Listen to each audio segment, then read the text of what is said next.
FGO. FGO. Myst FGO.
Paddle, paddle.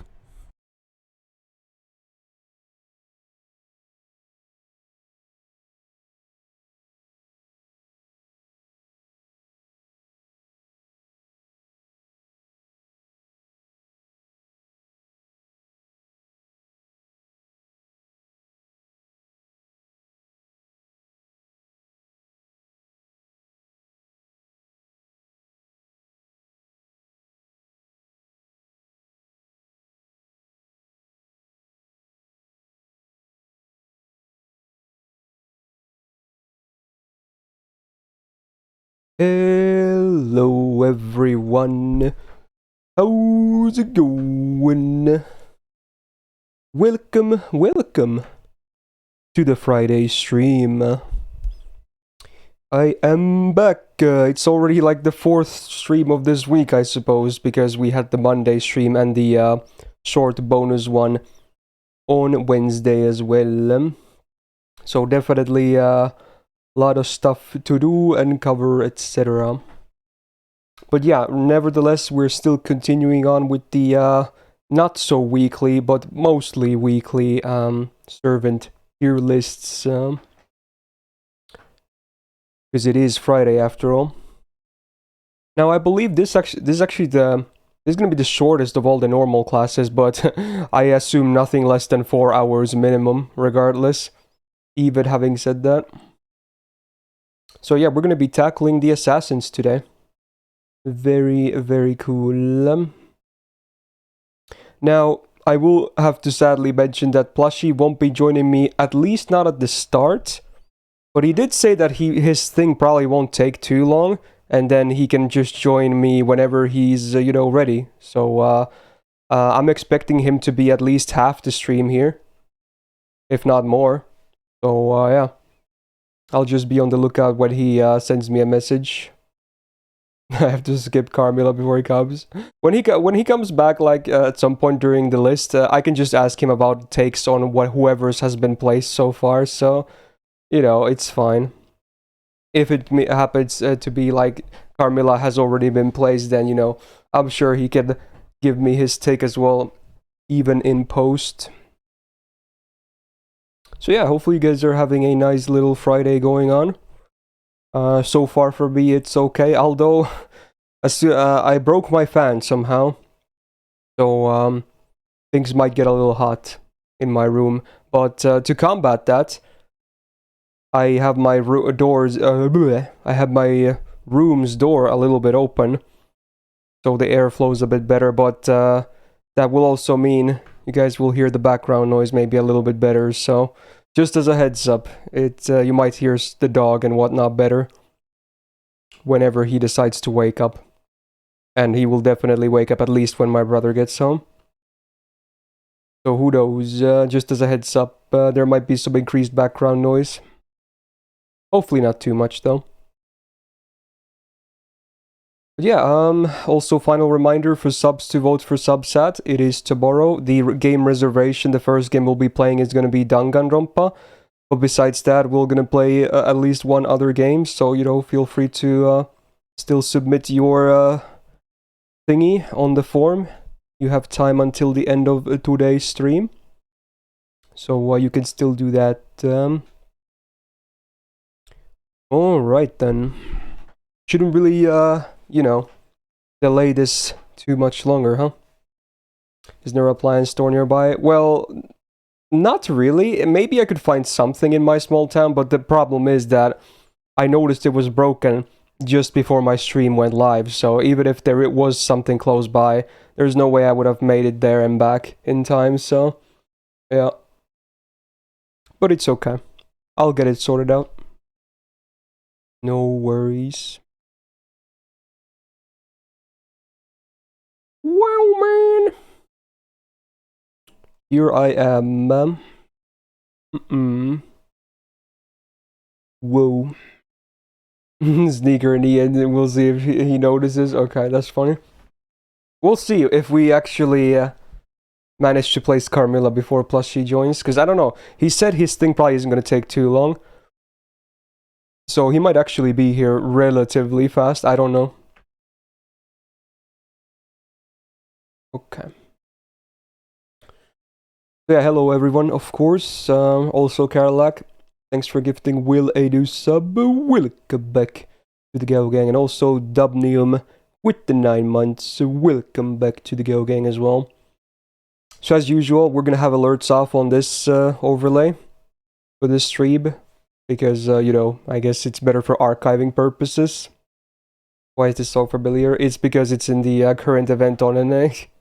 This is the song. This is the Etchan song, I believe. It's the one you hear the most. So there you go. Can we put Paisadity really quick? Yeah, but that's Karlak is here. That kind of defeats the purpose. You just want to screenshot. I mean, I'm sure you can edit it yourself anyway. You don't really need to screenshot.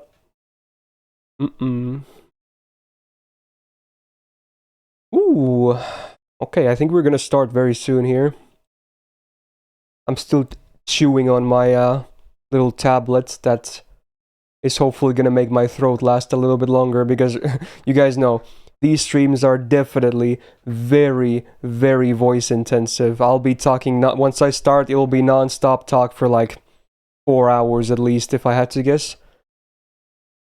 So yeah, once we get going, it's I'm not stopping. And especially if Plushie is not here, I don't even have a reason to stop to listen to him talk either, so yeah.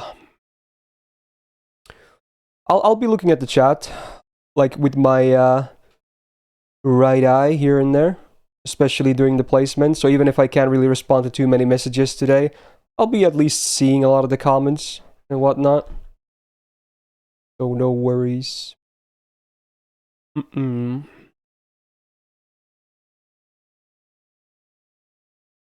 There really, oh yeah, there really isn't that many assassins. In fact, it's even 2 less than what you're seeing, because there's 3 of the Summer Valks, right? I did not actually realize that before I did the count myself. So I believe with that in mind, if we count them as one entry, which I will, we have 40 assassins. Fun times. Compared to casters, that was like, what, 46? Something similar to Rider and the other class as well. Yeah, it's definitely a handful of less stuff for assassin. Plushie's not here yet, Zenny. He'll be joining later, but yeah. Only 2 permanent SSR assassins. Yeah, that's crazy. That is so wrong. And the last one was Hime, and she came out like 5 years ago or something.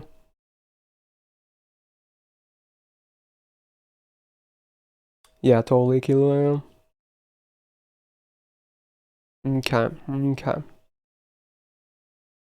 think I'm about to start this list, so let me look at my notes, and I think then we're just gonna get going here. Alright. Hey, Ring Card, thanks for the raid, man. Welcome, welcome, we're just getting started here. Been trying not to interrupt Plushie as often as you usually do. Well, honestly, I don't think it's that bad. I think I'm getting shit on too much for that. Whenever I interrupt him is because I want to add something that he just said, okay? And in my opinion, that's very normal for a conversation and totally fine. I think I'm getting shit on too much for the interruption shit. I think my interruptions are, they make sense. And when I usually interrupt him, I don't do it for long anyway. I just want to add something real briefly to something that he just said, okay? So I feel like it's fine, but okay. I guess some people still think I'm to be interrupted, but I can't do it less than that, I just can't. It's already the bare minimum, okay? Because if I have something I want to say that he just said, you can be damn sure I'm going to add to that. So if you don't like that, then you know what? I don't know what to tell you, man. I don't know what to tell you. So, yeah, it is what it is. I mean, Case, here's the thing, right? You know me. You've been here for a while. I have Alzheimer's. I forget things after 10 seconds. You think I'm gonna wait him to finish his whole thing and then maybe remember to comment about something he said 2-3 minutes ago? Never gonna happen, bro. I can't remember that shit. Then I'll just be like, oh shit, there was something I wanted to say, but I forgot. And then I'm gonna be like, okay, we're just gonna have to move on. So, again, never gonna happen. It's just, I'm flawed, dude. It is what it is. I can't remember something I said 5 seconds ago. You know what I mean? In a mean way, it's just adding up. But like I said, Epic, sure, dude. But how can I do it less? So are you saying I should shut up instead of maybe adding to something what he's saying? I think I should not. I think it makes sense, because if it makes the point like even better, I think it's very legit. And if he wants me to shut up, I'll shut up, dude. That's fine. So, yeah. Yeah, I should just let Plushie do the whole thing, yeah. Anyway, it's pretty much going to be the same thing as the previous ones. I can't really change it, nor do I really want to. Again, I think it's good. So I don't really see the big problem. Alright. I think we're just gonna get started then. Ooh, time to enter that YouTuber mode.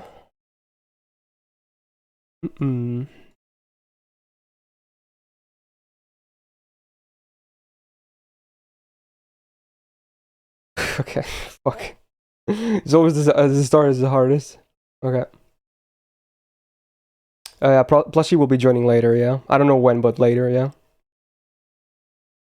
Hello everyone and welcome back to the 2023 Servant Class Tier Lists. We are definitely past the halfway point at this point, and we're gonna talk about the stabby people today. The Assassins. Definitely the smallest of all the normal classes, I believe. I think the full list is 40, since all the Valks will be placed together. But don't worry, I expect this to take a long time anyway. So as usual, for all the placement criteria, PSAs, etc., like how I usually do my thinking process, if you look at the top right corner of the video right now, there should be a little card you can click on that will redirect you to a video I posted earlier this year that basically explains all that. It's there just so I don't have to explain all of that at the beginning of each of these lists, because it would take several minutes. So, yeah, somewhere there, click it, then you understand, it's all good. So, now that hopefully at this point everyone is familiar with all that stuff, we can get started. If you're someone who plans on watching this full thing, be it on stream live right now or on YouTube later, definitely grab a drink or some snacks, because even if this is the shortest one of the normal classes, I still expect this to be at least a 4-hour session. So, yeah, make sure your nutrition is good. And if you're someone that doesn't want to watch the full thing, which, I completely understand, ain't no way I would listen to myself talk for 4 hours as well. So, and if you're watching this on YouTube, lucky for you, because I do the extra effort of spending more time and writing all the timestamps of all the servants down in the description of this video. So please do use those and jump around if you want. If you just want to listen to, 1 or 2 servants, definitely use those. So, before we begin, I have to bring a little bit sad news, in that, as you guys know, Plushie has been with me for most of these lists, minus the Archer one, but he can't be here, at least not immediately today. He will join me at some point when he's done with his, whatever he's doing with his studies and whatnot. So I don't know when that is, but he said he probably won't take too long. So at some point, we will have him, hop on. And yeah, then we can just go as usual. But I will be starting solo, just so we're clear on that, okay? And then we're gonna do some shout outs. So shout out to Copy for making this a lovely template. And again, if you guys want to make your own tier list, okay, let me get my mouse again. This is always a good reminder. Anyway, there we go. If you guys want to make your own tier list, this will be also linked into the video description, like everything else you see today. So when you do so, I can on a later day, we can look at this community rank, which basically gives an average, more or less, of all the placements and whatnot. So we can maybe have a nice retrospect and see what my community also thinks of all the servants and whatnot. Could be a fun little project. Now, shout out to Mr. Jord as well for his AoE looping sheet, which of course I will be again referring to once again. And shout out to Trevor for his single target looping sheet. This is the better version that is a bit more realistic, I would say. So we're going to be looking at some of these numbers today as well when it's applicable. And yeah, I'm still going to give Plushie a shout out even though he's not here already, because he's still a very nice addition to all these lists and makes my life easier as well. And it's always nice to have more, POV. So, I think, having said that, we should be good to go. That was a relatively fast intro. So yeah, 40 assassins, because Valks will be placed together. So, as usual, we will start from the lowest rarity all the way going to the highest, so from 1 stars to 5 stars, and then within the rarities we will go from release order, so oldest to newest. So having said that, we actually do have some 1-star assassins, and we're gonna start with a very legendary one, if you know what I mean. We're gonna talk about Regent himself, Mr. Kojiro. So, the good old gatekeeper from Stateite. What do we got? Single target, quick, assassin, DPS. We'll be seeing a lot of quick today, no surprises. And also a lot of this deck as well, the classic assassin deck, if you will. The triple quick extraordinaire. Now, as a 1-star, he will obviously struggle on stats. But among 1-stars, I guess he does okay with his number, although you gotta remember, assassins also have a bad attack modifier on the class itself, so he's around average among 1-stars, all things considered. Now, let's talk about the better stuff, because he actually does have some pretty good things going for him. First of all, he has Mind's Eye Falls, pretty classic stuff, so it's a 1-turn evasion and a 6-turn cooldown. Yeah, it's the standard pretty much. And obviously because it's false, you get the crit damage. So for 3 turns, you can get up to 40% crit damage. Not bad by any means. Again, sometimes it will be a bit awkward to use this skill because it's a mix of offense with his hard survival skill. But, it's not a bad skill by any means, even to this day. Now, the buff to his second skill is actually where things get really interesting. So nowadays, it's a full self-cleanse of all debuffs, which is great.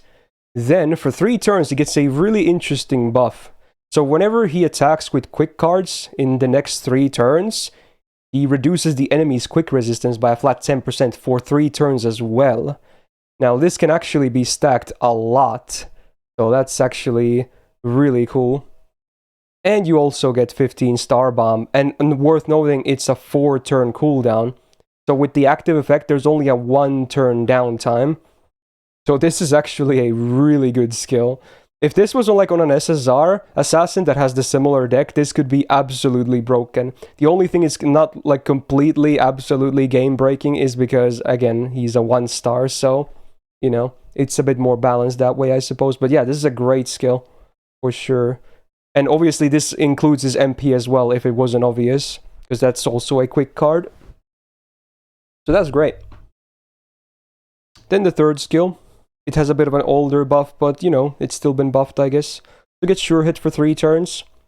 On a 5-turn cooldown, pretty good uptime. Also 90% star generation for 3 turns. That can actually help. His hit counts are definitely not good. In fact, they're like almost the lowest possible. But, you know, with this active, he can still dish out some stars. For sure. So while he's not maybe the most well-known assassin for star generation, he's not the worst either by any means. And then he also gets 500% absorb for 3 turns to help with some of the crits. This compares really well with the first skill with the crit damage as well. So yeah, his crit potential also pretty good. So for a 1-star, he has a pretty damn solid skill set, honestly. That's for sure. Then we get the Assassin passive. Again, most of these entries, if not all of them, maybe not all of them, but most of them will have this. Now, he has a D rank, so he only gets 4% additional star jets, so, you know, could be better, needless to say. He has an anti-saber append, which I wouldn't really mess with too much. Now, the MP has also been buffed, so before damage, he now gets a 20% quick up for 3 turns. Very good. I like that it's a 3-turn buff as well. That's actually really nice. Again, for another servant, this could be absolutely broken. And then the OC's a 15-star bomb on base, which is actually not terrible either. It's not, again, it's not the worst when it comes to star bombs on MP, not the best, but it's a nice middle ground. Like, it definitely gives you a good chunk of stars. And because it's a single target quick, as you know, so hopefully all of you guys know, single target quick has the highest damage potential in terms of like raw numbers. So yeah, even as a 1-star, it can actually hit fairly hard, all things considered. Now, this is actually very interesting. Let's see where he places that in the, if he even is here. Maybe he might actually not even be here. Okay, there he is. So okay. It is not going to be the most easy thing, but like, look how crazy this is. As a 1-star, he actually places really high among the single target assassins on the single target loop sheet. It's just kind of crazy. It's mostly because the ramp up, a quick up on the MP, and also him being able to stack a lot of that quick resistance down. That's in addition to the MP having the damage upgrade as well. Ooh, so yeah, he even trashes a lot of gold. Now, I don't know why Tez is here. Some people said, I don't know, I guess Valks are here as well, I think. Maybe. No, it's only Tez, I think. But you know what? Fair enough. I guess that's cool. Yeah, he actually is very solid. Now, honestly, again, in my opinion, much like a lot of these bronzes we've been talking about, his problem, easily, it's the stats. It really is. The 1-star stats is the one big problem of Regent. Besides that, you know, he works, right? He just makes sense. He's a very green guy. He likes green for himself, and he likes green down on enemies. And he does a pretty good job at that. And if you have a beefy enough version, you can maybe even do a little bit of solo, where you can stack the quick down a ridiculous amount, because you would obviously get 3 of those every turn. Very, very cool. Last year, I think I had him on A tier, and I think I might be looking at a similar ranking, honestly. Like, really, he could be like, he could arguably be EX if he was a 5-star, but it's just the stats that are definitely holding him down as a DPS. But certainly not a bad single target assassin by any means. Again, so Plushie is not here right now, but once he joins, we can do like a short little pause where he can maybe tell me his opinions about the placed ones as well, whatever they may be by the time he joins. But yeah, he's good. Then we're gonna talk about another one. Luckily, not the worst case anymore. She did see some love last year, but yeah, we're gonna talk about Matahari next. She's an interesting case. She's like a debuffer support and a bit of Stargen as well, or something like that. And I guess nowadays maybe a crit support too. But I wouldn't say she's like amazing in any of those things. So she's kind of awkward, and she definitely doesn't deal any damage herself. So It's a very interesting case. Now, again, her stats suck, but, you know, again, she's not really going to be a DPS anyway, so if anything, you'd like to see a higher HP. Now, she does have the normal assassin deck as well, which if she was designed nowadays, would probably not be like this, but yeah, day one, I guess, and all that. So, yeah, the deck isn't really that flattering for her with these hit counts. In fact, I believe these are the worst hit counts you can have in the entire game, for reference. Now, let's talk about the skills. This is the one thing that truly at least gives her something, right? The buff to the first skill. This happened last year, from what I remember. And I think that wasn't even on the list last year. So now, on AoE, she gives 100% star generation for the party for 3 turns and 50% crit damage. And that on a 5-turn cooldown is actually very legit. So it's just a flat-out better version of Caster Gilgamesh's first skill when you think about it. So this is actually a very cool skill. I think the buff is great. But how great is it? Is it really gonna make her like suddenly like super pickable, like really great? Not really, in my opinion. But I like the start. This is a good start. This is something. Now then the other skills.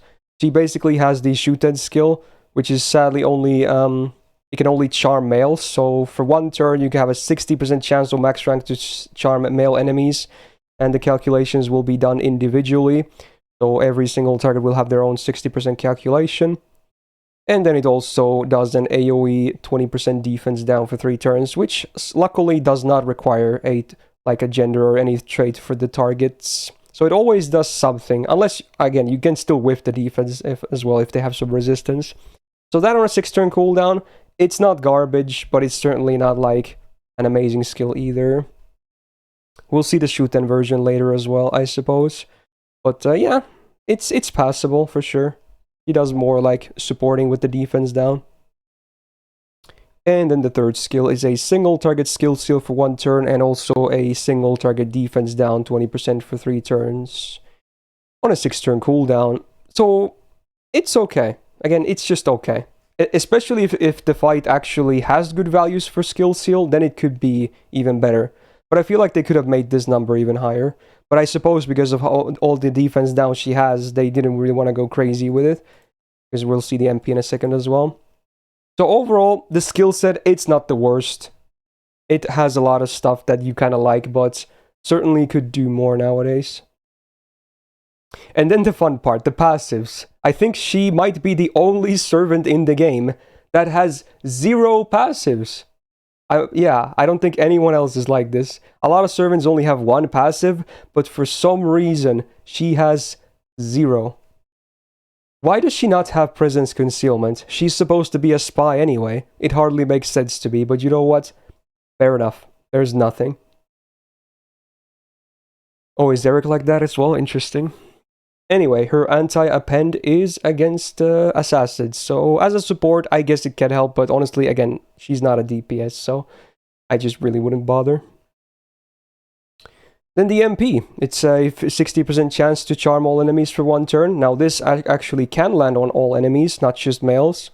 So that's kind of cool, I guess. And then on base OC for 1 turn, you get a 20% attack and defense down on AoE as well. Scaling up to 40%. So, yeah, I mean, I would say it's probably better than Mozart's MP when it comes to support MPs, but certainly on the lower side of support MPs. Yeah, I would love to see the OC be like 3 turns as well, honestly. It does something, but not much. It's just kind of there. Now, there are some cases, I think her, even after the buff to the first skill, I think her main use might still be for, like, setups, because, again, she's a 1-star, so she's easy to slot into a party because of her cheap cost. But I still feel like, even on setups, you don't really see her much at all. It would help if the MP had 3-turn debuffs as well, but sadly, not the case. Last year, I apparently had her on, like, a B. Do I think that's still fine? Do I think she needs to be higher or lower? I don't know. I think that was without the buff to the first skill. So maybe I was a bit generous, if anything. I think it's between like C plus or B. Maybe a C plus still, even with the buff. Because, yeah, she has some use, but I still, like, personally, I don't even pick her that much for support, or like setups either. And I guess you could pick her for like crit support, but you can do a lot better than that. Quite easily, in my opinion. So yeah, here's hoping they give her some more buffs, especially an animation update. That's the one thing she really needs the most. Let's be real. Give her like a cool, unique debuff or something as well. Who knows? Maybe like a AoE quick res down. That would be cool, because she has a triple quick deck herself too, I guess. Oh well. We'll start with that. Alright, then we're gonna talk yet another 1-star assassin, because there's actually 3 1-stars in this class. Pretty cool. Here she is. We're gonna talk about Charlotte next. So we already talked about her caster version last week on the caster tier list, and her caster version, definitely a very solid servant. Her assassin, I'm just gonna be real, not so much. So what are we dealing with here? Single target arts DPS assassin. Again, much like Regent, big problem is that her stats are they're just trash. So that's also something that hinders her. She actually does not have the base assassin deck. She has a double arts, double quick, which I actually like considering she has an arts MP. So in the best case scenario, you can still happen to land a full arts brave chain as well, which is very solid on her. Alright, let's talk about the skills then. So she has a 100% instant kill bonus rate for 1 turn. Again, it's really a meme because she's a boss killer. She's not even a farmer, so it's just a full-on meme. But hey, at least you still get a 2-hit evasion for 3 turns on a 5-turn cooldown, which is certainly pretty decent. But man, it's like, it's only that basically. The insta-kill is just, it might as well not be there in 99% of cases. So, yeah. At least it's salvaged a little bit by this.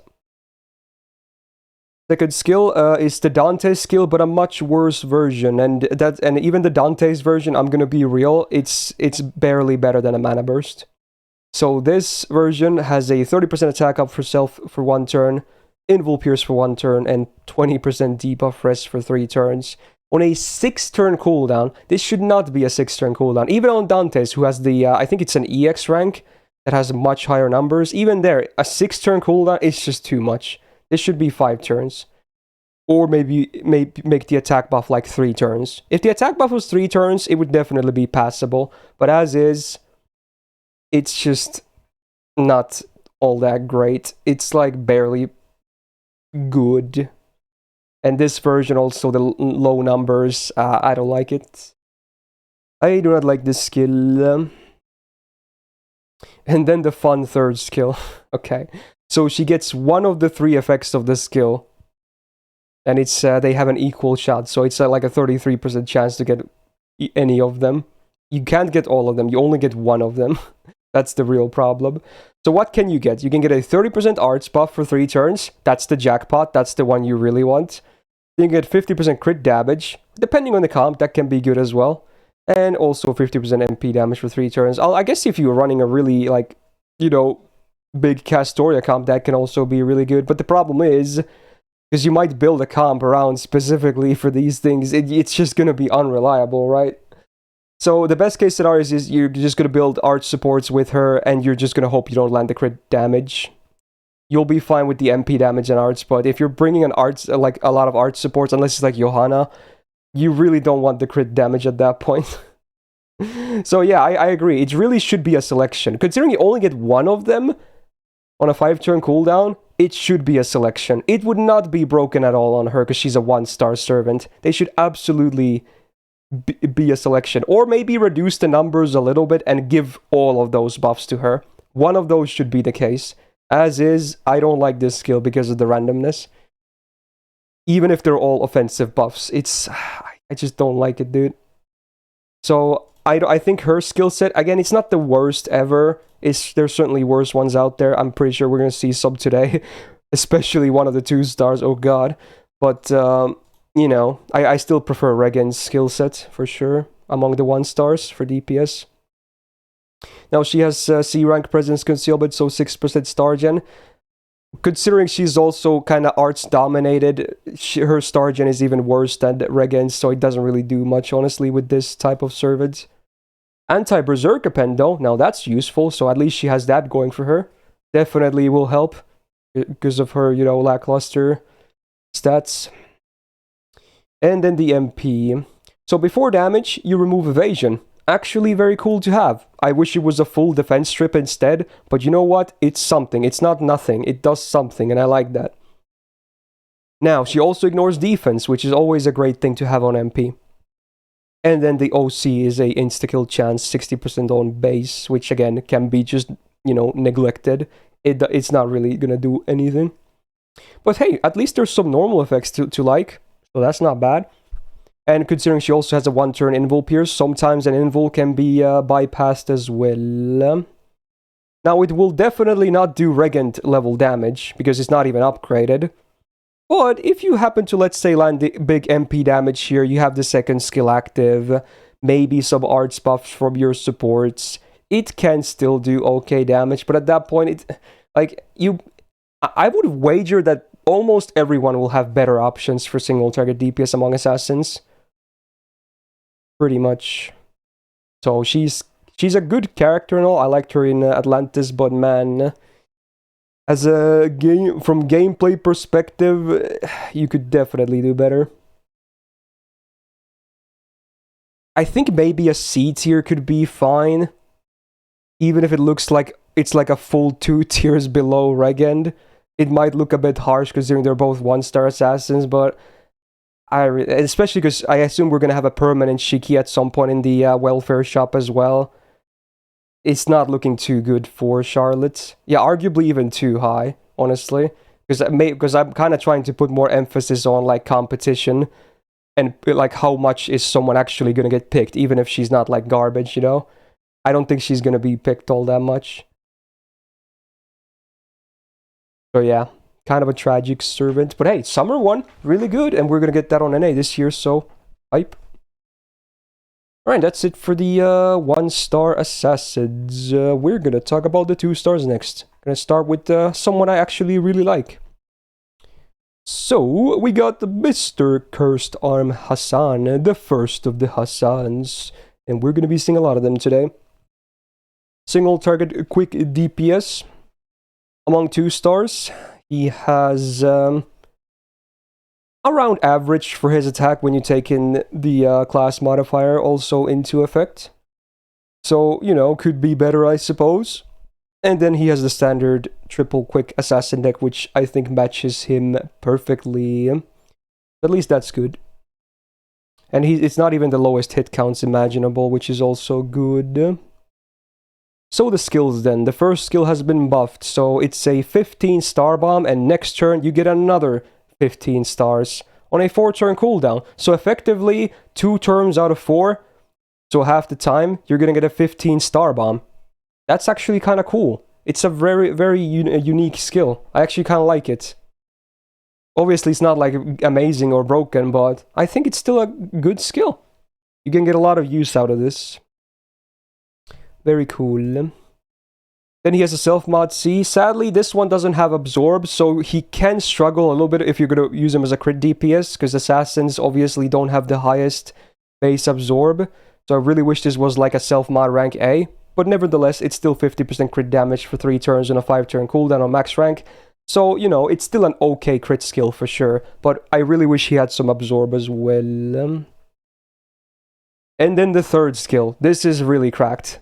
It's basically PFA, but instead of defense up, you get 30% star gen for 3 turns. But yeah, still, 3 hits of evasion, no duration, 5-turn cooldown. Yeah, if you're bringing him on a team, it's really easy to keep him alive with this.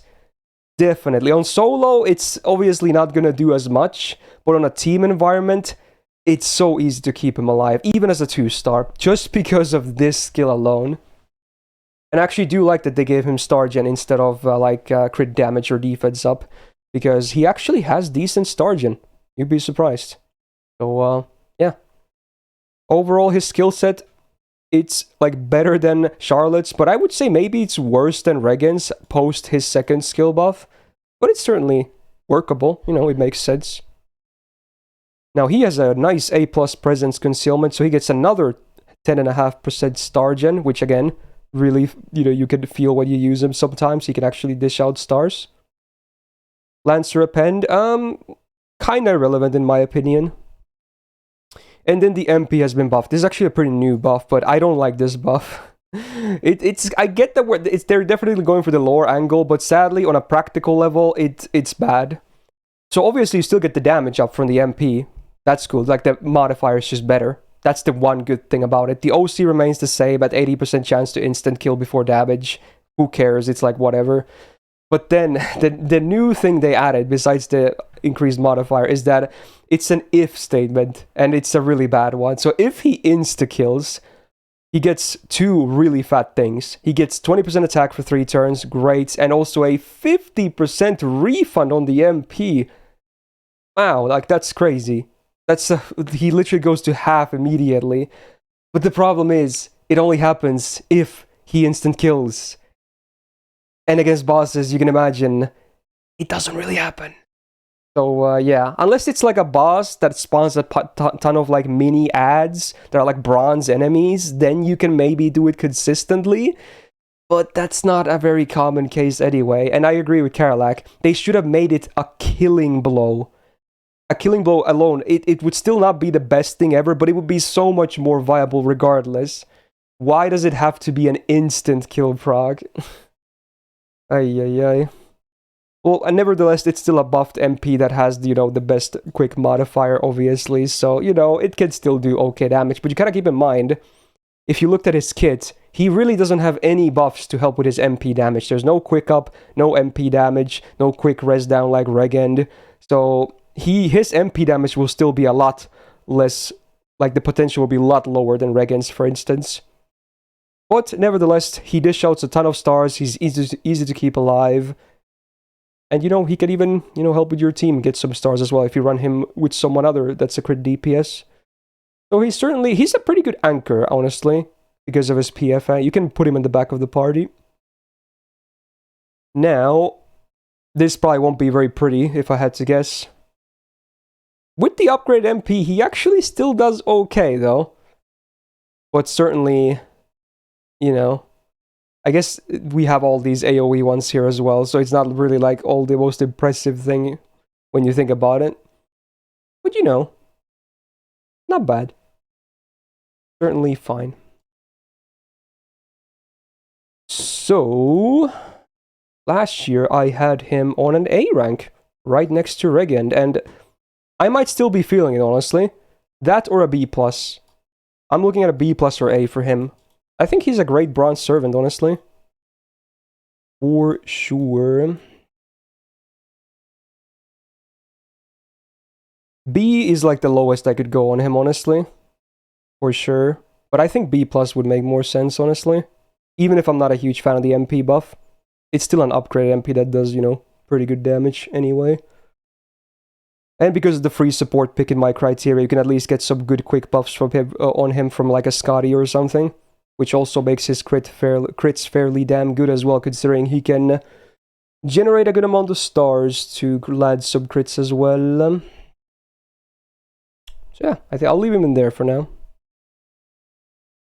Oh noes. We're gonna talk about the other 2-star assassins next, starting with Mr. Sanson. Oh no. Okay, well, yeah. So what do we got? Single target buster DPS guy.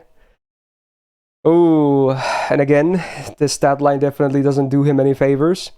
And for whatever reason, again, day one design choices, he has the standard quick deck. It's so bad on him. It's so bad. He even has the shitty 2-hit quicks. Oh, it's so bad. If you've ever used him, it's so hard to get any gains on him, be it stars or MP. He just doesn't. His face cards are trash. They do nothing. He doesn't even have crit potential. These face cards are completely useless, okay? Unfortunate. So that's not a great start. Alright, then we're going to talk about the skills, and this is by far the best skill he has, and even then it's not like, you know, screaming good by any means. So he gets anti-evil for 3 turns, 60%. pretty good on a 5-turn cooldown. So if you're fighting evil, hey, at least this skill kind of, you know, pretty damn good. And this is the best thing ever. Also, who the hell requested this music? Is it called? Oh my god. Can someone skip this? I don't want to get a boner midstream. Please, please. Someone skip this, please, fast. I have images in my head. Okay. Anyway. Okay, if you're watching this on YouTube, definitely ignore that one. And I try not to comment on music anymore, but please don't request shit like that. Oh my god. I know the context, okay? Anyway, yeah, this is the best skill he has, and even then it's like, it's just fine. Second skill has also been buffed, but man, oh. Now, granted, it's a 5-turn cooldown. You get a 3k heal with a cleanse on a target. Like, it's not the worst, like, single target, like, heal thingy ever, you know? It's not the worst. But... like, I think it's a lore thing, obviously, but I feel like it's kind of misplaced on him as well. They should definitely have given him, like, full offense, or at least more workable offense, because of, you know, him only having niches. Like, maybe give him, like, a buster up or something, I don't know, but... yeah, it's fine, but it's a bit misplaced. And then the third skill. Oh my god, it's so bad, dude. Like... if they just add 3 more letters here, it would be actually really good. If it was humanoid instead of human, it would actually be a legit skill. But it's against human enemies. And needless to say, 99% of bosses in the game are not human trait enemies. Whereas 99% of servants in the game are humanoids. So man, those 3 letters really... it's just completely, it's night and day. It's completely backwards in effectiveness. So, yeah, have fun killing Roman soldiers or whatever, I guess. Because that's all you're gonna do with this. Yikers. So, I don't like, I hate his skill set. I'm gonna be flat out, I hate it. 2 niches and then a support skill. Like, that's not even, you know, gonna help himself too much. Yikes.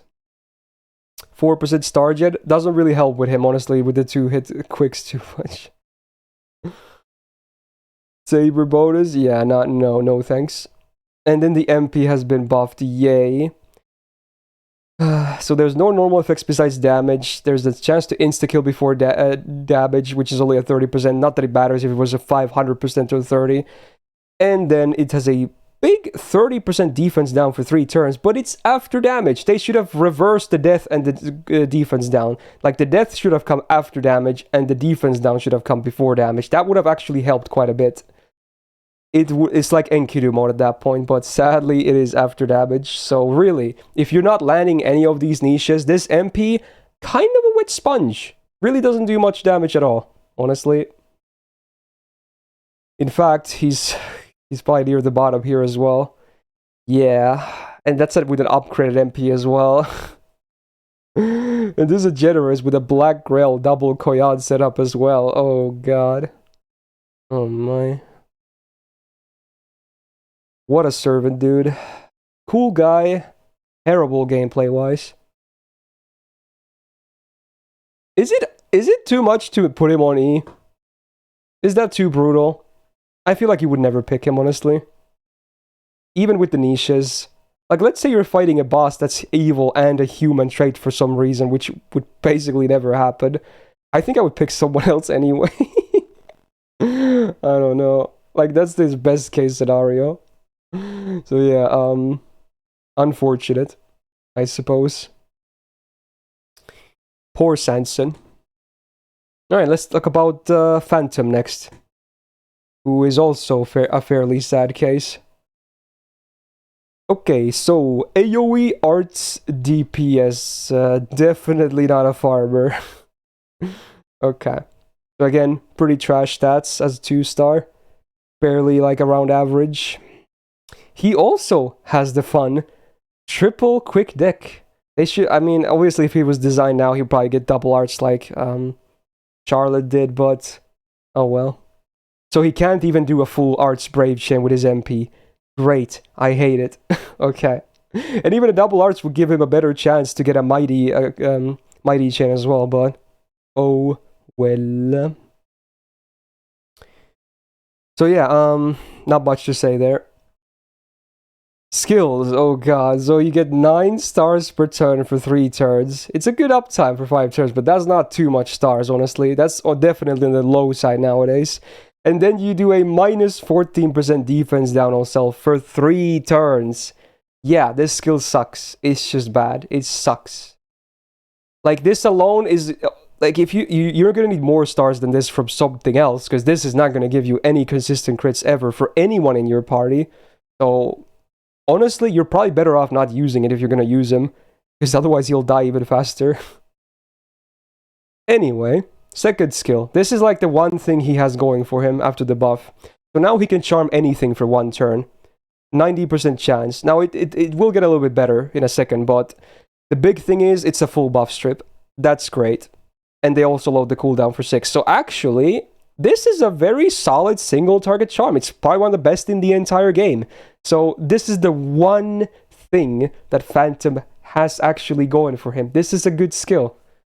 And because the third skill, he can actually have a 115% base chance to charm. I wish it was a flat out 100, but yeah, if you have this active, which you will, because it's on a shorter cooldown as well. So you get 3 turns of up to 25% debuff success rate, so there's that, I suppose. And then also 100% mental debuff rest for 3 turns, which I wish was just a flat out debuff rest to make this skill a little bit better, because as is, it's pretty trash. So overall, I still hate his skills. This is the one good thing. Everything else, kinda, stinky. 10% star gen, you know, sure. You can maybe get a few stars more, but that's about it. Anti-assassin bonus. Oh yeah, you know what's funny actually about this? Because someone also mentioned... Assassin Lee, in Last Spell 3 specifically, is both evil and a human trait enemy, and he actually has... Oh wait, no, this is a Phantom. I thought we were still talking about Phantom, or like Sanson. Okay, my mind is all over the place. But yeah, I guess that's the one good case for Sanson. I wish Sanson had that anti-assassin append. That would be cool. But yeah, for Phantom, this like does nothing at all. Anyway, MP has been buffed. Yay, but it's trash. Well, honestly, effects-wise, I don't hate it. It's just that it won't do ever any damage, and it's a one-hitter arts MP on AoE, so you know that's bad. It does ignore defense, which is always great, and honestly, I think the OC is a bit underrated. It's a minus 50% debuff rest on all enemies for 6 turns. Like, that's actually fairly good. And keep in mind, that can also help with the charm as well, because debuff rest down is also like, you know... buff success rate or debuff success rate up when you think about it, so it's gonna give your charm more chance to land as well. So yeah, honestly, effects wise it's not bad. It's just that it does 0 damage. That's the problem. He has nothing to help with his damage, absolutely nothing anywhere. So yikes.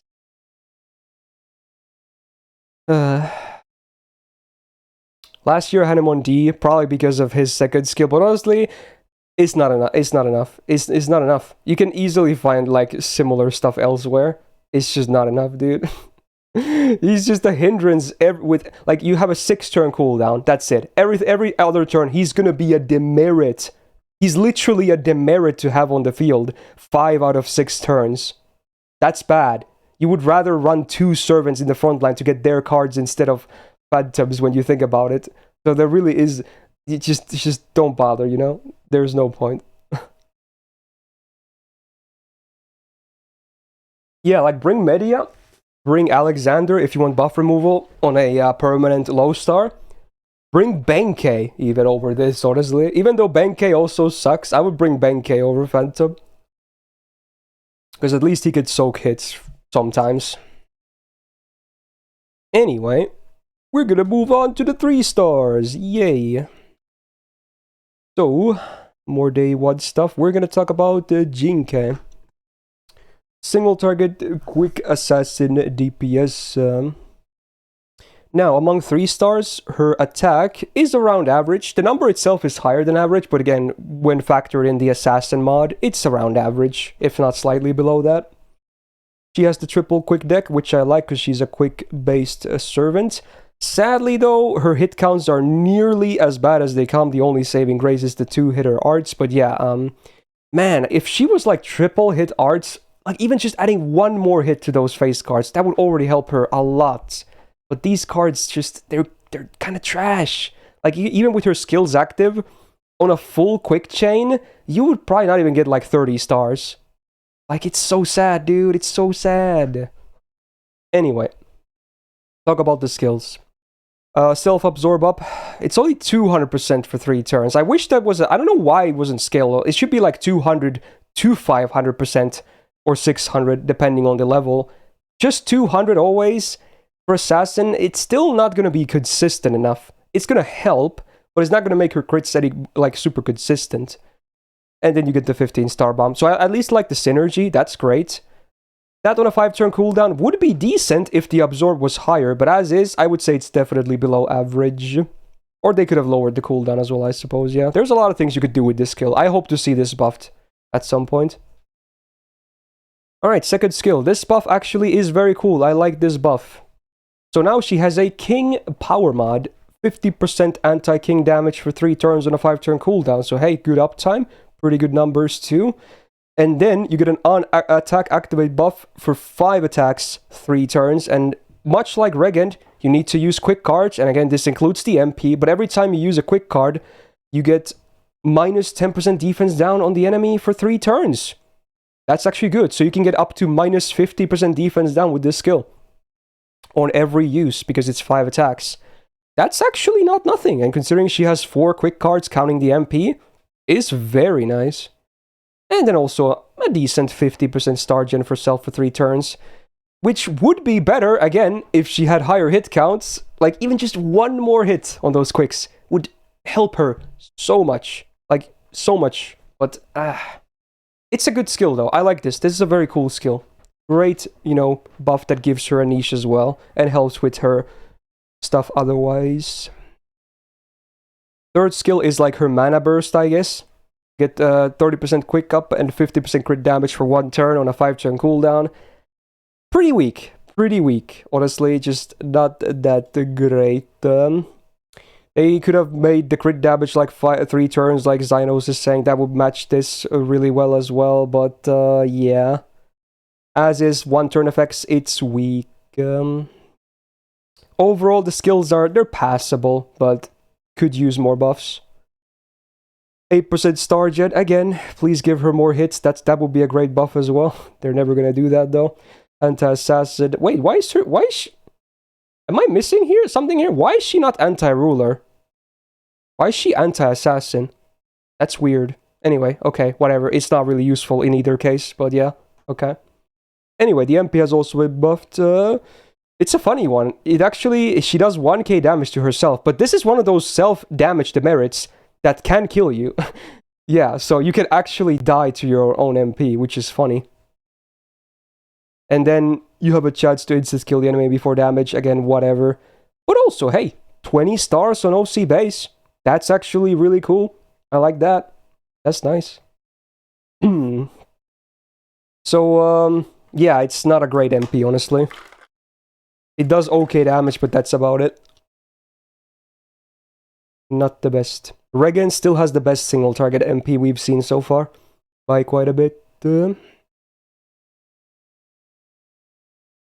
Now her damage, I assume, is going to be pretty much near the low side here as well. Yeah, her king damage is pretty good. But then I guess, yeah, you know what? Fair enough. Her damage can be good because this is also factoring in a lot of those defense downs from the quick. Because this will be like a 3-turn setup thing.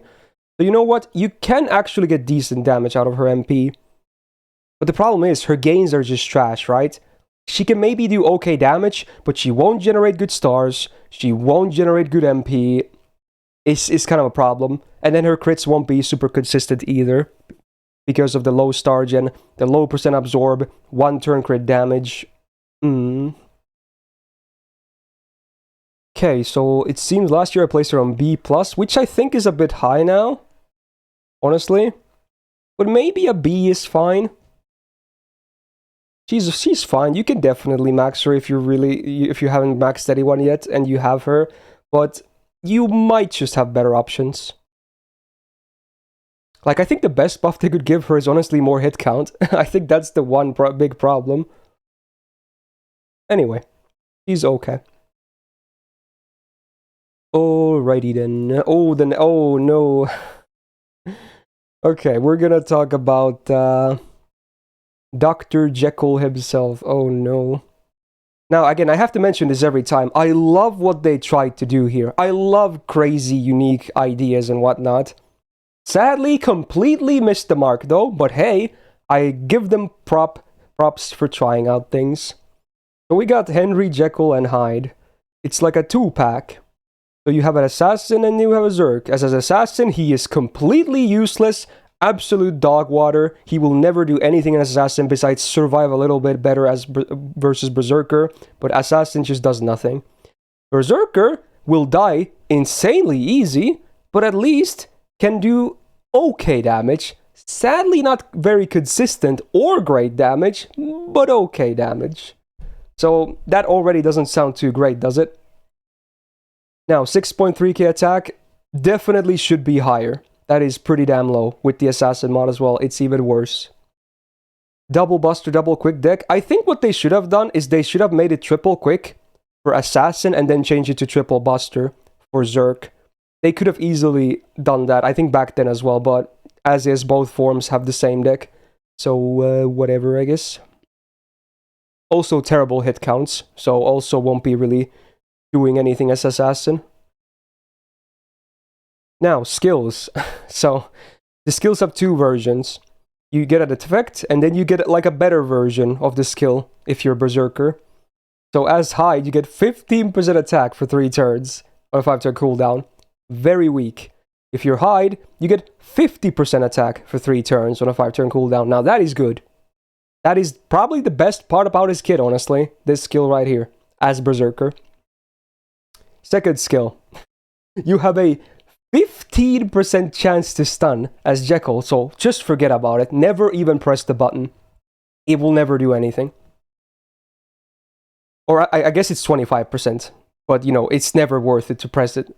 Like, it's 10% base chance with plus 15, so yeah, it's still never gonna really work. But as Hyde, you get a 145% chance. Actually, no, it's even more than that, because I think you get both of them, right? Yes, okay, so it's a 160% chance to stun. Now that sounds good. That's actually good. But on a 6-turn cooldown, all it does is a stun. It could still do more, honestly, even as the upgraded version on Berserker. So whatever. Alright. Oh, I forgot they buffed this. Oh, god. Okay, I'm actually happy they did this, because they must have realized just how useless Assassin is. But when you think about it, at that point, they should have just made a Berserker to begin with, right? Who could maybe have a damaging MP as well. This is them just admitting that Assassin is completely worthless, will never do anything, just immediately go Zerk. So what does this skill do? You get 50% crit damage as Hyde, 15 as Jekyll, so again, pretty trash. And then as Jekyll, you get 80% battery, which, you know, again, you might as well, because you don't want to be Assassin, is useless.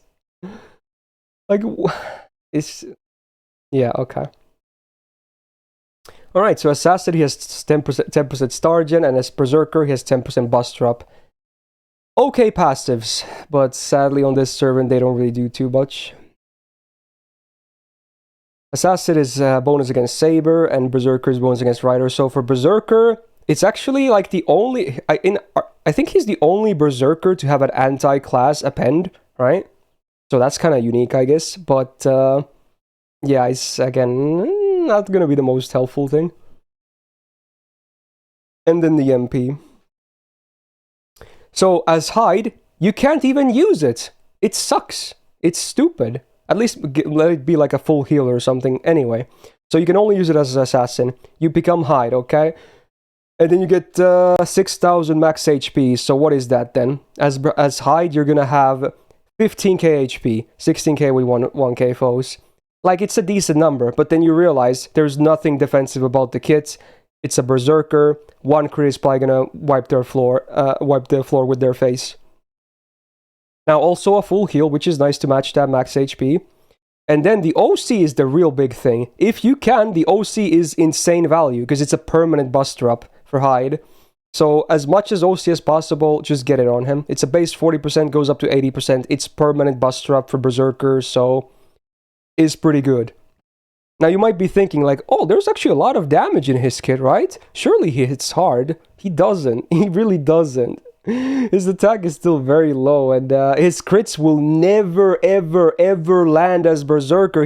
Remember, he gets the Berserker stats, so his Star Absorb will be complete garbage. He has no Absorb in his kit, so even if he has 50% crit damage, he will never crit! Unless you get guaranteed crits, he will never crit. It's a huge problem. So you will only... And you don't even have a damaging MP as Berserker. So the only thing you can do is use these two Buster cards without crits for your DPS. Like, the other cards don't even do that much damage because they don't benefit from the MP. So, wow. He should be triple Buster and he should have a damaging MP as Berserker. Then there could be something you could do with Hyde. And only then. But as is. And preferably also give him Star Absorb. But yeah, that's a lot of things he's missing. Great concept. Horrible execution. Even with the battery, still bottom tier. Was that 3? Well, not even 3. Jinke was in between, but that was almost 3 back-to-back E tier placements. Okay. Can you still Brave Chain if you transform mid-chain? I believe you can, yeah. So you can potentially get a full Buster Chain when you do the transform. Still not that great, to be honest. Alright, we got only 4 more low stars. There really isn't that many, like, 1 to 3 star assassins, or assassins in general, I guess. We're gonna talk about Myst 100 Personas next. With her big abs. Single target arts DPS. We got a fairly not amazing attack, but honestly, she still does decent damage for sure when you realize how spammable the MP at least is, so it's not all bad even if the attack is a bit lower. She has a double arts, double quick deck. Obviously, triple arts would have been the dream, but, you know, they're probably not going to give that to an assassin. So this is as good as it gets for gains. And really, she lives and dies by the MP. Her face cards are kind of stinky. The gains are fine, but, like, damage-wise, it's just all about the MP. Just go, go, go, go. MP as often as you can. And with the correct support setup, you can definitely do it fairly well. And honestly, she even has a bit of solo potential. So in those cases, it's also fairly easy to spam the MP. The MP actually has so many hit counts, they actually nerfed the MP again as well. But even with that nerf, it's not even a big nerf. It still refunds a lot, honestly. Now the skills then. So self 20% MP gain for 3 turns, and 40% star gen for 3 turns. 5 turn cooldown, it's fine. Even as an arts focused assassin, she can still, you know, generate a decent chunk of stars. So I don't hate this skill. I think it kind of makes sense. Second skill, I have mixed feelings about this and the third skill, honestly. Mixed feelings here because you have an 80% chance to get a rainbow, but it's 30% individual like calculations. Or no, 3 80% individual calculations. Now if you do land them, they're all 30%, which is actually really good for 3 turns on a 5 turn cooldown. It would be great if those were guaranteed. This skill would be really, really good. Because you also get a 1 turn evasion or 5 turn cooldown. So that already is better than the usual 6 turn. I'm just not a huge fan of it. Because, like, you really want the arts at least to land. The Buster, no one really cares about. Unless you're soloing and the mighty chains are up. Then you kind of care about the Buster. But in every other case, you mostly just care about the arts. And the quick is a nice bonus, right? But it's an 80% chance, so all of them can whiff. You can even get a triple whiff in the absolute worst case scenario. And it's also a bit awkward because it's, you know, offense tied to her main defense, so... Mixed feelings.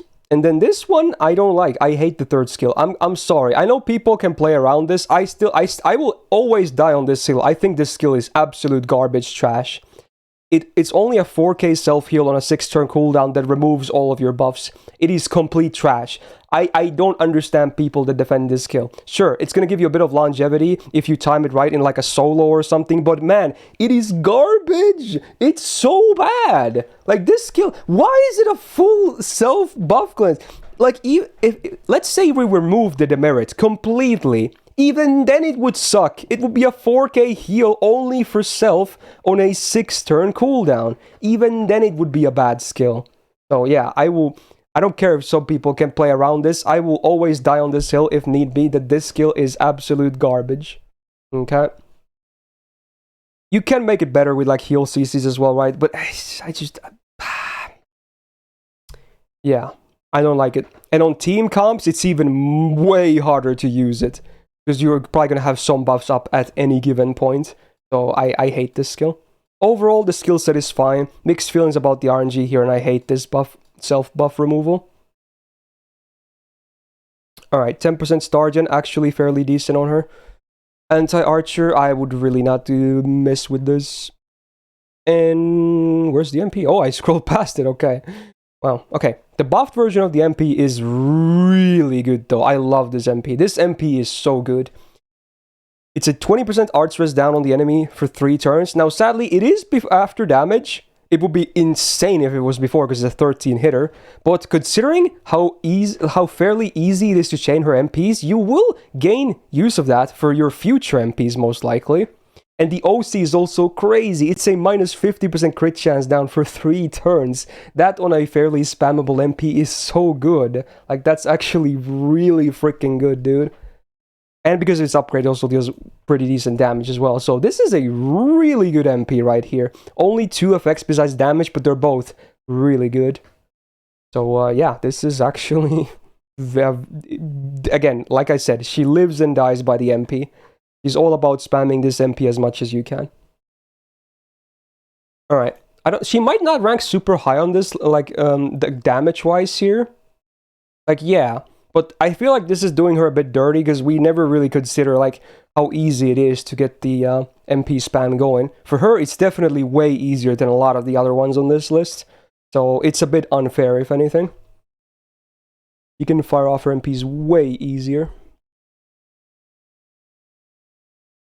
So yeah, still to this day, even if there's some things I don't like about, you know, 100 Personas kits, she's still like an A+, honestly, as a 3-star. She's really good. Really good. I do wish they would maybe buff the 2nd or 3rd skill still, to maybe make them a little bit awkward, or less awkward, but yeah. He is a great single target assassin DPS. Honestly, depending on your gold options, and if you have an MP5 of her, which you will at some point, she might be your best bet, honestly. I would not be surprised. Okay, then the next one is also someone I really like. We're gonna talk about Mr. Fun Material protagonist, Kotaro. We got AoE Quick. Honestly, he's not... I wouldn't necessarily call him a DPS. He's like a star generator and a debuffer, and he's actually really good on both. Like, actually very good on both of those things. His attack is actually okay, still below average for a 3-star, so it's not like he does 0 damage or anything like that. So it's fine. And he has then back to normal, the triple quick deck, but look at that. Now we're talking with the numbers. 4-hitter quicks. Now that's what we like to see, okay? So, if you can get some quick chains going with this guy, oof, the stars are real, dude. He's definitely, like, easily top 10 best star generators in the whole game. Maybe top 5, but definitely in the top 10. Very good. Alright, let's talk about skills. I like. There's a lot to like here. So first of all, let's get some debuffs. 10% AoE attack down, enemies 3 turns. I wish it scaled, but still, it helps, keeping you alive. And then a 20% crit chance down for 3 turns and a 5-turn cooldown. So both have good uptime. The effects are not useless. While it's maybe not like super insanely big, I like it. It's good. Second skill is a targeted evasion for 1 turn on a 6-turn cooldown. So you get a bit of added value because this is targeted. And it also gives the target 50% star gen for 1 turn. Now, you're probably going to run him on with assassins anyway, so the star gen buff actually most of the time will be useful as well, honestly. So that's kind of cool. It's an okay defensive skill. And then the third skill, I love the buff to this. Ooh, I love this so much. You're always going to open with this, because first of all, it's a minus 100% debuff rest down on all enemies for 1 turn. So if you land this debuff rest down, all your other debuffs this turn will be basically guaranteed to land. So what else do you get from this? 20% defense down on AoE for 3 turns. Great. Again, 5 turn cooldown. That's really good uptime. And also a one-time buff block with no duration. So it's unless it gets cleansed off, it's always gonna block something on the enemies. AoE, that's really cool. Dude, he's like debuff central. And we haven't even seen the MP yet. Oh my. Like, I will definitely be maxing my Kotaro on my free-to-play account and using him. You'll be seeing him at some point on those videos and streams. There's a lot to like here. 10.5% star gen. Yeah, definitely big on him. Very good. Anti-alter ego append, I think is pretty shit, because you probably don't want to bring a cavalry against alter ego. There will be one exception in this list in particular, but besides that, you don't really want to do this, honestly. Unless you... maybe, like, in a very rare case, this can be a merit. If you only bring him for, like, you know, he comes into the field, he's with a taunt CE, you just use his third, and you use all of his skills, and then he dies. Because he dies easy against these guys. Then maybe if you have a card of him, he could even do some damage on that turn, but really, it's pretty shit. Anyway, MP. Upgraded. Yay. 20% AoE defense down for 3 turns. It is after damage, so it would be better if it was before, obviously, but, you know, it's nice, more debuff, so he can do now up to minus 40% defense down from just one MP and skills alone. And then a 5-turn confusion with a base 30% OC chance to activate per turn. So skill seal, sometimes good, sometimes a bit neutral, sometimes bad, but, you know, debuffs. The MP deals okay damage. Not amazing, but okay damage. He really is all about just generating a lot of stars and debuffing the enemy a lot. And again, he's really good for that. Last year, I had him on an A+, and I might still agree to that. That or an A rank, honestly. Is one of the A's in my opinion, for sure. He just works.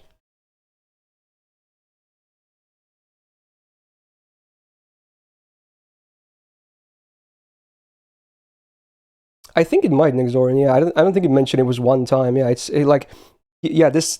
should be mentioned that, yeah. This confusion is a 5-turn confusion. It's not like one time 5 turns.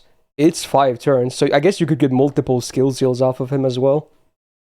Which is kind of cool. I think I'll leave him an A, honestly. But again, he's very solid. Ooh. Okay, then we're gonna go back to some... maybe not so good stuff. The next Hassan, Serenity. Single target arts DPS / debuffer as well. Pretty low attack again, no surprises there. Okay, there's your costume. Double arts, double quick deck. Again, triple arts the best, but, you know, second best, I suppose. The thing is, her MP, like, it does decent damage, but sadly, it's much harder to use than 100 Personas. That really is the big problem. Like, her main competition is a fellow, you know, Hassad, and she kind of trashes her, not gonna lie. But let's see, we do have some stuff to like on Serenity. So, first skill. It's a single target gauge down. I like it. No percent bullshit. It's guaranteed. Very cool. And then also a 20% crit chance down for 3 turns. Hey, nice. But then you realize 7-turn cooldown. Should be 6 at most. Maybe make it 6 and then make it 6 and add one more cool effect on it. Then we're talking. But as is, yikes. Second skill, her throwing dagger, much like Cursed Arm, has been buffed, and she has her own unique version. So it's a 15 star bomb on a 4-turn cooldown, so same as Hassan, but instead of you getting the double 15 stars, you do a 5-turn poison for 500 damage on the enemy, and also do a poison amp for 5 turns. Sadly a meme, unless you're bringing her for like Robin's support, which she doesn't really need in the first place. Yeah, definitely the Cursed Arm version is by far the better one. Third skill has been buffed, and I guess this is her best skill now. Yeah, it really is.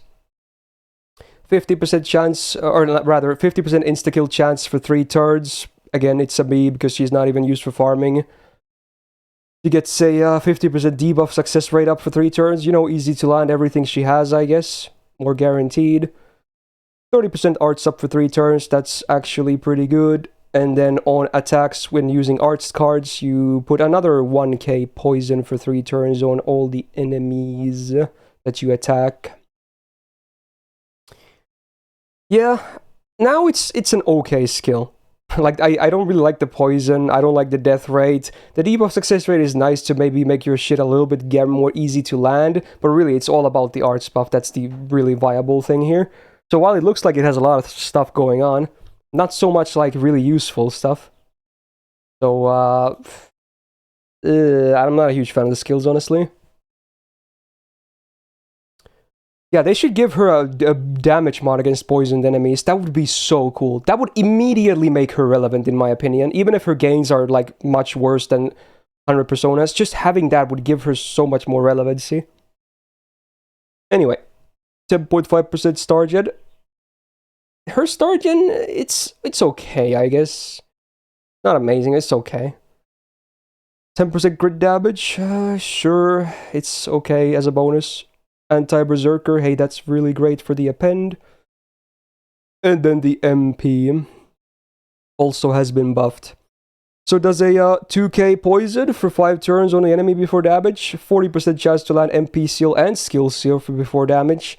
Hate the RNG again. And then a 60% chance to instant kill before damage on OC base. Oof. Man, like, I hate the instant kill. The poison doesn't do anything meaningful, and it's a 40% chance to land those 2 debuffs that maybe could do something. Like, why? Why? Why are they still 40% after the buff if they did nothing to change that? Bruh. Yeah, I know, you can maybe get some okay amounts of poison damage for her, but I'm gonna be real with you. Why would you ever pick her when you can pick 100 personas, right? Unless she gets like a poison damage mod to maybe make her face cards hit harder or something like that, I just never see a reason to pick Serenity over 100 personas. That's the real big problem. You won't, yeah, exactly. So even, yeah, I see her trying to play the devil's advocate. I get that. Like, you can maybe get some, like, maybe even like 5-digit ticks out of her poisons. But when you think about it, you just spam 100 personas MP, you're gonna do so much more anyway. So yeah.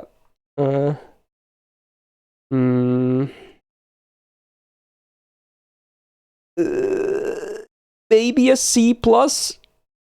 She's okay. It's like a full 2 tiers down of 100 personas, which looks brutal, but honestly, yeah, it kinda is when you think about it.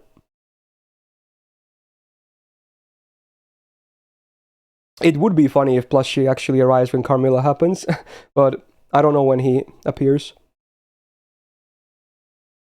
Yeah, it's not even 100% MP skill, MP seal chance. That would give her something as well.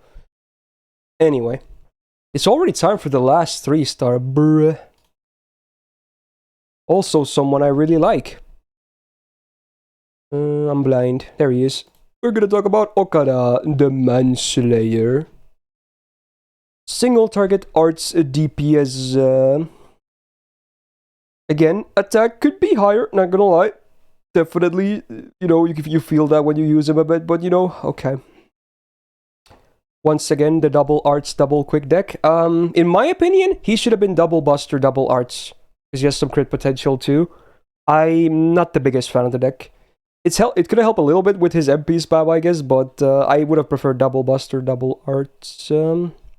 Which is, does any assassin even have that? What did Tez? I don't know, maybe not. I forgot. It's going to be very rare for assassins anyway. But yeah. Oh well.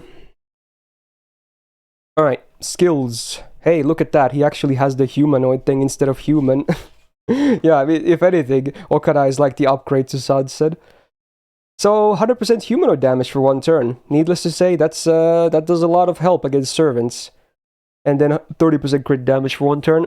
Now it is a fairly big downtime because it's a 5-turn cooldown. But you know, for one turn, you can kind of hit some real nice numbers. Second skill, Mind's Eye Falls. So like Regent, he has this. So 1 turn of 8 on a 6-turn cooldown with 32% crit damage for 3 turns. You know, helps. I like that he has the false version because, you know, he has some crit stuff in every of his skills. And then the third skill is a 500% absorb for 1 turn on a 3-turn cooldown. It's interesting, but I still think this skill kind of sucks. That's the problem. Like, it's still not great, even if the cooldown is so low. Because it doesn't really do too much. Yeah. So definitely could use a skill buff, I'm not gonna lie. They buffed his MP, which is great, but he could still use a skill buffer too. And considering how much they like him, he could easily be buffed in the future. Will the absorb guarantee some stars? Well, considering he himself doesn't generate the most stars, he generates okay amount of stars, but it's not gonna be like consistent with this, in my opinion.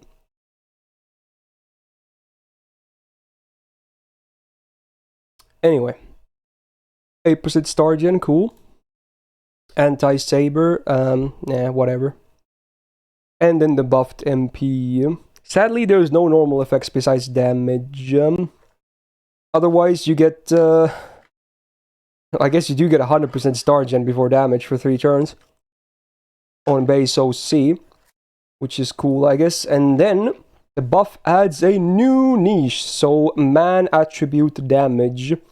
The standard 150 to 200 range. Very, very good. Again, it's the most common attribute out there. Now, I'm not sure how many riders or like berserkers, like good cases for him are man, but I assume there's a lot of them. So yeah, that's pretty cool.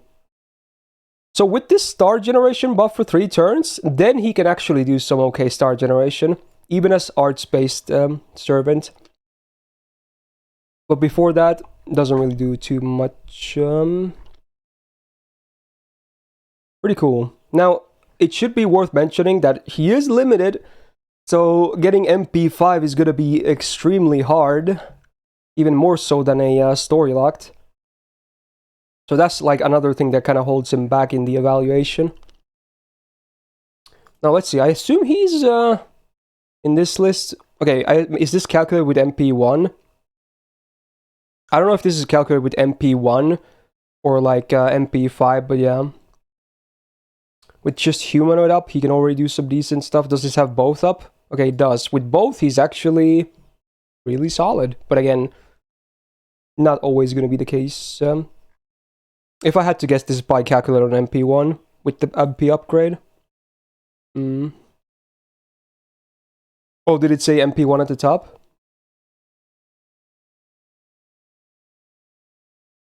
Wait, really? Is everyone else like low stars calculated MP1 as well? Oh, okay. I thought the low stars would be MP5, but I guess not. Alright. Interesting. I guess I should mention that to Trevor, that he should definitely do that. It's like no one's gonna run them in permanent low stars at MP1. Anyway. So I do like the MP buff. I think I think it's between B plus and A, honestly. After the MP upgrade. It would be, I think it would be an easy A at least if he was free MP5, but he's not. Maybe he could still be here. He has some good stuff going on. I really like the man attribute. Humanoid is effective against basically every servant. Yeah, sure. Sure. Alright. Let's move into the 4 stars. The golden servants. That really didn't take too long for the low stars. Alright. we're gonna talk about one of the more infamous ones, Steno. So with this, we've, I guess, covered all the base versions of the sisters. So what is Steno? Divine support, man charmer, small debuffer. I don't know what to call her, honestly. I know what to call her. Kinda hopeless. There you go. Anyway, Steno, yeah. She has a Buster MP that does no damage. It's so weird, dude. She's not the only one to have that, but it's in her case especially, it makes no sense. But you know, okay, fair enough. Especially because she has the standard triple quick assassin deck. So weird. I think it's worth noting as well. I think she has the highest base MP gain in the entire game at a ridiculous 2.26%. So even if her hit counts are literally as bad as they can be, she can actually still get her MP in a okay amount of hits. So yeah, just because this is such a ridiculous number, you're gonna see it on the next servant as well. Anyway, oh great, we got Vampirism back. We'll be seeing some of this today as well. Shout out to 80% chance to drain. Ooh, I love it. Ooh. Anyway, and then you get a 27% battery. Random jank numbers. Like back day one, they were like, people don't care about exact numbers. It's not like people are gonna MP turn 1 anyway, right? Yeah, okay, that aged really poorly, even back then. Considering K-Scope, for instance, existed already. So yeah, I hate this skill. I hate it. It's a stupid amount of battery, and it can whiff the drain. And it's a 6-turn cooldown. I hate it. It's not the worst skill in the game, but I just don't like it. Alright, 100% chance to charm a male enemy for 1 turn. 7-turn cooldown, though.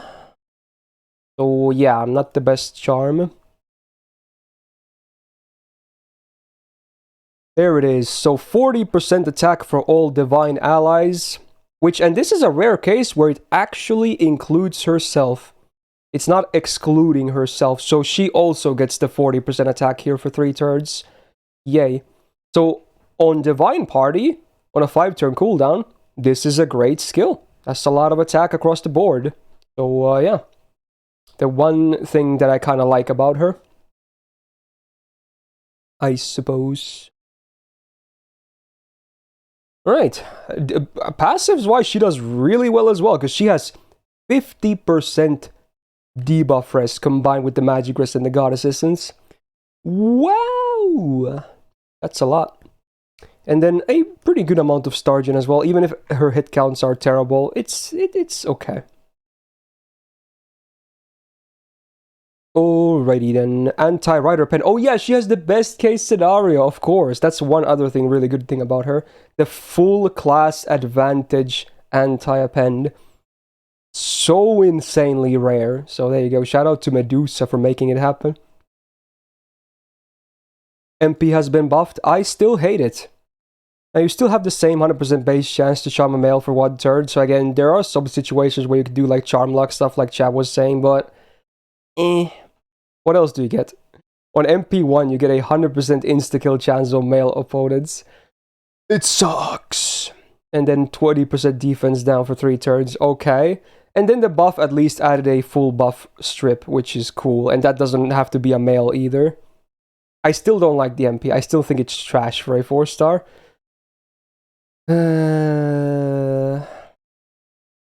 Yeah.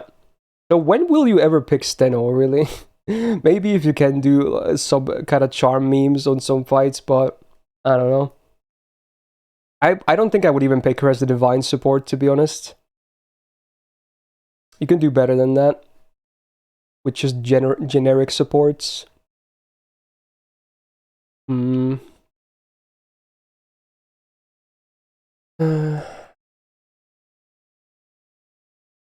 I guess Mighty Chains give her a better, MP spam potential, but it's never gonna be like fully consistent, is it? Right?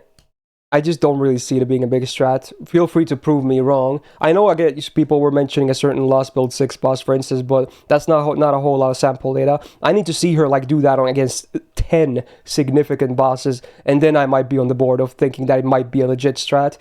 Is too little sample data. Anyway, Steno last year I had her on a C+. I might slide her down, honestly. Because even Matahari at least has the crit AoE crit star buffs. Oh my god. Yeah. Just don't really see too many use cases for Steno. Well, I guess Plushie isn't here yet, but we're still gonna keep going. But yeah, when he comes back, I'll let him talk about all the servants we placed, and I assume he will have a lot of things to say about the next one. So we're gonna talk about Carmilla, the OG. Oh, single target the Buster DPS. Now she actually has a pretty decent attack stat. It's around average with the assassin mod, maybe slightly lower, but among assassins, especially 4 stars, I think she does fairly well. So that's not bad. Now she also has the same deck as Steno, and pretty around the same MP gain as well. So while her hit counts are literally the worst that they ever can be, because of how high the MP generation stat actually is, she could still, you know, get some decent gains going, especially if overkill happens. So yeah. That's a little bit of a compensation, I guess. I do wish she was double Buster, double quick, though, because she has a Buster MP. But whatever. Okay, then. So, hey, look at that. It's already back. Yay. It's the same skill. Exact same value. It's the same freaking thing, dude. I hate it. It's not consistent. I hate it. Yeah, I don't like it. Torture technique, minus 20% defense down for 3 turns on a 5-turn cooldown. Is not trash, but most of these at this point have already been buffed, including one of her own variants, Liz, who has a very nice torture technique right now, and also another 4-star we'll be talking about later, who also has a really nice version of this. So I wish they would buff Carmilla's as well. Also buff this skill. Third skill I actually like, though. This is cool. It's a single target minus 50% crit chance down for 3 turns, and then 10 stars per turn for 3 turns on a 6-turn cooldown. This is cool. This I like, at least. These two, this I hate, this could be better, but this I actually think is fine, and I like it. Okay.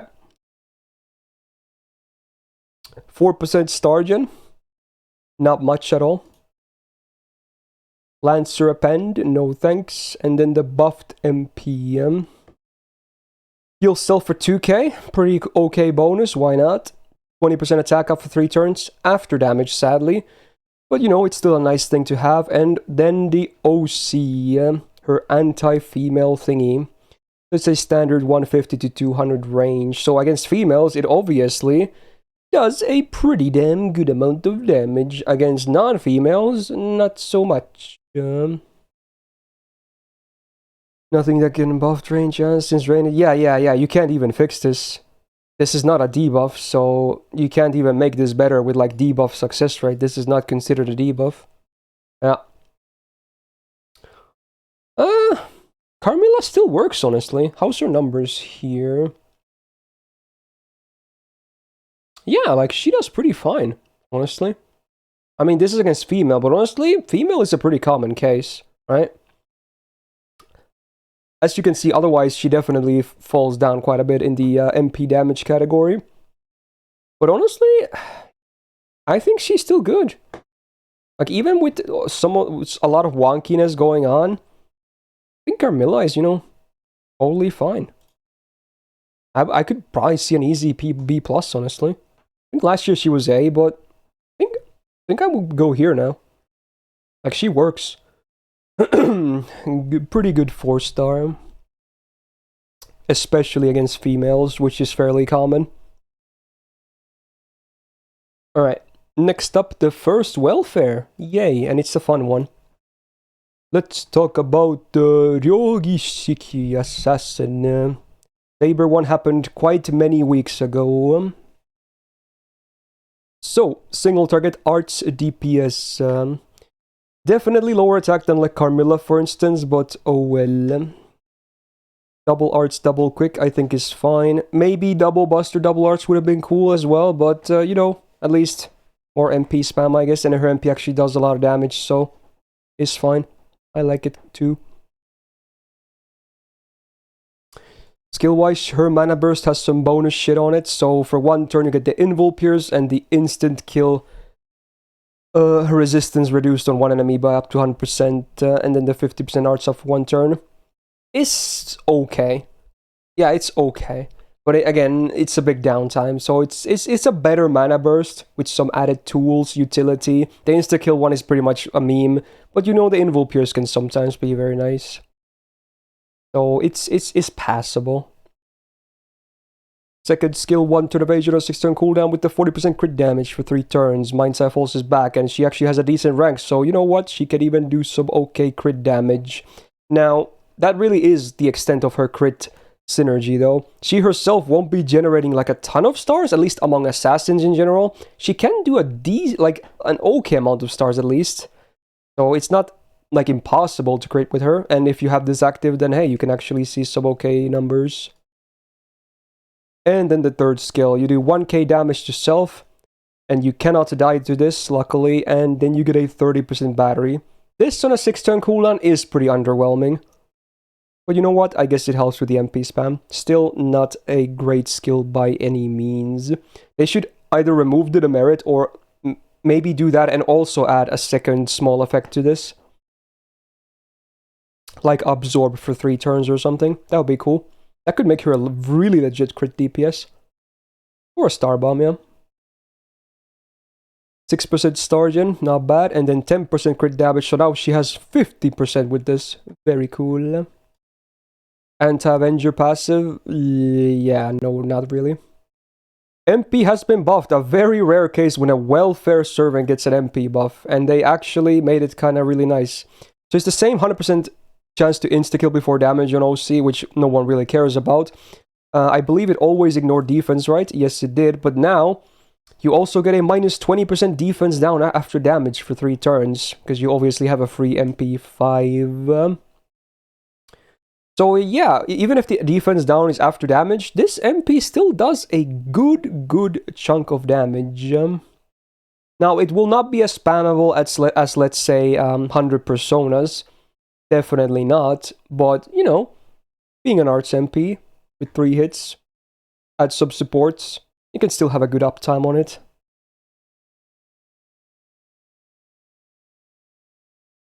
Now, where is she on this sheet? I'm blind, I'm always blind.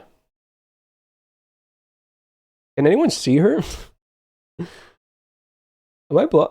She's not in here. Oh, she's there. She's like all the way high up here. And that's only MP1, assuming. Maybe it is MP5. Oh, no, okay, it is MP5, because these columns are empty. Okay, so it is calculated like that. So let me make sure Okada was MP1 then. Okay, Okada was calced at MP1, because he has the other columns filled, okay. Yeah. So it is how I thought it was gonna be. Okay, that makes more sense. Okay. So yeah, she's calced at MP5, obviously, and yeah, you can see pretty damn nice numbers. In fact, when you think about it, she kinda has the highest damage potential in a setup like this, if we don't consider niches. So, wow, kinda good. Whoa. Now, last year, I had an A+.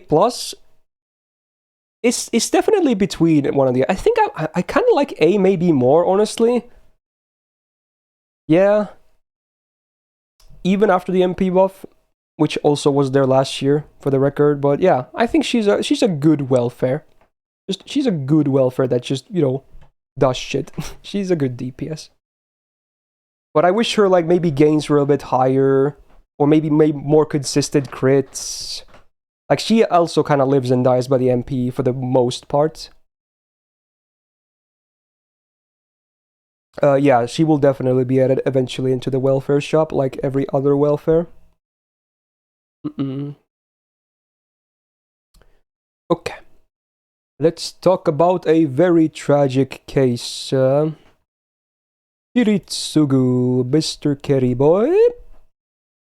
Another single target arts DPS with the same deck, but sadly this one not so nice. Attack is a bit higher, I suppose, but still not amazing.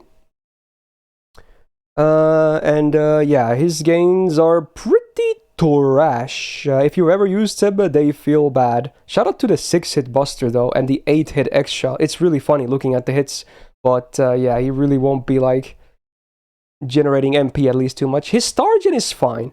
Stargen, I don't really have a problem with. The MP generation is the problem. Alright, now straight up first skill already so much worse than Shiki. It's even like not only does it not have the Invul Pierce and the meme instant kill res down, it also has less arts up. What? It's a 40% arts up for 1 turn, dude. It's too little. It's too little. But hey, he has a 3-turn Invul Pierce here, so that's cool. Actually, a very good uptime on a 5-turn cooldown, and then 50% crit damage for 3 turns. This is actually legit. This is probably the best part about him with the MP, if anything. Like, the party debuff is down by 20% besides himself for 3 turns. That's not really a bad demerit, honestly. That crit damage on a good uptime with the Invul Pierce on a good uptime, yeah, it's actually not bad. So this, at least, is fine. And then he can target someone with Taunt for 1 turn on the ally side and get a 15-star bomb. This can be okay as well, because he himself doesn't really have good defensive skills, so you can just give this to someone else who maybe has some good stuff up. It's an okay utility skill on a 5-turn cooldown. 10.5% Stargen, nice, and 10% crit damage. Actually pretty good passives. Anti-Avenger Append again, no thanks. The MP post-buff, I actually do like as well. So ignores defense, great. Guaranteed drain, love it. And then minus 10% crit chance down for 3 turns on base OC.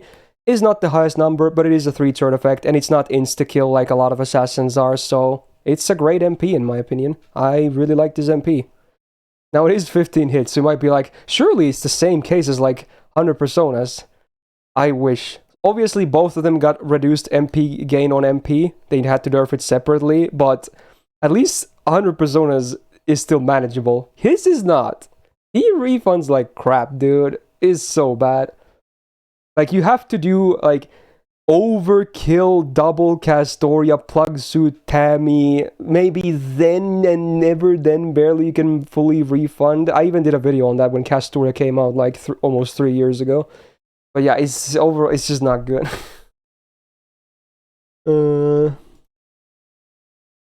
His numbers, I assume, are still okay, at least. Because the MP buff. Yeah. I mean, at least not really great compared to Shiki, I guess. Yeah, he's got some issues. He's not as bad as like Iris feel, I suppose, but yeah. Kind of pales in comparison to Shiki. I'm still gonna place him in like C+ or B though. Like, he's fine. His damage is good. There's just some things about him that are just not that great. Yeah. I do like the MP a lot, though. It's a great MP. Yeah. Alright, let's move on. Another welfare servant. We are gonna talk about Saber Shisho. I think a lot of people want her, because at this point she's really rare. Even for NA, the rerun was so long ago. Well, I'm sure she's gonna come back with the welfare shop at some point as well. So, AoE, quick DPS, because she doesn't farm. I'm pretty sure her refund is absolute dog poop for that. Oh well. Okay, there's your FA, you guys. Her attack is at least fine, not too bad. It's not high for a 4-star, but it's decent for an assassin 4-star. Full usual triple quick assassin deck, I think is fine for her. She really is all about, like, you know, Arjun as well when you think about it. And she does decent AoE damage too. Not like amazing AoE damage, but decent AoE damage. Considering she's a free MP5. Self-taunt for 1 turn with 50% crit damage for 1 turn. It's a 6-turn cooldown, so it's a bit rough. Yeah, it's a bit rough. I'm not a huge fan of the skill. when you combine this with another one of her skills, it's fine, but man, the downtime is definitely still real. Here we go, this is the skill right here. So you have a targeted heal and damage cut. 3k heal and up to 1k damage cut. So if it's like non-crits, it can definitely soak most of the damage. No problem. It does match the cooldown here, but man, again, both a lot of downtime though. A lot of freaking downtime. And the third skill really won't be too much different, spoiler. Because again, it's a 6-turn cooldown with 2 1/3 effects. It's Invul Pierce and 50% quick up. Would I say the Invul Pierce is worth a +1 turn of cooldown? Maybe not. I don't know. It's hard to sell. Yeah, so everything is 1 turn on a 6-turn cooldown. So man, and considering her face cards are not even like amazing, you're gonna feel this downtime if the fight goes on. It is not good. And E rank presence concealment. So she's very close to Matahari and having no passives. Lancer bonus, forget about it. MP then. Man, does this MP suck. Look at that. Can it be worse? Probably not. AoE, no effects, overkill, or overcharge is instant kill. And only a 30% chance. So it's not even good for farming if you're gonna do instant kill farming. Oh my god.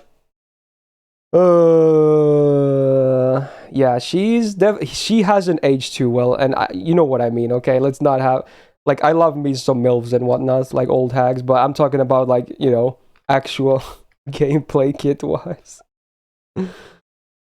Yeah, the free MP5 is easily the best thing about her. But I would feel, honestly, is there, like, I would maybe pick any other 4-star AoE assassin over her, maybe. Even at, like, lower MP levels. I think she's like a D+. Ooh, that kind of hurts, but you know what? Yeah. Ouch. Definitely not a pretty sight gameplay-wise, but at least she's really hot. So, you know, it's not all bad. Alrighty then, we're gonna talk about the Mr. Fister next.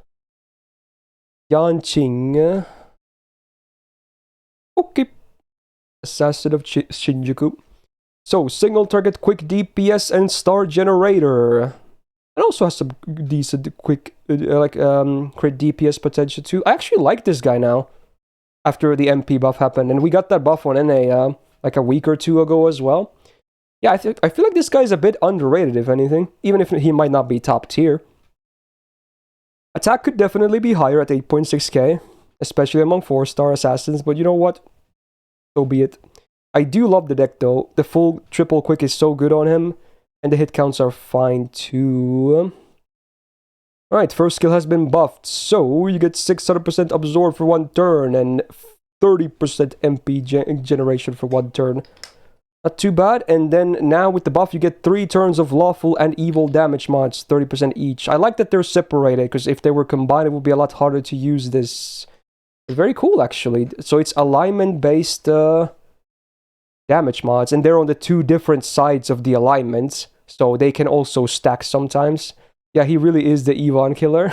That's like the best case scenario pretty much. So now on a 5-turn cooldown, I don't hate this skill. I think it's fine. I do kind of like this. It gives him another use as well with the niches. Second skill has been buffed, and this is his best thing. This skill is so good.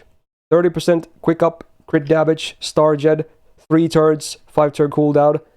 Is perfect. Like, what do you want more of this? Like, it's so good. This is just so good. Great uptime. All of those buffs make great sense on him. So, yeah. A great skill. Third skill is his... This is the weird part. Maybe they should buff this at some point and just admit that he kind of should be a DPS himself. So yeah, you basically eliminate his own absorb for 1 turn and then get his 20 star bomb. 6-turn cooldown. The cooldown is also massive. So it's basically stars for your other teammates. It's kind of weird. Yeah, it's kind of weird. I do like these two though, but this is a bit weird. I guess you're going to use it on turn where you don't have his cards to begin with, just to help your friends a little bit, but eh. Alright, 6% star gen could be higher, but definitely helps. And then his unique passive gives him 5% crit damage and quick up. So again, it's basically more of the second skill, which I like. Anti-archer append, I think is kind of meh. And then the buffed MP. Dude, this is great. Look at, there's a lot of good shit here. So, now it is after damage, obviously, but 20% quick res down again for 3 turns. Nice. 50% crit damage for self for 3 turns. Another really big nice. And then a 20% crit chance down for the enemy for 3 turns. Base OC. This is a great MP. Honestly, it's nice. I like this a lot. Even if it's like the quick res down is after damage. Oh yeah, it's crit damage down, you're right, actually. Yeah. That's a very rare moment. Not many servants have a crit damage down. Yeah, good call there. Good MP. Lots of hits, so even as a single target MP is still going to generate a good chunk of stars, especially when you have the second skill active with the quick up and the star gen. Now let's see, I assume this has his updated numbers for the MP buff, right? Yeah. So if the enemy is either lawful or evil, he already does good chunks. And if it's both, hey, he actually is on the really high side of all these single target assassins. Yeah, if they ever fix his third skill, I think he can be like a top tier 4-star, honestly. So now I would say definitely an A for sure. Maybe even A+, honestly, but I still don't like the third skill though. And I do like Wu Zetian better, yeah. We're gonna talk about her, I think, very soon, actually. So yeah. But Yanqing, underrated. With the MP buff, it actually does damage now, because it used to kind of do bad damage. Oh, she's next, yeah, there you go. Makes sense, they're both from Epic of Remnants. Let's talk about Wu Zetian. A really, really nice single target assassin, in my opinion. So, single target quick once again. Attack around the same number as Yanqing as well. Could be higher, for sure. She has the double buster, double quick deck, the first assassin to have this in our list, and I really, in retrospect, is even better with the release of Summer Scotty, excuse me. So, yeah, it's a great deck, I really like it. Makes a lot of sense. Hit counts are also pretty good. It's 3s across the board. So for both start and MP generation, she does pretty fine. Alright, her torture technique has been buffed, and I actually really like this buff. So it's now a 30% defense down for 3 turns on a 5-turn cooldown for 1 enemy. Great. The burn is like whatever. It's 1k burn for 3 turns. Maybe easier to use like Honey Lake, but whatever. But then, 1-time 3-turn buff block. Let's go, I like buff block. This is a great single target debuff skill. Good. Second skill, her Imperial Privilege has actually been buffed. Sadly, it's still 60% to get those big attack and defense buffs. So you still get the same heal, but now, what do you get? 2 new effects. 30% party crit damage for 3 turns, great, and a 10% party battery, hey. This on a 5-turn cooldown is kinda cracked. Like, this is better than a lot of SSR skills, honestly. If you land all those attack and defense ups on her as well, this is insane value. Like, it's so good. But honestly, now at least you have more than the heal. You at least have the AoE crit damage guaranteed and the AoE battery guaranteed. So it's still like miles better than every other Imperial privilege in the game. So good on her to get the better version, I guess. Great skill. Third skill is kind of where people say like, oh, she's a quick support. I very much disagree, but you know what? Fair. Like, even post this buff, I don't think she's going to be like a great quick support. I would mainly use her to DPS by herself, and I think she does a great job at it. But here we go. 20% AoE attack up. Now, it sucks that she doesn't get the quick buff herself. It's 20% quick up for the other two, up to 2 frontline members. So, for herself, it's kind of like, it's only 20% attack. It's not that great. It's still better than Yanqing's third skill, I guess. But yeah. Overall, I really like her skills, especially the first 2 ones. There's a lot of good stuff going on here. 4% star gen, cool. Sadly, not too much else. Anti-Berserker append, let's go, great. And then the MP has also been buffed. Ooh! It now comes with a full buff strip. Now, it is after damage, but considering it didn't even exist before, I think it's a great addition regardless. And then a poison is like whatever. But hey, another 50% crit damage for herself for 3 turns on base OC. Great. And again, she can generate a good chunk of stars, so crit damage is always going to be pretty decent on her. Like, she's actually great. She's a really good single target DPS. How is she on here? He doesn't have like niches, so it might not be that reflected. Like, yeah, she's around the middle or so, which might not be all that fair for her, to be honest. Yeah, dude, she's really damn good. I would agree to a minimum A+, honestly, yeah. If they ever buff the 3rd skill and give her the full buff, like, you know, treatment, she could be EX.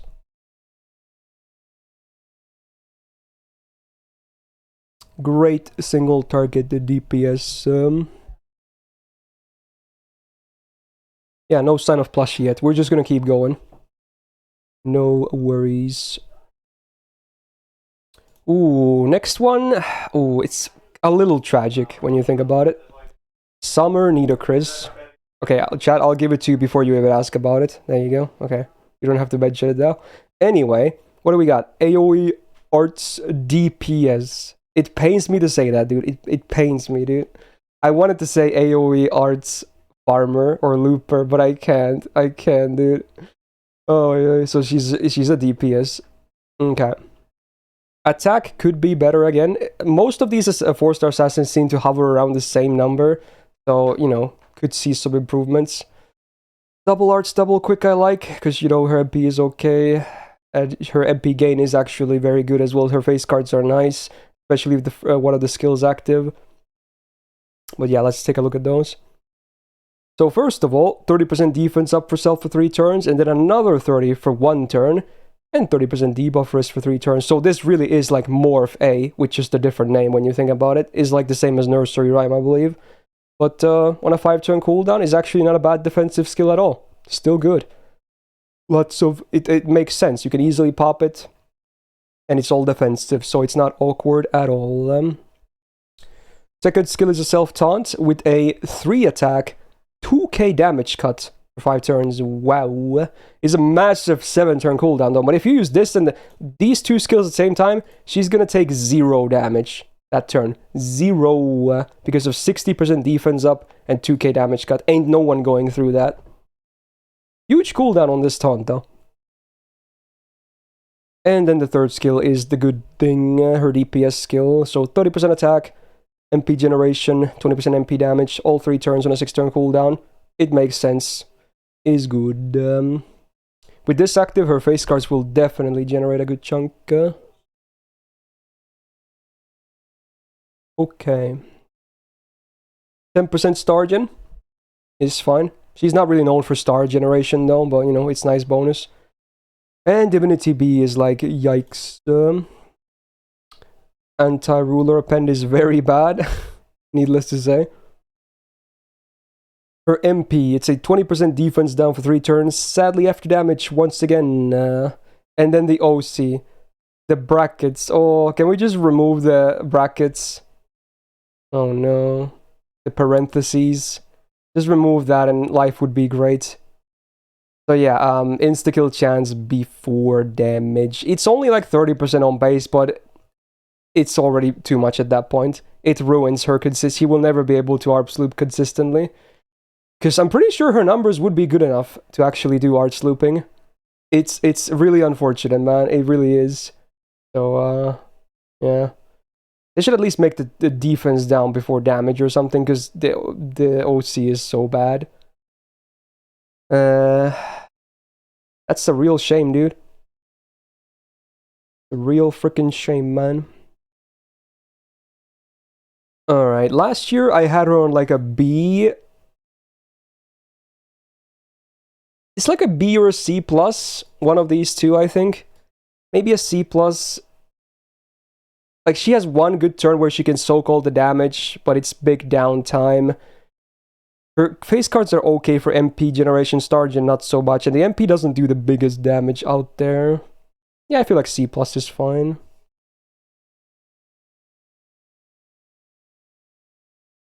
Okay. Decent. Honestly, I'm gonna lower her to C, just because we have Summer Valks nowadays. Yeah, because that's a really brutal competition for her. Yeah, okay. I'll lower it to C. Ouch. Okay. So, next up, we're gonna talk about another servant that I kind of like. Mochizuki Taimu. Assassin BU, if you will, kinda. Memes. So, single target arts DPS once again. Attack is, again, on the low side of all these 4 stars, sadly. Has the gains deck of double arts, double quick. I think it's perfect for her because she, again, really wants to spam the MP as well. Her skill has been buffed, great. It's a 100% base chance to MP seal an enemy for 1 turn, I like it. Then demonic damage mod, 30% for 3 turns, and then also 20% curse damage mod for 3 turns. This is basically what they need to do with Serenity as well, right? They need to give Serenity this, but poison instead. So yeah, this is really good on Mochizuki because she really has a lot of curses. Easy to apply. And then if you add some CCs as well, not only are you going to get this damage mod, but at that point, depending on your shuffles, you might actually even see some decent damage numbers from the curse on top of this damage mod working. So if you're fighting demonic, you can have up to 50% power mod against it on a good uptime as well, because it's a 5-turn cooldown. It's already kind of rare to have a 1-turn MP still on a 5-turn cooldown. So this is actually a really nice skill now. It makes so much sense for her. I really much like it. Okay, second skill. I'm gonna sneeze. I think it's coming. I can feel it. Ooh. Okay, never mind. 30% arts up for 3 turns on self for the 5-turn cooldown. So not only is it the better number, it's 30 and not 20, and it's 5-turn cooldown and not 6-turn cooldown, so it has the best of the both worlds. And then every time you attack with normal cards, you curse the enemy for 3 turns. And this effect lasts for 3 turns, so again, good uptime.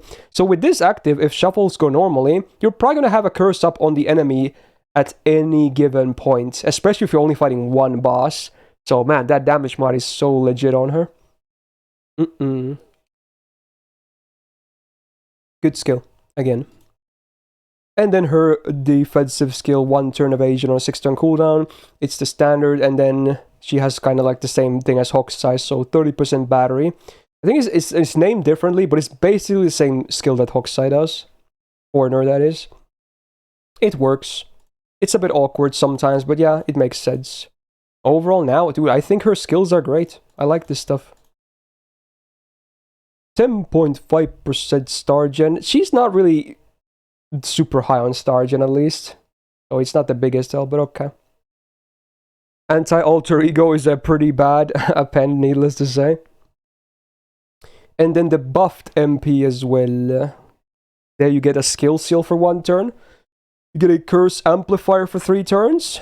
And this one is actually plus 200% curse damage. And then the OC is 10% crit chance down for 3 turns on base OC. Pretty good. Pretty good stuff. Not the best MP we've seen so far, but, you know, definitely not the worst. Deals decent damage too, especially with the second skill activate, especially if you have some damage mods. I assume there's going to be many entries here about her with the damage mods, right? If I can find her, that is. Oh, wait, do we only have 1 entry? Oh, she was... Maybe this was made before that. Oh, wait. No, she's up here. Ah, here we go. Is there one that combines both of them? There is no... Okay, so they only have the demonic up here. Interesting. Wait, oh, because... Oh, I bet this is always the curse one, isn't it? Let's see, is there notes? Ah, yeah, curse is assumed here. Okay, that makes sense. Yeah, that would make sense, because it's one she can apply herself, yeah. Okay. Yeah. Pretty legit, man. And demonic, again, it's a pretty common trait, honestly. One of the more common ones.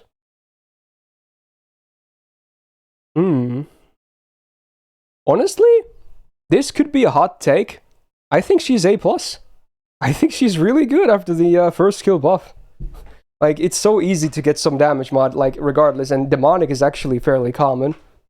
And she has a buffed MP as well and whatnot. Her kit makes sense. She's good. Like, she's actually really good.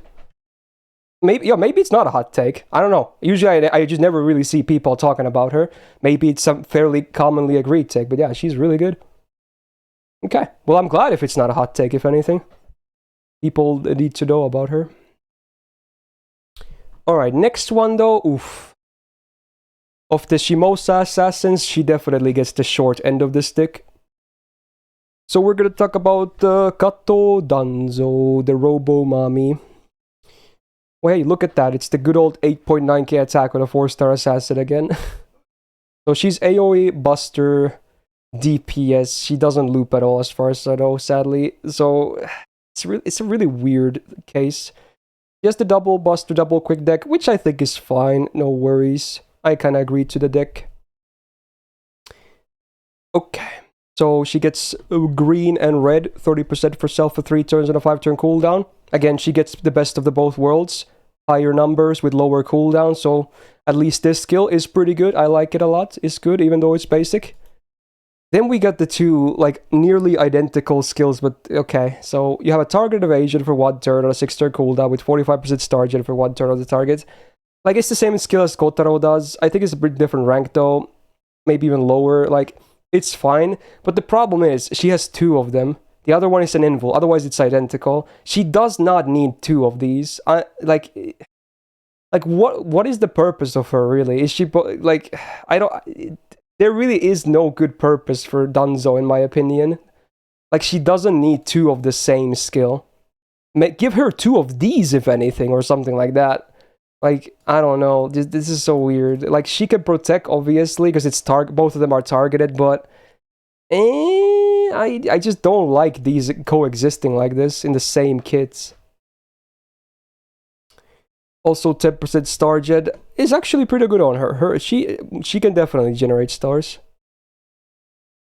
Once again, the anti-alter ego append. Dude, Doman is making all of these guys have really bad appends. Okay.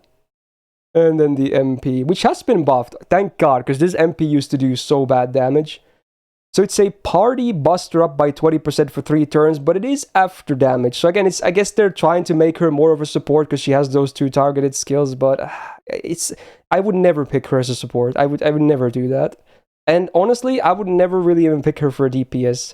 Sure, she still has the anti-demonic mod for the MP. That's great. It's a common one. 150 to 200 range is the base one, but that's really it. Like, she's an anti-demonic DPS with some party utility. That's really it. She's not hopeless. She's just kind of hard to slot into things. Yeah, I think I would use Kotaro more than her, honestly. Yeah. Also, she's story-locked. Unlike Mochizuki, for instance, who's permanent. Danzo is story-locked, so even getting MP levels is hard. So that's also another thing that doesn't help her. Now, she was B in my list last year. I think I'm going to slide her into right next to Summer Nitocris, honestly. A full tier down. It's just, yeah, they need to do more with her, honestly. They need to do more.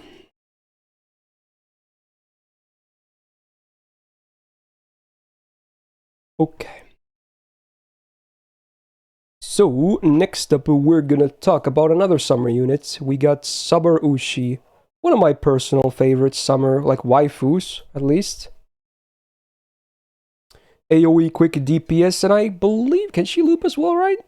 Well, maybe. Well, she's not in the list, though, but maybe it's not a pretty loop. Maybe it's doable, but maybe not, like, super pretty. Anyway, she's not a terrible DPS either, though, and she, like, if you want stars... But, yeah, Summer Ushi, though. She's, like, of all the AoE servants, she is, like, top 1% in star generation. It's kind of crazy. So yeah, her attack is also a very nice 9.4k, first of all. That's great. I like it. It might be the highest so far of all the 4 stars. Maybe. At least it's up there. Then she has the full triple quick deck with 4 hitters. Let's go. So you know she's gonna be absolutely blasting stars. Yeah. 6 hitter extra as well. Alright, skills. She has a 40% gauge on the first skill and 6-turn cooldown. A bit underwhelming in my opinion. Even her face card gains are also pretty good, so it's not like she needs big batteries or anything. I wish this did something else too, honestly, but oh well. 1 turn evasion on a 5-turn cooldown is better than average, and then 30% quick up for 3 turns is nice. Good uptime. It's a great skill, sometimes a bit awkward though, but yeah, good skill. Third skill, self-absorb, 500% for 1 turn, debuff immune for 1 turn, and then for 1 turn, all of your normal attacks have a 40% chance to remove all buffs. So, honestly, yeah, it's RNG, it's 40%, but if you do this on a full Brave Chain, you still have at least 3 or 4 chances, depending on if you MP'd or not that turn, to remove all buffs. So, you know, it's still fine for the RNG, because you have so many 40% rolls in that 1 turn. At least you should only use this on a Brave Chain turn because the absorb as well. So all of that on a 5-turn cooldown, yeah, it's fine. It could be better. It's fine. It's all buffs, by the way. So you only that's what I'm saying. You only need to land one of the 40%, and then all of them are gone. That's why it's more lenient. It doesn't remove just one buff. As soon as you land one of the 40%, all buffs go away from the target. Alright, 5.5% star gen. I guess, well, she's already kind of cracked with star gen, so it's not like it's a big deal. 11% crit damage is great because she's going to be dishing so many stars, she will be critting all the time. And then, dude, 11% quick up. Wow, permanent. You love to see it. So with that and the second skill, she can have 41% quick up for her own kit. Pretty good. Alright, anti-assassin append is a meme unless you bring her for like maybe buff removal or star gen, which I really wouldn't do too much. You kind of want her to DPS as well. MP has been buffed, which I honestly kind of forgot about. So that's cool. Again, very rare for summer servants to get MP buffs as well. 20% quick res down on AoE, 3 turns on the OC. Sadly after damage, but hey, it's kind of spammable anyway. And it's going to help with face cards as well. Now, with the buff, she also has a flat 150% extra damage mod against lawful alignment enemies, which, again, very, seeable, common. I don't know, that's not even a word. But yeah, you see that quite a bit. And then removes enemy offensive buffs after damage. But considering it's only offensive buffs, it should be fine after damage as well. So she has a lot of, she messes with the enemy. Not to the extent that Kotaro does, but, she's got some good stuff going as well. Like, she's very comparable to Kotaro. She definitely does more damage, spams her MP better, probably generates a bit more stars as well, but she doesn't debuff as well. So they're very comparable, I guess. Okay, then. Last year I placed her in A, it seems, and I think I might still agree to that. I think she's, especially now with the MP buff. I'm not sure if that was live last year. So, especially now with the MP buff, I think she deserves an A rank.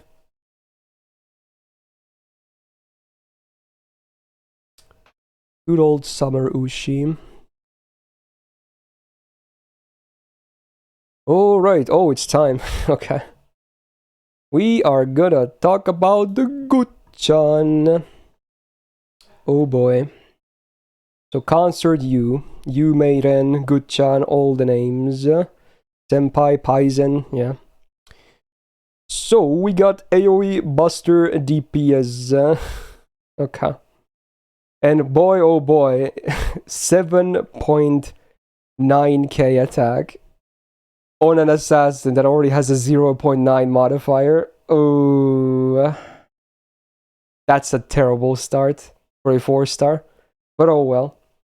She's got a double Buster, double Quick deck, which I think is fine. Maybe it should have been double Buster, double Arts, honestly. But again, do they even do that for assassins? Maybe not. I forget what Tess's deck was. But yeah, sometimes a bit awkward. Okay. Her gains are not terrible though, but they're also not amazing either. Alright, let's talk about the skills. Okay. So self MP gain per turn, gauge per turn for 5 turns, 10% on max rank.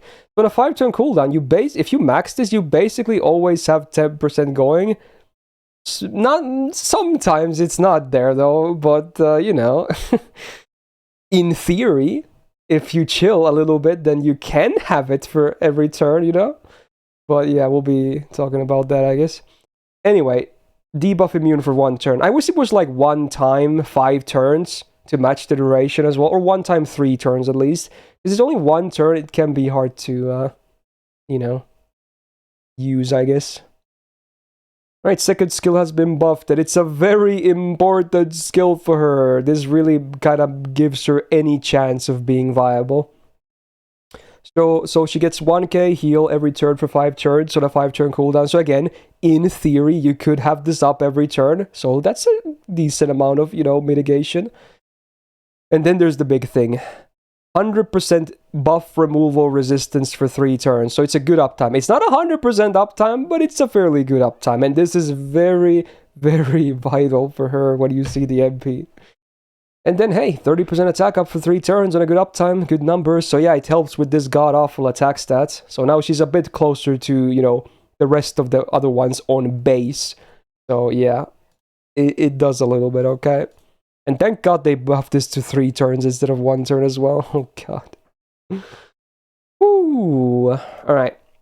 Third skill is back. The same stupid C rank. And she's not even day 1 like the others. What the fuck, dude? She's like year 3 or 4, I forgot. But why? Why is it still this one? At the same 80%, 27%. I hate it, dude. Like, it's so stupid. Why does she have a day 1 skill, dude? Okay. So overall, her kit is fine. It's alright. I don't hate it. It's okay. But compared to like Wu Zetian, is kind of like, it kind of pales in comparison among the 4 stars.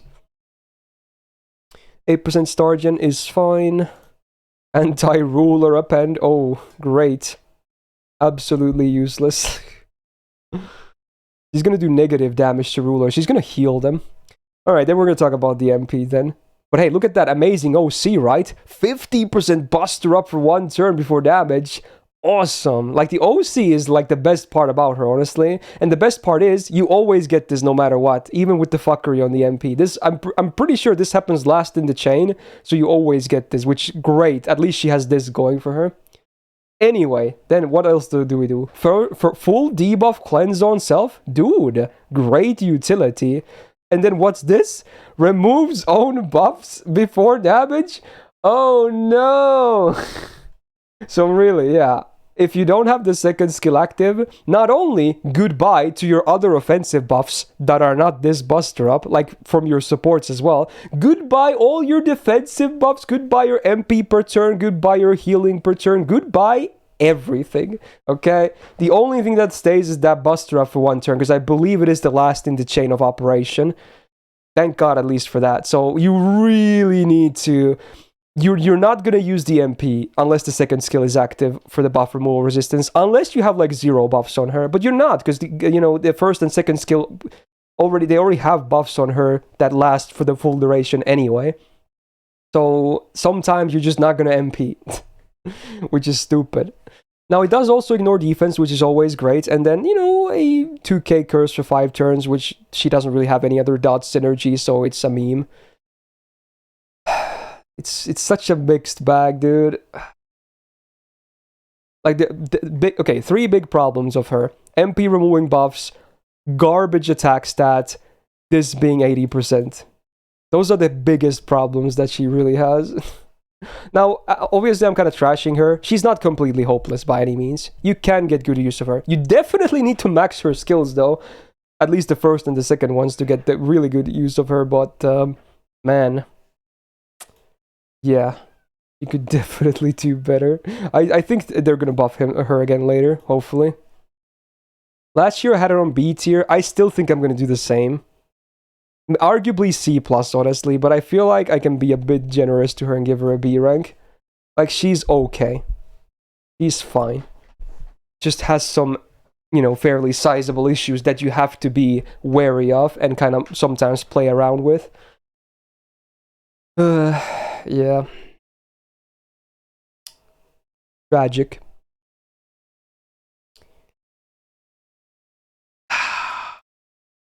Maybe she should be down here. Ah. Okay, we'll see if Plushie can convince me. If Plushie thinks she sucks as well, we're probably gonna keep her here. Okay. Anyway, let's see.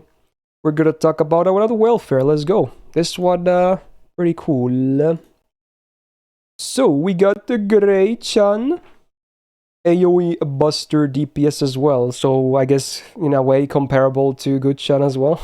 But she's a free MP5, which is great. And also, look at that, 9.4k attack. That's quite a bit more, huh? Okay. So pretty good on the attack, for especially for an assassin.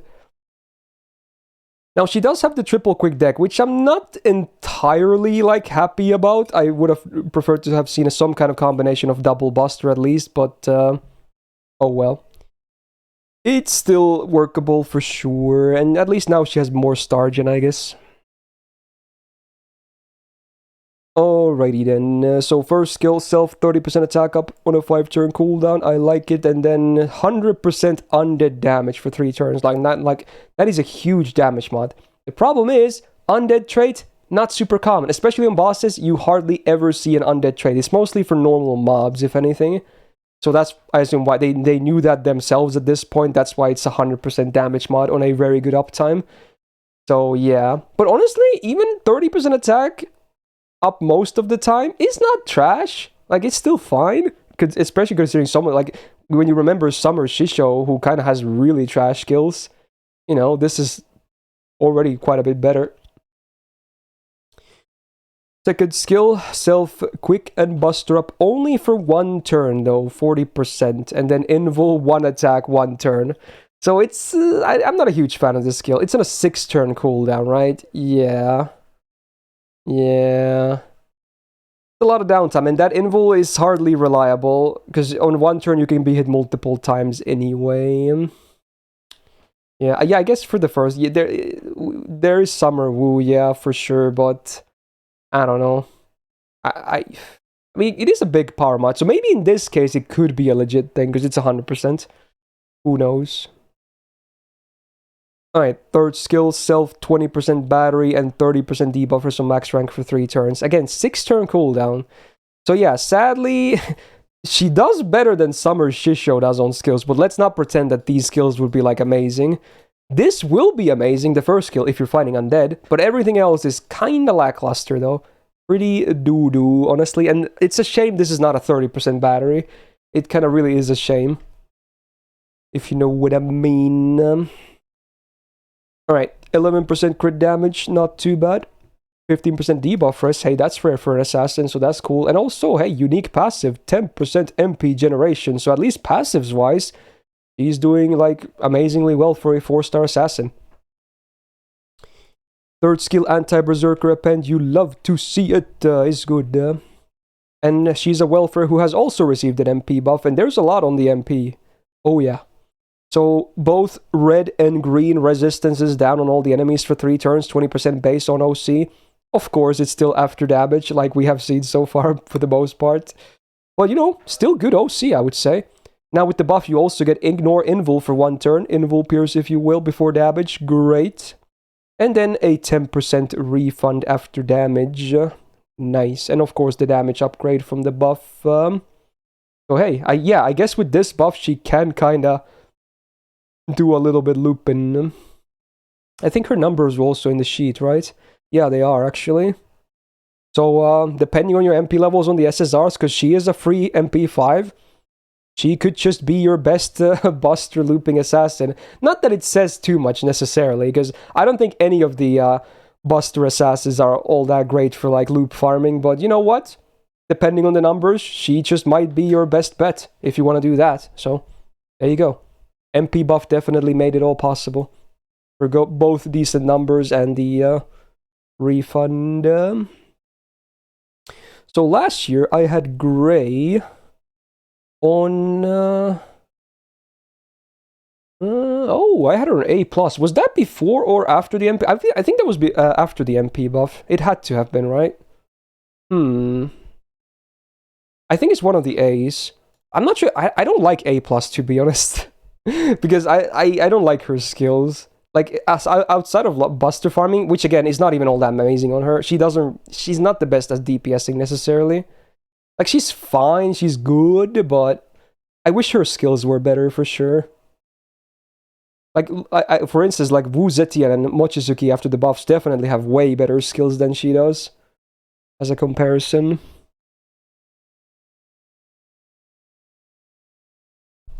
Okay. Not too many four. In fact, we have 2 or 3 4-stars left because we're gonna rank the Valks the same, obviously. Okay, let's see. Oh, it's the summer waifu.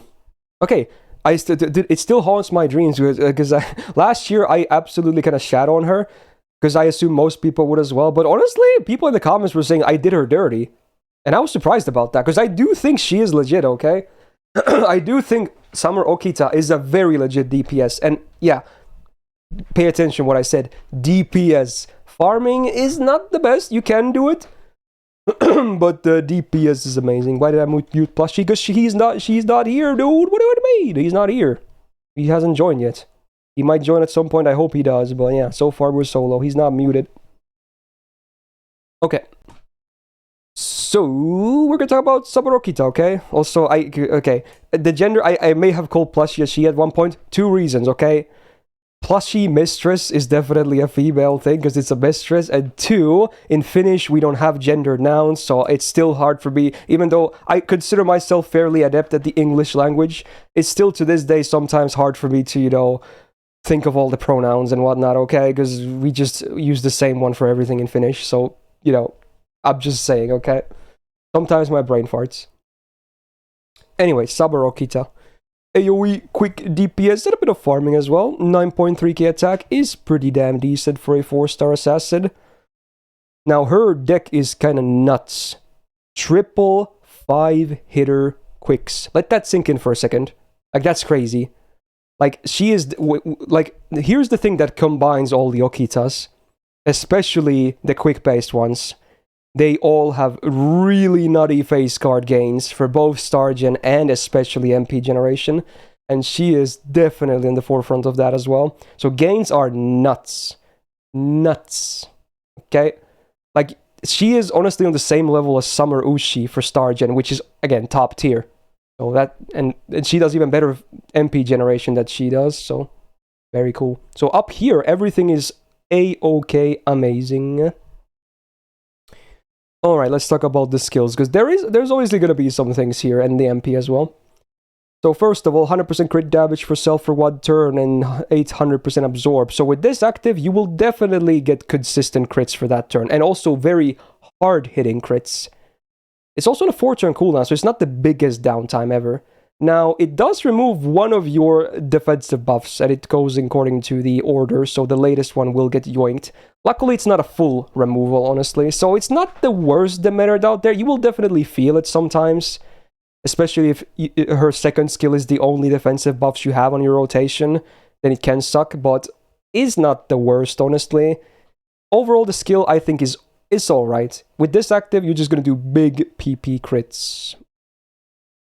Alright, second skill, 1 turn evasion, a 6-turn cooldown, so it's the base, and then her unique version has, not Invul Pierce, but Ignore Evasion for 1 turn, and also 20% MP damage for 3 turns. I like that the MP damage is 3 turns, because her MP is actually fairly spammable, although sometimes there might be issues, as you might know.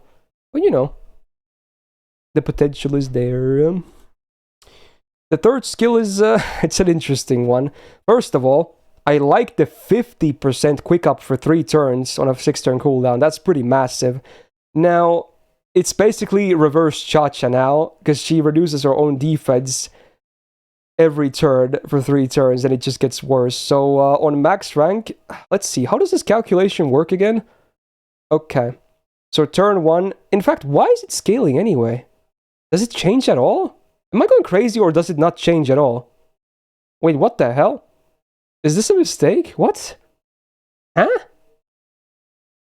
Okay, whatever. I guess they just wanted to list the turns there instead of listing them in the normal effects, but it doesn't get better when you level it. It's literally the same thing on level 1 and level 10. So anyway, turn 1, minus 10% defense. Turn 2, minus 30%, and then turn 3 minus 50. So this can actually be pretty bad, right? Yeah. And you remove with this skill 1 is a defensive buff? No, it's a debuff. Oh wait, it's treated as a buff! Oh, you're right, I never noticed. Wait. Huh. I don't think it's... Okay, I don't think it still works, right? I don't think it works. Because it's treated as a buff, but I assume it's not a defensive buff, right? It surely is not a defensive buff. So even if... Yeah, I don't think it really matters. Yeah, I don't think so. As much as I would love for the first skill to be able to remove that, yeah, I don't think it can. I would have noticed that by now if it did. Yeah, I would have definitely noticed that by now. So sadly, doesn't work like that. Oh well. But hey, that's a lot of quick up though. Imagine 50% quick up on 5 hitter quicks. 3 of them. Yeah, that's ridiculous. Anyway, her passives are fun. So she has double 10% minus insta-kill resistance, so, you know, lore. I guess if you're playing her, this can be annoying, because enemies can insta-kill us, but we can't insta-kill them, so that sucks. She has 7.5% star gen, cool, very nice with the great face cards. 15% debuff res, let's go, and also the foreigner passive, 2 stars per turn and 2% debuff res. Now, this is great, I love this. The foreigner passive on rank E doesn't do too much, but hey, it gives her Van Gogh synergy. She can actually get the big buffs from Van Gogh, because that's all you need. This is what defines whether you can or cannot get buffs from Van Gogh, having the foreigner passive. Because it gives you like the existence outside the domain trait. Let's go. So that's a very cool combo. Anyway, Archer Append is like whatever. And then the MP. Well, the effects are fairly good for the most part. So 30% AoE defense down for 3 turns. It is after damage, but that's a lot of defense down though. And then also removes all defensive buffs from all enemies. Again, after damage, but hey, it's on AoE, so that's great. Now then the biggest problem is right there. It's the 60% chance to get stunned after using the MP, which completely cuts off your follow-up Brave Chain. So unless you have like a support to give you like debuff immunity or a CC, like the mirror one, you might sometimes just use your face cards before the MP when you're DPSing. It's just the thing that happens. And yeah, it's definitely a considerable demerit. I agree, but honestly, I think I did her too dirty last year. I even used her quite a bit, especially now that I have a Grailed one, and her numbers are still super legit. Like for DPSing, insane gains, both for Star and, you know, MP Jane. And also pretty good crit potential too when she goes hard with the first skill. But last year I placed her in like a flat B. Honestly, she needs to be on A tier. Again, call me biased if you will. Last year I was afraid I was gonna, like, people were gonna get mad at it, but no, people were mad because I placed her too low. That's what people were mad about. And then after that I realized I was too harsh on myself because I wanted to look as unbiased as possible. But she really is legit, honestly. She is very legit. So yeah. Like, she's very comparable to Samarushi. Samarushi doesn't have the demerits, but she doesn't have the same numbers either. So they kind of, you know, in my opinion, kind of like break even. Both are solid. So there you go. This time, I hope no one is mad about that. Okay. Alright, 2 more 4 stars. We're gonna talk about another welfare. They're actually both welfares, the last ones. We're gonna talk about Kichi Hogan. We got Ushi Sensei. Okay. So, AoE, a quick DPS at Farmer. Pretty cool. 9.4k attack, again on the better side of all the 4-star assassins. She has double buster, double quick, which I like, especially for DPSing because of Summer Scotty existing nowadays. Very nice. So everything up here, I actually like. It's not Okita numbers or Ushi numbers necessarily, but still pretty good. Alright, self quick up for 3 turns, 30% on a 6-turn cooldown, not too bad, and then 2 hit evasion for 3 turns. I really like that it's a hit-based evasion for 3 turns. If it was like 1 turn evasion, I would definitely like this skill less, so yeah, I actually kind of like this skill. It's a bit more flexible than usual. Second skill is a targeted 20% battery and 200% absorb for 1 turn on a 5-turn cooldown. It's fine. is not that great, but it's fine. It helps. And then 20% AoE attack and MP generation, 20% each. This on a 5-turn cooldown is actually really nice. Yeah, I actually really like this. Helps with her looping, helps with her DPSing and whatnot, so yeah. It's all good. So definitely completely trashes Summer Shisho in terms of skills. Yikes. Alright, 6% star gen, nice. 25% big debuff for us, and 9% arts up. Well, she only has one arts up, but it's a 4-hitter, so especially if you manage to overkill with her arts card, you can actually see some nice MP gain. Arts repend, whatever, and then the MP. So much like Summer Okita, she also removes defensive buffs after damage. Cool, even if it's after damage, it's still, I mean, it's better than nothing, right? It's still nice. And then 1 turn, 10% quick up before damage on OC base. Could be higher because it's only 1 turn, but, you know, fair enough. It's not instant kills, so, again, we've been seeing that a lot on Assassins, so still better than that, or dots. So, not too bad. Yeah, especially now that Tiamat exists, yeah. Oof. But remember, she's also a free MP 5, so her MP actually does a decent chunk of damage. Now, on the sheet, she obviously can loop. I assumed with a triple Scotty, she should be able to run a 50% CE, right? There is no triple Scotty listed here, but it might be doable. I don't know if your gain is exactly high enough, but you can even do it with double Scotty. It's just not going to be super pretty, especially this day and age when you have all the other options too. But yeah, considering she's free, it's way more accessible, I guess.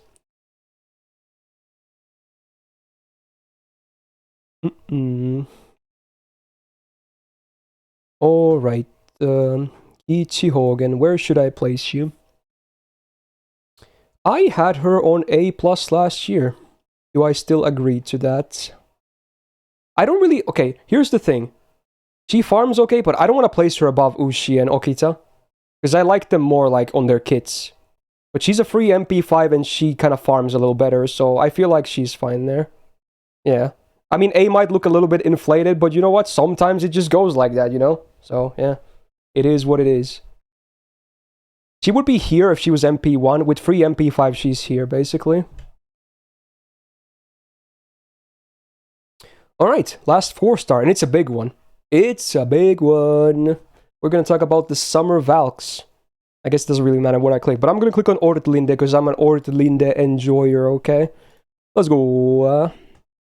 So, AoE arts, looping, farming, and man, do they loop well. Ooh! 9.7k attack. I believe is also the highest attack of all 4-star assassins. So, that's cool too. Getting closer to the 10k mark. Alright. We got double arts, double quick deck. So again, they're probably not going to give anyone on assassin triple arts. So you know what? In terms of gains, that's, you know, the best deck you can have here. Very cool.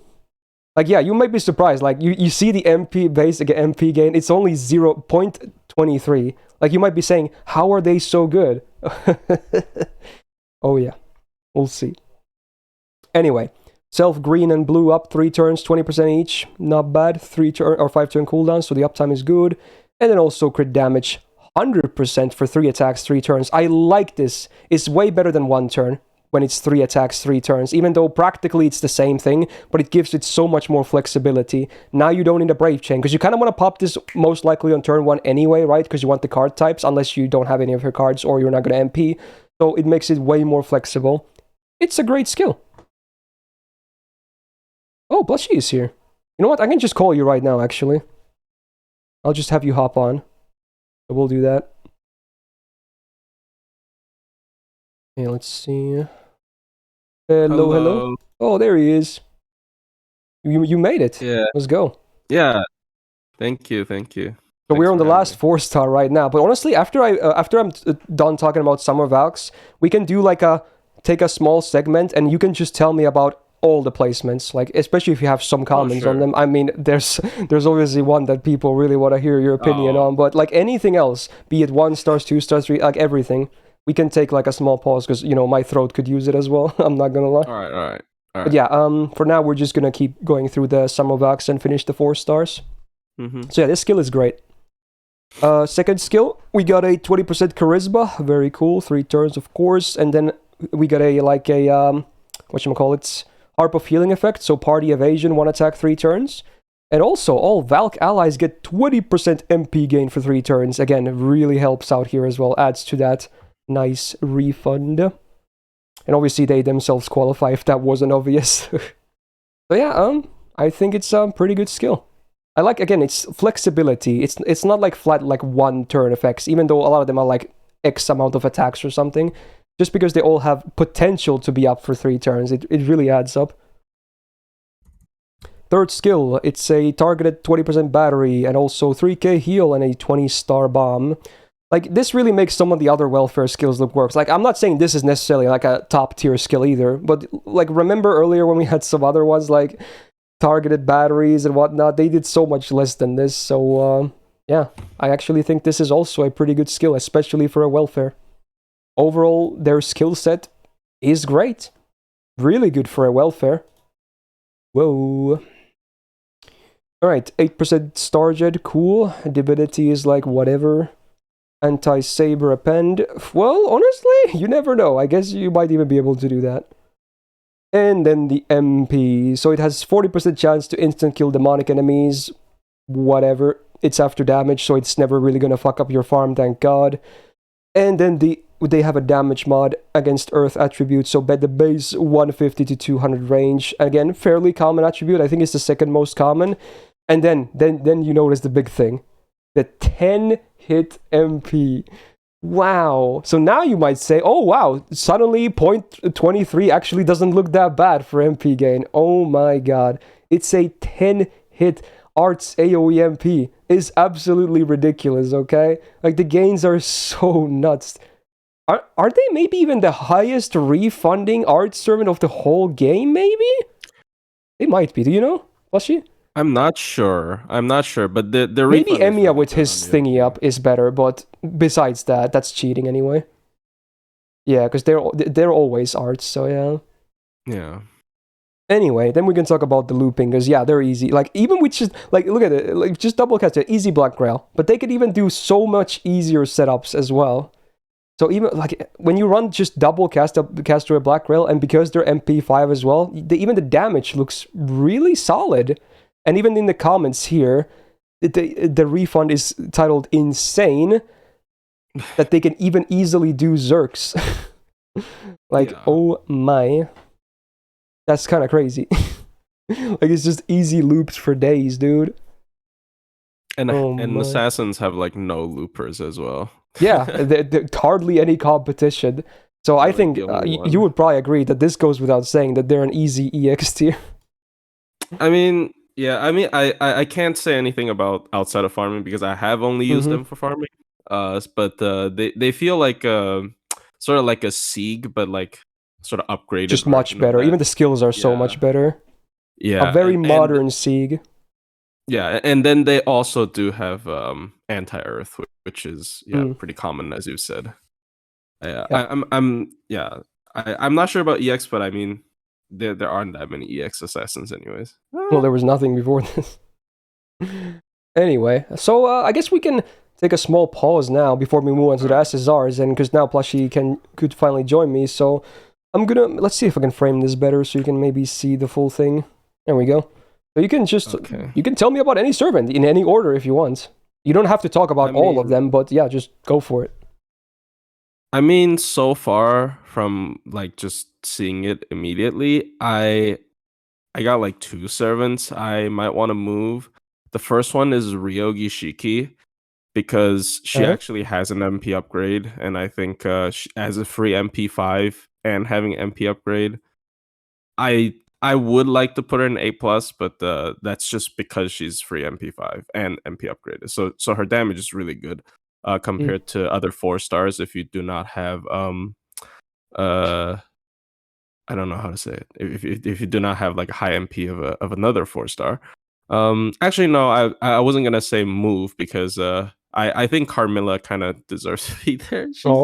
She's a little bit outdated because I think at this point how do I say this? I think at this point torture technique is not a very good skill. and her first battery is 27. Like that's literally a meme. And it's not a in my guaranteed server. drain, which sucks. Yeah. We have a sticker of Carmilla like freaking out, and it's just called 27 because No, it's okay, that's funny. yeah 27. So I don't know. I hope it was 30. And okay, I don't use Summer Ushi that much, but is she that good? Yeah, her numbers are kind of nuts, and she has a lot of good utility, like buff removal, for instance. Oh, She can dish out like because I unlimited completely- stars. Oh, I see. I do not have her. I'm really sad. I wish she was with Tyra in the banner, which I kind of don't understand why she wasn't. But yeah, I never And also, had. sorry to cut you off again. She does have an MP upgrade, which is very rare for summer servants. So, yeah. True, I forgot about that. Yeah, and she has a lawful power mod with the upgrade as well. Yeah. Others are, yeah, I think. I mean, I actually might put Steno a little bit higher just because I think she's good utility, and she's actually not a half bad, like, I don't want to say DPS, but sometimes I actually think she can be used as a sort of like a half damage dealer because she has some like buff removal stuff, and if you are against males, she's really good. So that's like about it though. I think others are kind of fine. It's like Ryo Gishike, like I think she's really good. I don't know anything about Ushi. I think Carmilla is, yeah, she deserves to be there, and I think Steno is a little bit higher, just on my like that's all, and everything else is pretty fine, I think. So you like for instance all the A+ servants? A+, yeah, that's fair. Oh, I really like Chiome at A+. Yeah, dude, the buff to the first skill is so nice. Yeah, I think post buff Giome is actually legit, like one of the best 4-star assassin damage dealers. Because like Wu still has to kind of land her Imperial Privilege, but she is still A+ because she, like, I use her as a half support as well, so she's really good utility. But as a pure damage dealer, I think Chiome might actually be the best one right now, which is pretty funny because I remember people like to make fun of her like when she first came out and stuff. But like, yeah, post buff, she's really good. Oh, and I would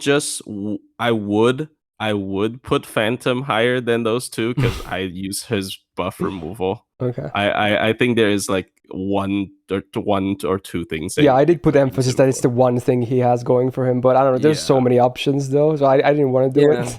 That's fair, but yeah, that's about it though. Yeah, that's like even on 3 stars, you have like Alexander and Medi, and they also do other things. Does Alexander's have to be male or not? I don't use. I think he's humanoid, so it's not every target, but it's like all servants basically. But it's still very good. It's like most CQs, anyways. Yeah. All right. Yeah. Also, one thing I mentioned is that on the topic of the Mochizuki buff is that they should do the same thing with Serenity against poison targets. That would help so much. Oh, yeah. I like these kinds of buffs. I guess some people would call it a little bit too broken because like they make their own damage mods. But I think it wouldn't even be as broken on like Serenity because she has to no, never mind. She has a skill that poisons, right? Yeah, she has actually multiple poisons. Okay. The MP and one of the skills. Yeah, so on the MP that will make her really good. But I'm just saying, like, a lot of characters I feel like might need some more damage. I think they can buff that because they can only apply the status with their MP. So like the first MP doesn't get boosted as a form of like balance. But yeah, I think Serenity, because she's kind of underpowered, she could definitely use that. Yeah. But then she would probably like jump all the way to like really high if she does have that. She could actually match like maybe 100 personas, at least in damage. Yeah. But maybe not a spam ability, but damage. Yeah. I mean, yeah, that would give like a Robin Hood kind of feel, right? Like depends on how big the number is. So yeah. Well, people were also saying that the Alexander buff removal is against everything. Yeah, we were just talking about the charm. Oh, it was against everything. All right. Yeah, the buff removal is against everything. The charm is just humanoid. No, that's really nice. And yeah. Buff carry to match Rasputin or something. Yeah. They should make a new version that's like a alter ego, so he can truly kill casters that he's supposed to do. Oh yeah, he is the mage Yeah, killer, but yeah. he's It's so stupid assassin. that he's assassin. He's literally the worst It's class against casters. kind of unfortunate. Hmm. Yeah. So yeah, overall, I think this looks pretty fine. Like, I It don't know. definitely is a bit bloated on the A, but honestly, I'm just going with how I feel. And then yeah, that's fair. I mean, like a lot of servants I don't have a lot of experience with anyways. Hmm. So yeah, and all yeah. Also, I really agree with the Ezo post buff is really good. Yeah, Yeah. I I like it like that too. a lot as well. He could be maybe higher as he was permanent, or maybe had another skill buff, but yeah. At least the MP buff Oh, was nice. definitely. If he was permanent, I would put him A plus because of the Yeah, he'd be a anti-ban great is permanent. very damaging. Yeah, but too bad he's Gouda. You got pay up. Indeed. Yeah, Is that it? Your comments? Okay. yeah. That I think that'll be it for now. Yeah, I think it's Sure. pretty good. Alright. Because we can move on to the fun part then, which is probably where a lot of people will skip into as well. But you know what? Fair enough.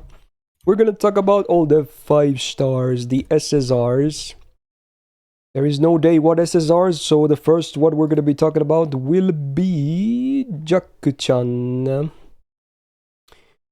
So, single target quick DPS, and honestly, still to this day, fairly relevant. Much like someone like, for instance, Okita Saber, she really is carried by the numbers. So, among SSRs, her attack is around average. It's a bit lower maybe because the class mod, but yeah, it's okay.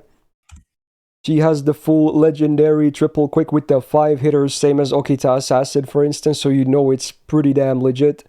You can just absolutely, with quicks alone, just pump her gauge and stars. Easy peasy. So yeah, the numbers are great. Then the skills is where I think she really suffers. So 1 turn evasion for self for a 6 turn cooldown, so it's the base, but her unique version has a quick mana burst of 50% for 1 turn as well. Like, even if you manage to time this properly, it's not amazing in my opinion. It's just an okay skill at best at that point, and sometimes it's gonna be really hard to time this, and you might not get value out of that quick. Because remember, quick supports tend to not even offer too much defense anyway, so you might just have to save the evasion for like tanking an MP or something. Second skill, I think this is by far the best thing she has on her skills. So it's a full single target buff strip, and then a 30% crit chance down for 3 turns on a 5 turn cooldown. This, honestly, this still day to me is still a good skill. I like this. This makes sense. This is good. I don't really have anything to complain about this skill. And then the third skill. Sure, it's a 4 turn cooldown, but it's only a single target 2500 heal. It's the same problem I have with Sanson as well. Yeah, this like Sanson's skill is even better, but it's like both of these are misplaced. I assume they're because of lore and whatnot, of course, fair, but man, they feel so bad on both Sanson and Jack. It just makes no sense. Like give her like a massive crit damage skill or something that really plays into her strengths. Like, this is not good.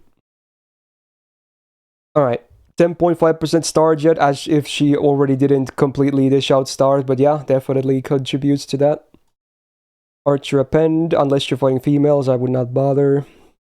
MP has been buffed, but man, it's an old buff, so it sucks. It's only a damage one. But hey, at least it always ignored defense, which is great utility. And then it's a really fun little power mod. So unlike Carmilla, who has like the power mod for the MP alone, she has the buff version, so it's 50 to 100% female damage for 1 turn. So it also includes her face cards for the turn as well, which can lead to some really big chains, like for a full quick chain, especially if crits, she can actually just absolutely annihilate a female opponent. Yeah. But honestly, as against non-females, it doesn't really do that much. It's just a 4 hitter, so it doesn't even generate stars a lot. It's really all her cards that do it, really. How is she in this? I assume she's going to be fairly high with the... yeah, against females, she's going to be fairly high up here in the single target. That much is a given. But then, against... She's like around the midpoint as an SSR, because this includes all of the assassins, so it's not super like, you know, generous to her or anything like that. Oh yeah, did she get a gimped buff on the MP as well? I forgot about that. Oh yeah, it's not 1600, it's 1400. That's really weird. Yeah. Maybe they'll do the Vlad treatment at some point and fix this as well. Maybe add They something new definitely as well. should. I forgot They about this. 100% should. Oh yeah. Anyway, I'm honestly, I still, despite Jack having several problems, her numbers are still so relevant that you can still easily use her as a DPS. Would I really pick her against non-females? Probably not, honestly. But against females, she's always going to be relevant, in my opinion. What do you think about Jack? I'm gonna be a little bit harsh here. I Yeah. think she kind of fell off. I don't know. It's like, yeah, her cards are good, but her MP damage is just not great at all. Like even against females, I might pick like the other single target assassins because like Yeah, totally not biased, but yeah, I get that. That's funny. We though. just got another buff like yesterday, which is really stupid, by the way. Like the buff is really ridiculous. So like I might even pick him or like Yeah. Kama. So like I don't know. I think her, like as you said, her skills are definitely a big problem. Like they're very outdated, and also add on the fact that her MP upgrade is a gimped number. It just adds up to a very year one feel servant, and yeah, like you know, your MP gain is good. Like you can get your MP back, but it doesn't mean a lot if your MP doesn't do a lot. So like I don't know. I don't know.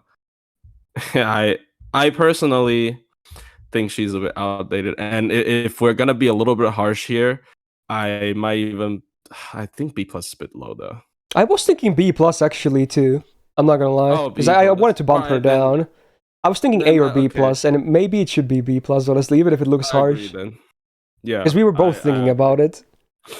Yeah. Ooh, I mean, I think there's maybe some people a bit mad about it because, you know, she's still a classic servant and still does a fine job, but I feel like the years haven't really treated her all that well. She really needs more. No. Like, she's every year she's looking a little bit worse, especially in comparison to her competition. Like, her competition not only, you know, increases over time, but also a lot of the existing ones, like, you know, the buff we got this week, also make the existing ones better too.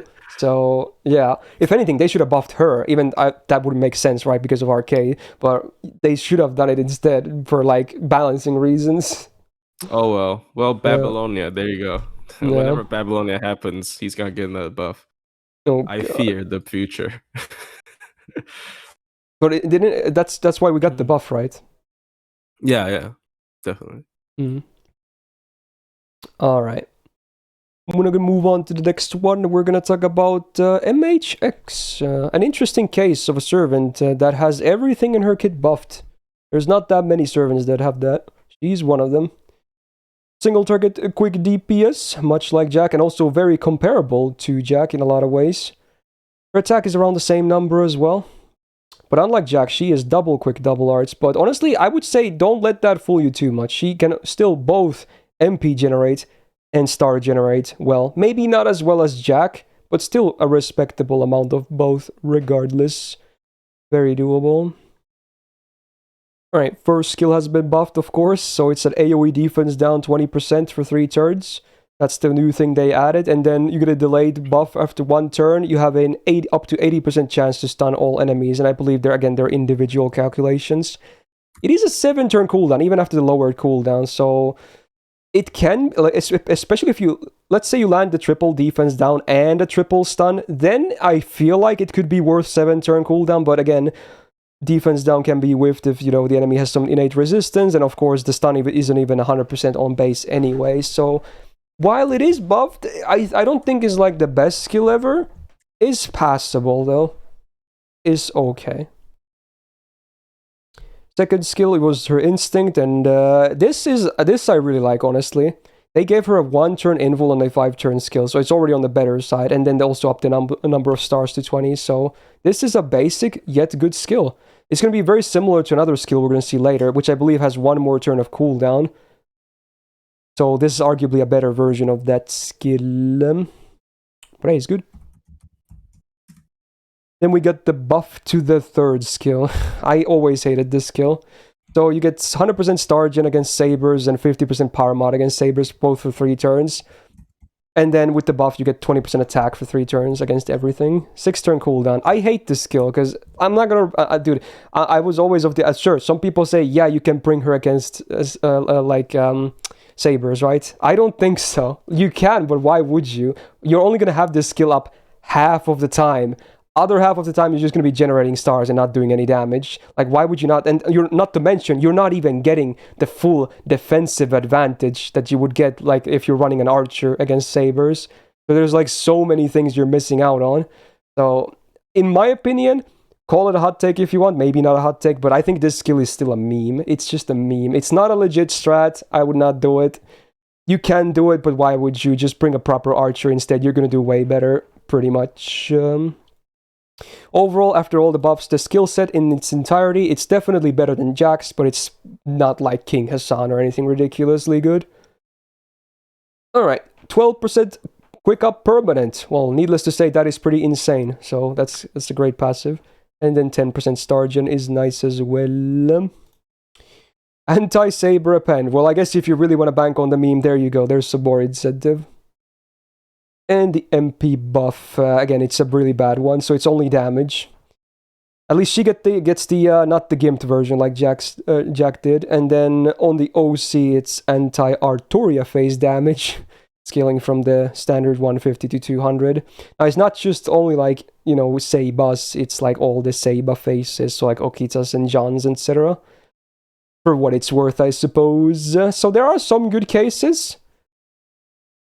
Like, even among riders, even though it's not common, and then Zerks, where she can actually hit insanely hard, but there's not that many, like, really, really great cases.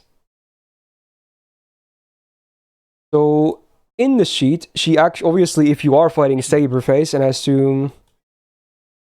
Yeah, this is not computing the power mod from the Saber class, but yeah, if you are fighting Saberface, she does kind of slam, especially with class advantage, which this assumes, so against, this is against all the... Riders and Zerks, which there are not that many of, but yeah. And if you're not doing that, she still does fine. Like, her MP damage is fine because she actually does have the proper upgrade. And she also has, like, stuff like attack up on her kit now as well. So not too bad. And considering her face cards are still pretty good, the looping is not entirely difficult either. What do you think of X? I actually like her quite a bit after the buff. Like, she's like a case of, you know, you buff something so many times that she would eventually become decent, right?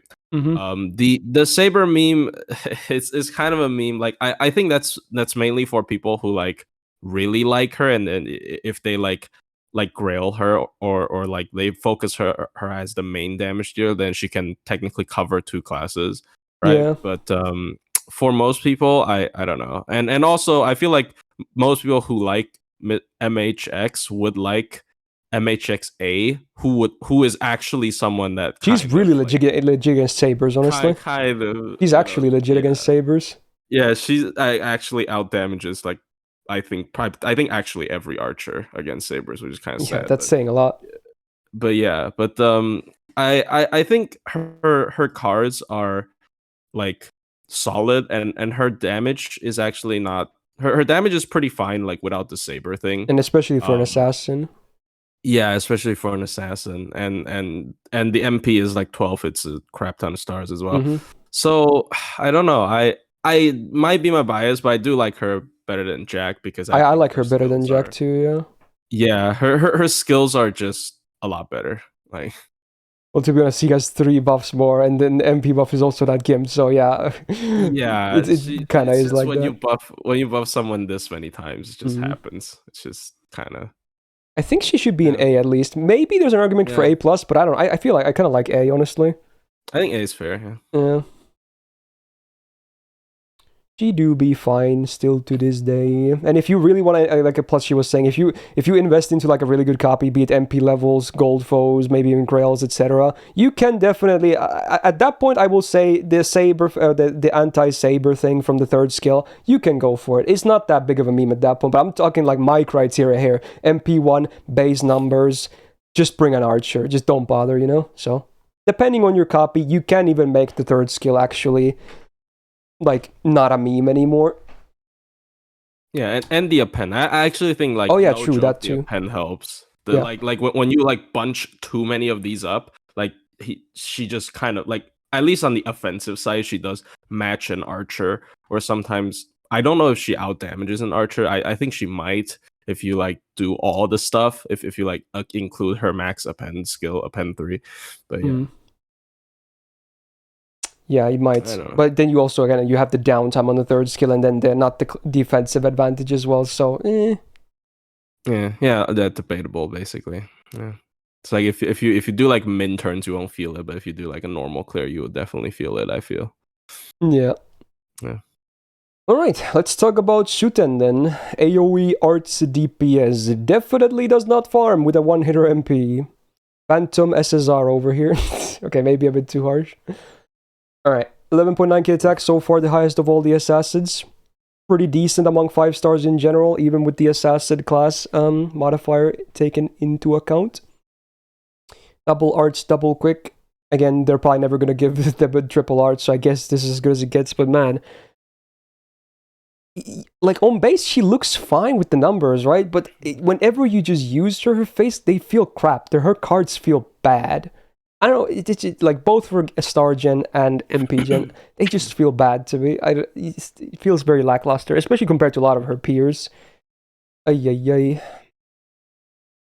Anyway, she's got the better version of the Matahari skill, because this can charm anything, not just males, so 60% chance to charm all enemies for 1 turn, individual calculations. And then 20% defense down for 3 turns.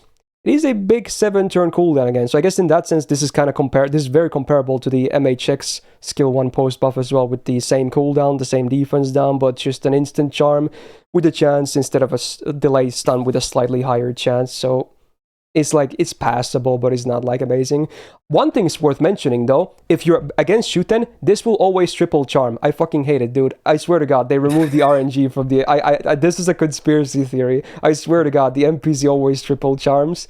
So screw the enemy version. Alright.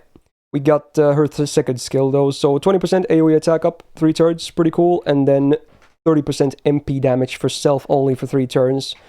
So it's a 5-turn cooldown, so for herself, I think it's a pretty okay steroid skill. Obviously nothing crazy, but you know, it works. And sometimes you can maybe even get a couple of MPs off in 3 turns for her, even if her gains are not that great, or refund either. So yeah, it's okay. And then the third skill has been buffed, great. So it's a self 1-time 5-turn guts on a 7-turn cooldown, so the uptime is pretty good. And it's a 4k res, so you can even heal from that, maybe recover. And now comes with a instant 30% battery, which honestly she really needed, even if this is a boring buff, because again, her gains just are really not there. Just feel bad. So overall, her skill set, still we're not seeing like amazing skills on any of these SSR, AoE, like not even AoE, but just all of these assassins so far. 6% Star Gen. For her, it's just fine. Again, she's not really there for Star Gen anyway. She's mostly like just dishing out debuffs with her first skill in the MP. Divinity is mostly a demerit. Anti-Berserker Pen is very good, very usable. And then the buffed version of the MP. So you get a bunch of debuffs. So for 3 turns, what do you get? 10% debuff rest down, defense down, attack down, MP damage down, crit chance down. That's the start. So all of those immediately, just they don't scale, it's always flat effects. Also an AoE skill seal, and then with the buff you get a 5-turn poison amp. This one is 100%, not a 201. So it's mostly a tickle still, and the OC is the 1k poison itself for 5 turns. So besides the poison stuff, there's a lot to like here actually. That's a lot of crippling things. The numbers are still not like super high. It looks better than what it actually is, but it's still fine, and it does decent damage too with the upgrade, even if I still wish it was more than 1 hit though, because it's really hard to go from MP to MP sometimes with her. Because again, you're not going to be farming with her, so you're definitely going to be DPSing instead. Yeah, this is okay. This is like not gameplay related, but one thing that annoys me with her is that, you know, when she MPs, she does like all these debuffs, right? And like it's like super fast, rapid fire, and that always gives me the illusion that they're all hits. And like, oh, she has multi. Oh no, never mind. She doesn't have multi hits. She has 1 hit. Oh yeah. It's just, yeah. True. So do you have any other comments on her? What do you think about her in general? All right. I think she could actually be not bad in CQs because of how crippling it is. If you can like build a slightly slower team and you spam the MP and then you keep crippling the enemy. And her damage is, yeah, as you said, her damage is pretty good. I think post buff, she for a while she was the highest damaging AOE assassin. Mm-hmm. I think. I think she got the MP upgrade first before the other ones for a while. Yeah. Yeah. Yeah. So her damage definitely not shabby. But yeah, I do think her skills can use more like challenge quests or high difficulty quests, either support or debuff. I think that should be the direction that she goes with because she is already like one of the best like poison users if you do want to use poison like for dot damage. But that's also the reason why I think poison is the weakest dot damage type right now in the game, just because there aren't that many good people to use it. It's just her and Serenity mostly. So yeah, I think they could definitely buff her in an interesting like direction. But as of now, she's like I guess you still couldn't call her niche because like you could still use her against riders pretty fine. But yeah, she can't farm. She kind of can farm if you force it because of how Yeah, but it's not pretty though. like, yeah, it's not pretty compared to other arts units. And again, Summer Valk is free, so why bother? Yeah, that does hurt her farming potential like a lot. Like sort of relatively, it's a Yeah. In my opinion, she's like a 5-star Kotaro because of all the debuffs, but she doesn't star generate as well as he does. Yeah. I wish she had buff block as well, like Kotaro does. They should add that too. Oh, it should be really good with buff block. Yeah. Just give it to the Raita servants, like Murasaki also has it, right? Like, yeah, true. Give them like a buff. And yeah, I like that idea. I like because she's about crippling the enemy, anyways. So they should go all in on the debuff train. Yeah. I'm thinking honestly like a B plus. That's fair. Yeah. So she's coming down a little bit from last year as well. She's fine, but definitely not top tier by any means. Alright, we're gonna move on to the next AoE assassin then, who also got one of the MP buffs. Gonna talk about Cleopatra, good old Cleo. I'm a huge fan of Cleo actually, so this is gonna be fun. While her attack is not as high as like Shuten, for instance, it's okay. It's 11k still, so could be worse. She's got double buster, double quick, and you might be thinking that, oh, maybe her gains are like MP gain is not that great. Oh, it is. It's ridiculous. Then you realize that she has like a 1.06% MP gain on base, and then her hit counts are also fine for both the quicks and the arts and the OC. So trust me, her gains, like she's like the complete opposite of Shuten. She can just go boom, boom, boom, boom, boom. Alright. She sadly, I guess Wu Zetian really is the only one that wins with Imperial Privilege. At least not in terms of the chance-based buffs, but she got more, at least guaranteed. So Cleo still has the base Imperial Privilege, 60% chance to get the big amount of attack and defense for 3 turns, and then the guaranteed heal. Again, if you land one of those things, it's pretty okay. If you land both, it's amazing. If you land nothing, it's bad. Again, it's the value really depends. I still, to this day, hate this skill. Second skill, though, now we got some good stuff. First of all, 40% MP gain for self for 3 turns. Huge. And then another 10% MP gauge every turn for 3 turns. Why not? He doesn't really need it that much, but yeah, sure. And then also 1k healing every turn for 3 turns. This on a 6-turn cooldown is very fair. So when this is active, oh my god, her gauge just jumps. And then this is the skill I was talking about with X. So it's basically the same skill. It's a 20-star bomb with 1 turn on anvil. But instead of this being on a 5-turn cooldown, this is on a 6-turn cooldown, but it also comes with a full cleanse. So it depends on the situation, I guess, which one is better. But I still like this skill too. I like both of them. They're pretty good defensive skills with some bonus stars on them. So overall, I think her skills are good. And especially if you land these, you're just golden. Alright, 8% star gen is fine for her. Divinity D is like whatever.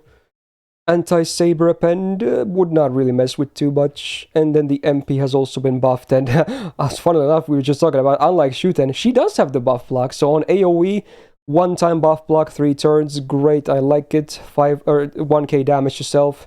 Now, she can actually die to this as well, for what it's worth, but, she also has 1k healing every turn on her kit, so it's a very small demerit. And then the OC is a pretty solid 30% buster up for 1 turn before damage on base, so, yeah, after the buff, I actually really like this MP. Good damage and good disruption as well. And considering how spammable it is, like, even though she's Buster, she's still way easier to spam her MP than with Shuten, honestly, which is really weird. It should be the other way, but this is how it is. She's not in here, right? Not really. Yeah, not really. You can make it work, but it's ugly. The looping, that is. But yeah, as a DPS, she's great. What do you think of Cleo? I think she's close to Shuten. Maybe it's my lack of experience with either of them, but I think they're, I don't know, because as you said, I don't like Imperial Privilege, and Shuten is more comfortable if you run her with Castoria, and Shuten's MP is like a lot of utility. The buff block is nice, but is 1 time 3 turns, so I usually don't like 1 time 3 turns is a little bit. It's like Ryder Carmilla, right? Like that's where I get the experience from, the 1 time 3 turn buff block. A lot of times the enemy they use a random thing, and then you just don't block the actual one you want. But overall, I don't know. I think her cards are really good. As you said, it's like when you're maybe you're just viewing her individually, I think she's probably better, but I think in a team I do like Shuten a little bit better, so I think that kind of balances it out. Really? Now I personally prefer Cleo. Yeah, because I think Shuten, like, if you do run her in like an arts sort of, like, maybe not double caster, I mean, if you do like Castor and like a slow unit like Lady Avalon or Tamamo, and then you get to actually kind of loop her MP, and then you start like spamming those crippling effects. It's kind of huge, but then again, like Cleo with like a Merlin as well is really fat though. It's so fat. Like, just with one Merlin, she's already going ape. So much more damage, and just great like MP going all the time, healing. Maybe. Yeah, but like it's Imperial Privilege, right? Like the damage drop is so high if she misses it. So I don't know. It's once again, it might be my general lack of usage of any AoE assassin. No, minus a couple, because the newer ones, but yeah, this is fair enough. I don't know. They feel close to me, just at least for me, but I don't know. Well, last year I had Cleo on A+ and Shuten on A, so I kind of would kick myself if I didn't place Cleo on A. People can call it biased if they want, but I do prefer her over Shuten personally. And this is coming from someone that actually does hate Imperial Privilege. I still like Cleo a lot. I've still had so much success with her, and obviously in those runs I have whiffed a lot of those buffs as well. I just really like her. I think she's really solid. Because my problem, like, besides the Imperial Privilege being the thingy, her numbers are just so much better than Shuten. Like, her face cards feel 3 times better to me, dude. Like, it's a big difference, and most of the time you're going to be face carding anyway. Like, it really adds up on a longer fight, too. But yeah, I do understand if people either want to see them the opposite or maybe in the same tier. So, it's not even a huge difference in the list itself. So, yeah. Fair enough. I guess we're now gonna talk about my guy, and very timely because we just got the buff this week. Yeah, we're gonna talk about King Hassan. Whoa, I still love this man. So, single target buster, gorilla monster. Pretty high attack at 11.8k among assassins. Very solid. Has the full gorilla deck. Makes perfect sense, especially after the skill buffs. Very, very nice. And in fact, it's because the fact that he has the triple gorilla deck, both his quick and his arts are so much better. And because nowadays we also have mighty chains, his mighty chains are just really, really disgustingly overpowered. Arguably like the best mighty chains in the game, at least in the top 3, I would say. So yeah, definitely. He loops his MP. Yeah, like he can just loop his MP with a mighty chain. When you saw Like that. he has aged really well, if anything, because of all these changes and buffs. Alright, then we're gonna talk about the skills, and there's a lot to like here. The first skill, I love this so much. Let's say 1 time, 5 turn Guts Sword Self for a 7 turn cooldown, so the uptime is already pretty decent. And then you get a 5 turn Abyss buff. So what that does is that as long as you have a Guts Sword yourself, you always get up to 30% buster up on that 5 turn duration. Like that's so, like not only is it a huge uptime, it's already a very good 30% buster up, right? But then it gets better. Oh boy, you also get a on Guts activate buff for 1 time 5 turns, okay? So if your Guts gets procced, you lose the 30% buster up. Instead, you gain 50% buster up for 1 turn and 20% gauge to your MP as well. And also the Guts revives with 5k HP, is like the highest revived Guts like in the game, or tied to it pretty much. And considering we're gonna see his second skill as well, he can easily, with a good environment, even from some solos, he can easily recover even after a Guts proc. So yeah, this skill is kinda ridiculous. And that's just the start of it. Second skill is the only one that hasn't been buffed, but honestly, it definitely does not need a buff. This is a good buff, or skill. So he gets 100% debuff rest for 3 turns on a 5 turn cooldown. So most of the time, he's not even going to get debuffed. Just flat out, doesn't get debuffed, unless they have like an insanely high chance to land debuffs. 2.5k heal, so sometimes you're just going to get nothing if you use this on like turn 1 or something, but especially if you're recovering after a Guts, it can be very nice. 40% defense up for 1 turn, big, and then another 20% attack for 3 turns, just more damage buffs, I guess. Again, good uptime. This skill is still very, very good. I was talking about this already when we had Lancer Vlad, who I believe has the exact same version of the skill. It's just really good. And then the third skill used to be very bad compared to the first and second skills, but hey, never mind, it's good now. So you can do a minus 200% instant kill resistance down on AoE for 3 turns. That's still a meme. Is never against bosses. Yeah, sure, he has a lot of insta kill rate, but is never gonna be consistent or ever really good. But hey, now you get 3 turns of that 50% MP gain. It's up half the time, and then because that wasn't enough, slap a 30% battery in there as well. Like, bro.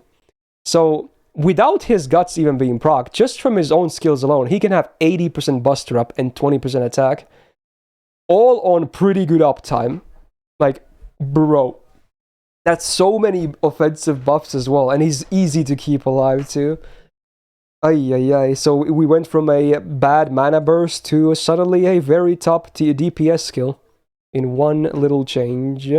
So yeah, his skills are... It's either like... I mean, at least among the DPS, if we like discount Koyan Light, he might have the best skills of all the SSR assassins now. He just might. This is some ridiculous stuff. Alright, then the passive. There's a lot of stuff here as well. So a good chunk of Magic Rest 17.5, but remember he already has 100% uptime most of the turns anyway. 10% Star Gen. His Star Gen is not trash. It's not great either, but you know, this helps a little bit. 8% crit damage, it's a small bonus. He's not really super crit focused though. Then the fun unique passive, so he's immune to instant kill, which actually sometimes is very relevant. Not often, but sometimes. He has a 100% charm resistance. He's not immune, but again, basically immune when you think about it. And then the meme is a 5% chance to insta-kill on enemies when normal attacking. So again, only really works against like bronze or maybe sometimes silver enemies that are not servants, so it's mostly a meme. But hey, charm basically immune to it, and insta-kill immune, still a lot of stuff you like to have against certain bosses. Third skill is an anti-saber, which kind of like whatever, the append that is. And then the MP. This is the one part that still is not great on him. Like, there's no normal effects, and the OC is only insta-kill after damage, so... And it's no damage buff either on it, so this is still his weakest part, definitely. But everything else is looking really freaking stupid at this point. That's also why, because the MP damage lacking, he's also like around the midpoint here in the loop sheet as well, but... it's not really portraying him fairly anyway, in my opinion. Yeah, Because this is like just MP focused. Yeah, you don't usually use him that way, anyways. Yeah, I might as well now ask your comments as well then. Oh, sorry. Yeah, buffing his MP is a very dangerous thing because okay, first of all, I don't personally I don't have a lot of experience using him in a team, so I'm going to mainly talk about my experience when I solo with him. And yeah, first of all, if they buff his MP, it's super dangerous because he can MP every single turn in a solo, like almost consistently as well. It's not like, oh, he needs to crit both the arts and the quick no, he needs to either crit one of them or he needs to not get crit, but like the enemy's hit count isn't totally horrible. If the enemy like hits him a couple times, he gets the refund as well. And also now his skill 3 can make up for the missing battery if you need. Yeah. So like, yeah, he's gonna MP every single turn if you want him to. So his MP buff would be scary. The post buff, the skill 3, it actually gave me like a decision. Like I don't know if I should use triple buster or like MP yeah, it's tough actually. Yeah, it really is. Yeah. I was actually preparing for this tier list and like trying to explain why I think Kama was better in solos. Yeah. Like and then they dropped the buff, which I will talk about that more when I get to Kama. I don't think Kama's like fell off or anything, not even close. But like, yeah, he's like it has always been like if this enemy has like a lot of resistance to charm, you go for King Hassan, and if not, you go for Kama. But yeah, he has such good sustainable damage because his solos usually are damage rushes, even though he has a lot of ways to live, because like his guts plus his skill 2 just pulls his HP all the way back to what 7,500 after and that's without like any command codes or anything as well. Yeah, that's without heal command codes as well. So he's like straight up back. He's like straight up just back into action, and he can just tank a lot of turns again. So I like him a lot. I do think he still has a slightly shorter time clock than Kama. Like he probably lasts not as long as Kama when soloing if the opponent is charmable. But yeah, it helps though. He can rush that clock because he has the 80% buster up. Yeah. And it becomes even higher if they dare proc his guts on this first skill. So yeah, I think he's. I would be lying if I didn't put him in EX. I don't know about his team play. Like here's the thing. Last year I had him on A+++, and that was before the third skill buff as well. Yeah. The third skill was such a huge buff. It really is. So much the skill used to be so bad before that. It was so bad. But now it's amazing. It was just a one-turn burst. Now it's just I just use it whenever it's up because it's I don't have my MP. I'm not gonna waste it anyways. It's just triple buster or whatever. Okay, someone mentioned I should look at his bouncy. It's cool because it basically gives him like full debuff immune all the time, but I don't think it's going to be worth, because you have 100% debuff res 3 out of 5 turns anyway. I don't think you really need it. You'd rather go for like damaging SCE or more sustain. Yeah, so he's just wait for when he gets MP buff, then God. Yeah, then the game breaks. Yeah, you gotta pray for his enemies. Yeah. I actually do have a lot of experience using him in teams as well. And I do kind of think he shines the best in solo, but he's definitely not trash in teams either. I see. Very viable. Alright, we're gonna move on to the only other permanent assassin in like almost 8 years of the game being out. What? Okay, we're gonna talk about Osaka Behime then. This is so stupid that there's only 2 permanent assassins, but so be it. Like, because didn't they release Tez? I'm still mad that Koen Shaku, aka Suikoden Assassin, is limited. Like, what the fuck, dude? And she was limited, also released during Halloween, and that was like Hime's release as well. Why not do another permanent? If at that point, I can guarantee you, they knew Tez was gonna be a limited assassin 5-star. They knew that, but they still decided to release Koen Shaku as limited as well. It's so stupid. Like at the time when she released, I was feeling a bit bad about it. But then after Tez got released, I got mad about it because they certainly knew at that point. Anyway, rant over. Let's talk about Hime. She's a cool little case. So she's basically like a crit slash buster quick support mix thingy that also provides some other utility.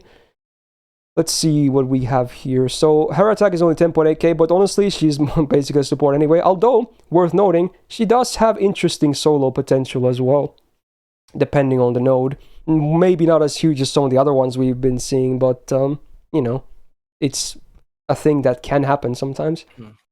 She has the double arts, double quick deck, which I think is fine. Gives her like fairly, you know, at least in solo, it's pretty easy to uptime her MP, but on team it can be a bit hard though. I'll mention that much. And the buff to her morph is actually really solid. So now she gets 60% defense for 1 turn and then 30% for the remaining 2 turns afterwards. Also, 40% debuff rest for self for 3 turns, and then now with the buff, 50% crit damage for the full party. So this is a great skill now after the buff. It's really cool. It keeps her alive, keeps her somewhat a bit safer from debuffs, and then buffs your party's crit damage. Pretty good. Second skill is a targeted 20% battery with 50% star gen also for the target for 3 turns. I feel like they could buff this skill. Even though it's a 5-turn cooldown, maybe keep those effects as they are, but add like a, maybe like a quick up or something. I feel like it could use more, honestly, because she's supposed to be an SSR support. Yeah. While it's not a trash skill, it could just use more, in my opinion. Third skill is pretty cool. So it's on a 5-turn cooldown. You only get 40% defense down for 1 turn, but however, it also comes with a full buff strip on the target. So it's a buff strip on command that also weakens them for the turn. So even though the downtime, it's definitely there, I still kind of like this skill. It's not bad at all, honestly. Sometimes you might just hold on to it until the buffs happen, because it's only a 1-turn defense down anyway. So it might be just worth holding on to it. So overall, her skill set, it definitely, you know, falls behind most of the SSR supports in the game, in my opinion. But it's not trash either. She has permanent 11% arts up, which is nice because she has that double arts card in her deck. 8% star gen is fine for her. She, depending on the cards, she can have okay star gen as well. And then minus 10% debuff res. Not a big demerit, honestly. And then a divinity, which you kind of don't even want to see. Archer bonus can be relevant depending on how big of a fan you of her you are, because you know she has some solo potential too. Although I'll probably mostly solo against riders with her. Riders. The MP has been buffed, so you get a 20% party defense buff for 3 turns, not too shabby. On MP1, 2k max health for everyone for 3 turns. And then on base OC, green and red, plus 30% for 3 turns. So again, even the MP kind of falls short compared to a lot of the SSR support MPs. I don't hate it though.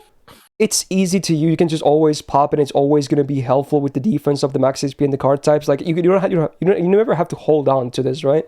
It's just always something you can pop, but it really won't like be a game changer, is what I feel like. On solo, it can help though, because you get that stacking defense sometimes and whatnot. But on team situations, it's just a nice bonus. Basically, it's not a game changer. Nothing about her really, unless there's a really big need for debuff or buff removal, nothing about her really is like a game changer. She's just someone that kind of adds to a team, but not necessarily in like a huge way, right? How do you feel about Hime? Do you have a cool uses for her as well? I mean, first of all, because you're usually fighting riders, so if you're doing like class stacking, if you're just trying to stack like assassins against riders, because in particular, yeah, as an assassin support, she's actually very viable. Yeah, and like caster supports are just, you know, very easily weak to riders. Like sometimes you get randomly, you know, kicked in the face by a crit and just die.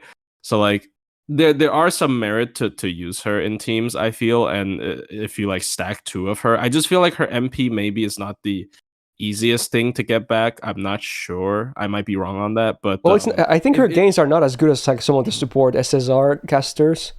Yeah, they're not trash, but have triple not that high and all that. Yeah, her MP is quick, and also she doesn't have triple art deck, so you can't do like art chains and stuff to easily get it back. I can see her being really good if she had like if she is able to loop her MP as easily as someone as Merlin, because like the defense up like stacks up really high, and the card effectiveness of it also does stack up pretty high. If like it's just, I feel like you just need an engine to like sort of keep refreshing her MP, and that can be good. And then her solo, of course. There is a channel on YouTube. There's a Japanese channel, but I think it's called "Let's Build the Castle with Osakabe Hime." And he just keeps doing solos with his 120 Osakabe Hime. And I can respect that. It's just like all like defense up MP sort of servants where you're able to stack it to like 80%, right? Or actually no, it's 3 turns. It's like 60%. Yeah, 60% is highest. Yeah. Morph. So there are ways. She technically has an invul. So if you like MP with her every turn and then you time the morph becomes an invul basically. So there are some cases I see her like soloing casters and stuff even because caster also gives you better like MP refund from cards. So there is some funny stuff you can pull out. I think it's like a little bit more than a meme, because I think there are legit stuff that she can solo that she just turtles to the point where you can't touch her, which is like it's like those mash solos, right? Like mash, like you know, like people do mash solos and they get their defense to 100, and she never gets touched since then. And also Kabahime can do that, and she's also more offensive because her MP has some offensive utility to it. So yeah, but it's just not nearly as easy to use as like King Asan or Kama, because you do need a lot of like warm up time for that. So for her, I feel like there's never really a point in time where you're gonna be like, oh, this is great for Hime supporting. Like I'm gonna pick Hime here, like over someone else. Yeah, I don't think that time ever comes. Yeah, I feel like this is a problem with like quick support. She gives me the same feel with Scotty, where like you don't have instant access to her MP and you need a lot of time to ramp up. And I just think if you have more access to using her MP, she'd be a lot better, because it's good value, right? It's good value. It's like a heal because HP. Yeah, because of max HP. Like a heal. Yeah, it's a heal. It's a big defense up. It's a good card type ups and all that. So maybe I would have preferred the Buster up to be like Tamamo, who has like 20 AoE team charge or something. Maybe that would have made her better, but yeah. I don't think she's horrible at all. I like her a lot. Yeah. Good utility on the buff removal, as you said as well. Good crit buff on Morph. I feel like I can maybe slide her into B+. Yeah, I think that's fair.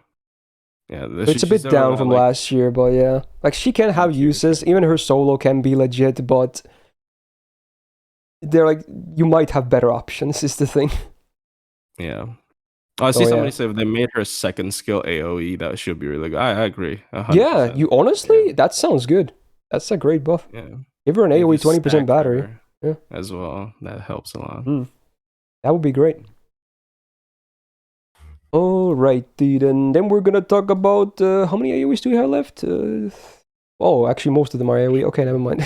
We're gonna talk about Sebirabi's next. AoE Buster, I guess Farmer as well, but I would mostly say like a interesting niche DPS because of the MP buff. Anyway, Sebirami's 11.3k attack, around the midway point of all these SSRs that we've been seeing on this list.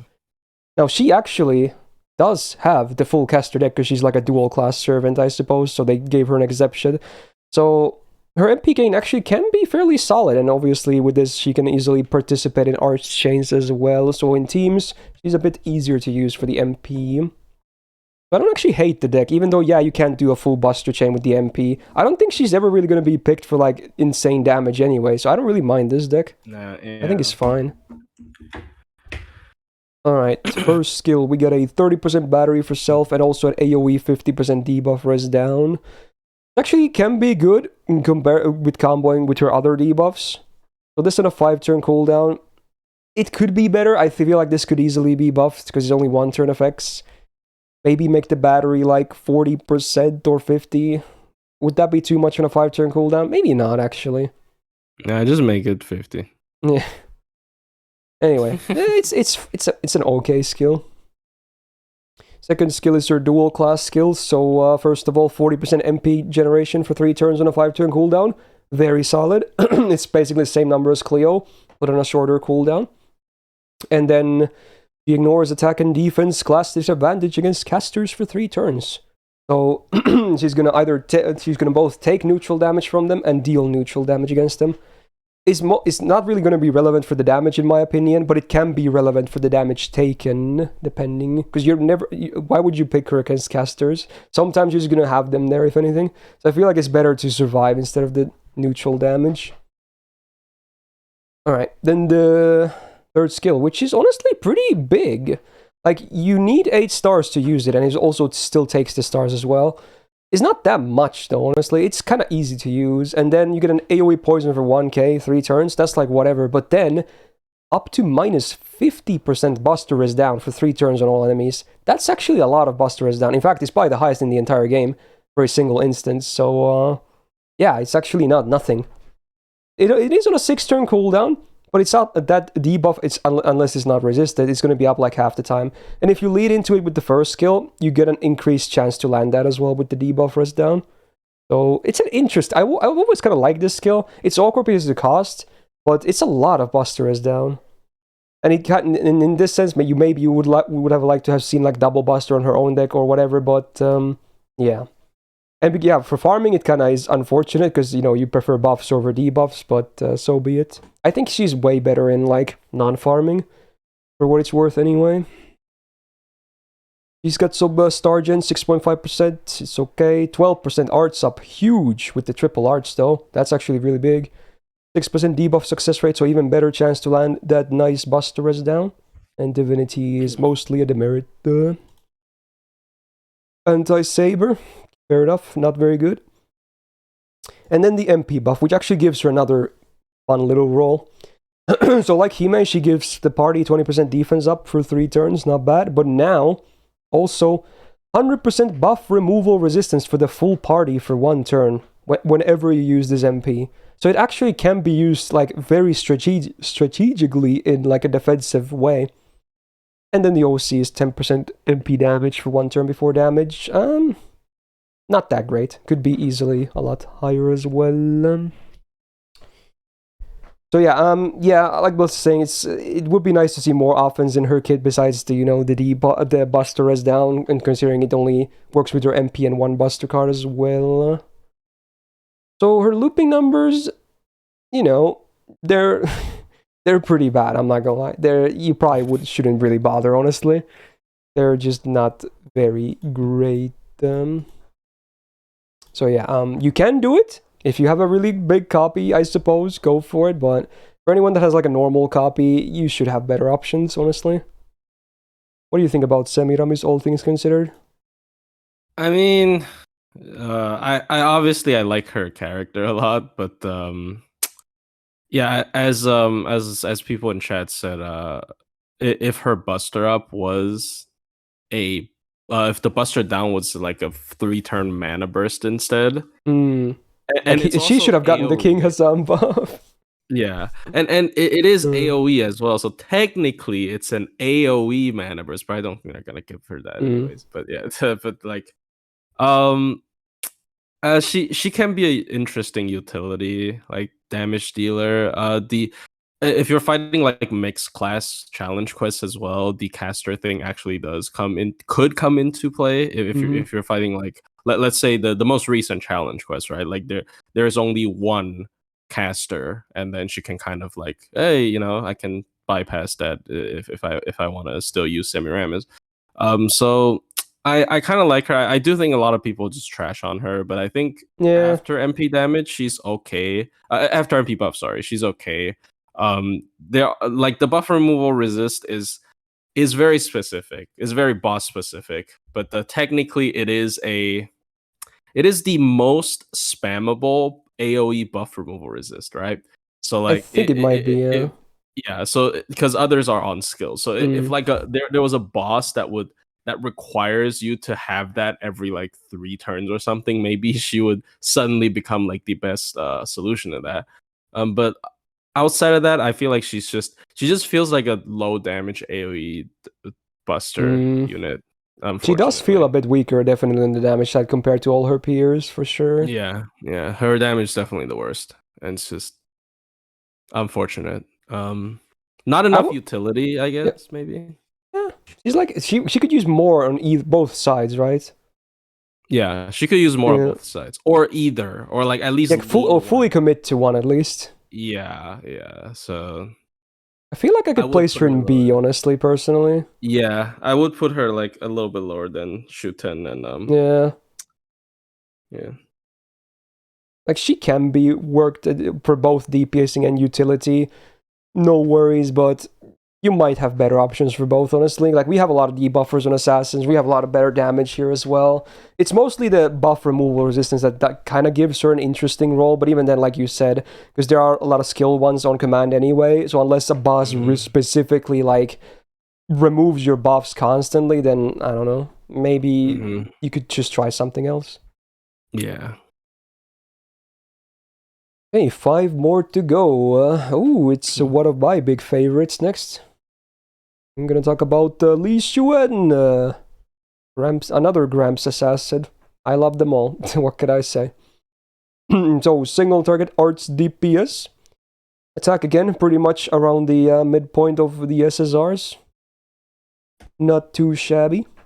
He's got the double buster, double arts deck, which I really like because he has two playstyles, be it MP spam and crits, and this definitely helps with or works with both. So I do like the deck. It does make his star generation definitely worse than a lot of other assassins, I'll tell you that much, but it's fine anyway. It's still really good for crits and MP spam. Alright, first skill. Much like Lancer, we're going to see a lot of one-time effects because that's kind of what he does. So, Invul Pierce for 1 turn and 100% crit damage for 1 turn. It is a 5-turn cooldown, but again, because the combo of the Invul Pierce and the crit damage, and then we're going to see the second skill in a second, it can actually, you have it on command, you just want to slap really hard, basically. So, there is some value to that, even with the downtime. So yeah, the second skill, we got the evasion for 1 turn or 6-turn cooldown, so it's the standard, but his unique version gives him 500% absorb for 1 turn and a 15 star bomb. So usually these tend to be comboed, because not only do you get a good amount of stars, because again, his own generation is not the best, then you also get the absorb and the big amount of crit damage and the guaranteed pass with the Invul Pierce. So it's a cute little combo. And then the third skill, we got 30% attack up for 1 turn and then 20% for 3 turns. So on the turn you activate, you have 50% attack up. And you also get a 1-turn debuff immune. It is a 6-turn cooldown, so I feel like it could maybe be 5 turns. But you know what? Fair enough. Overall, his skills are not like crazy. Like, they're not like King Hassan level, not by any means. But they are very like single-minded, which works. Like you're just gonna pick him for like big PP turns for DPS, be it crits or be it big MPs. So you know what you're always gonna get, basically. Alright, his only passive is a cool one because it's a better version of Presence Concealment because you get 8% arts up as well in addition to the star gen, which again, really nice with his double arts and the MP. For the MP, it doesn't really do much besides damage because it's a one-hitter, but you know, definitely helps with the face cards. Alright, he has an anti-lancer append, which is not really all that relevant. The MP buff has been buffed. I don't like the buff personally, but one thing is still for sure. His MP hits really freaking hard after the buff. So the only thing that they changed besides adding the damage was that they increased the amount of insta-kill chance after damage to 150%, which is like, okay, yeah, sure, fun meme.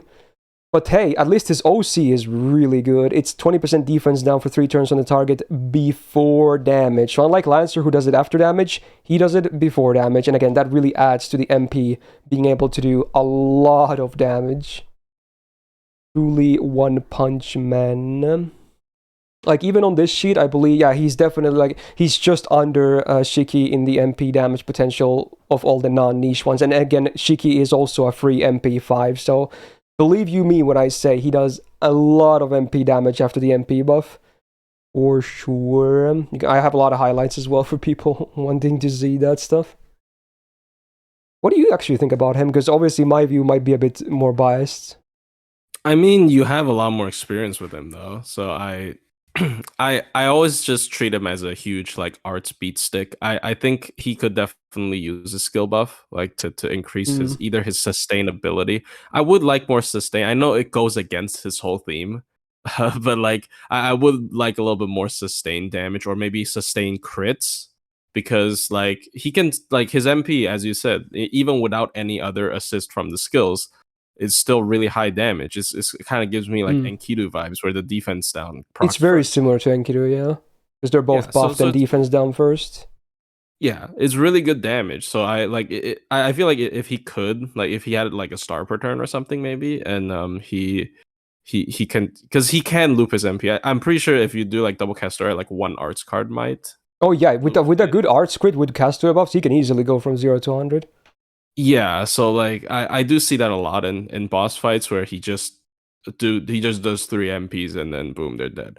And the Right. So thing is, because his MP does so much damage, it's usually at least, if it flat out doesn't break a bar, it usually at least does so much damage, because you know of the overkill bug, right? That it always his yeah, follow-up will be considered overkill, so his gains are really yeah. good usually on follow-up. Yeah, and also the defense down is ramp up, right? It's 3 Mm. turns. So yeah, he's nice. He's nice. He's like simple but effective. But I do wish he had like better skills though. Like Yeah. it's just kind of a lot of nothing. But his MP just does so much damage, so it's kind of still fine. And also, being able to do art stuff Mm. to kind of carry your weaknesses and utility is always a good thing. So I don't know. I mean, once again, I have way less experience with him than you do. So Mm. I'm gonna leave you with the placements. Well, I think I'm going to stick to the same thing I did last year, because he really hasn't changed too much. I still think he's a solid A+ servant. I think he's really good. Post MP buff, he just does a lot of damage. So you know what you're going to get. Sure, that there is some downtime and the skills could use upgrades, but yeah, you can't really go wrong with him. He's still going to be a very solid DPS. Maybe not the best, especially if the fights like drag on a little bit. He's still very good. Alrighty then. Oh, it's time to talk about a very popular one. We're gonna talk about Kama. Oh, yes, indeed. I especially look forward to hearing what you have to say after this. Anyway, single target quick DPS, 11.5k attack. So pretty much, again, all of these single target SSR assassins tend to hover around the same numbers. So it's not like nothing extraordinary. Is fine. She has the double buster, double quick deck, which again in hindsight is pretty damn nice when you consider Ruler Scotty existing nowadays. Very cool. And obviously her gains are also very solid. Even Star Gen, not bad at all. So yeah, numbers wise, she does pretty damn well. There's your FA, goddammit. Okay. Alright, talk about the skills then. There's some interesting stuff going on here. So it's a targeted skill. Get one step, one time, 3 turns of overcharge for a target. Heal them up to 4k and then reduce their max HP by 1k. Very cool. So it's a 5-turn cooldown. I guess a lot of times you will be using this for herself because her own OC is pretty damn good. But sometimes, depending on your, like, if you're not soloing or if you're, like, other DPS / supports, you might use it for them. Maybe it's just for the heal sometimes. You never know. So, yeah. I think the skill is just okay. It's nothing great. It's fine. So, yeah. Oh, yeah, the heal. You're right, actually. The heal is self-only. You're right, actually. I didn't realize that. So, yeah, okay. Fair enough. Only the OC is targeted. It's just okay. Second skill is a really cool one. So it's a permanent guts for 1 time, revives with 2k HP, no duration. Very cool. 6-turn cooldown. So depending on how fast it gets procced, it's either going to be really amazing value or sometimes not so great. But it's still very good to not have a duration on a guts. It's like the Pirate's Glory skill, basically, because this also gives attack up for herself, 30% for 3 turns. So yeah, if anything, the second and the third skills are the parts of her kit that are the better stuff. The first skill is a nice bonus, if anything. It's not that impactful. But yeah, this is a good skill. I like it. Third skill, 50% self-battery on a 6-turn cooldown, so it's the standard. But what does her battery give her? She gets the funny anti-alter ego thing. So she gets a full, like, class offensive advantage and disadvantage. Like, both ways, she's going to be fully effective against the alter ego class for 3 turns. So half the time, you can do that if you want to, I guess. Good damage, not damage taken, so it's interesting. And then self-crit damage 20% for 3 turns. And also AoE charm res down 40% for 1 turn. I kind of wish it was more than 1 turn, honestly, but you know what? So be it.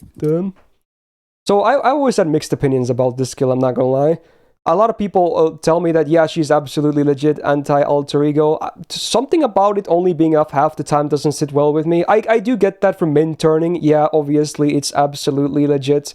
Sure, so be it. But I don't know. Something about it just never really sit that well to me.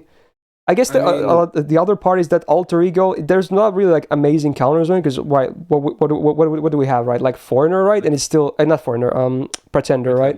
It's just yeah. So it's still faker. fairly early on. So in that sense, yeah, she is kind of legit.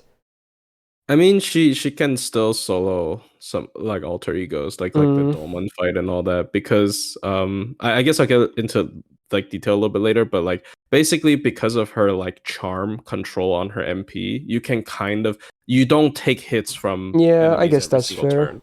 So you can kind of like dodge that 1.5 times damage a lot of times. But yeah, fair enough. So it definitely can be utilized really well, that's for sure.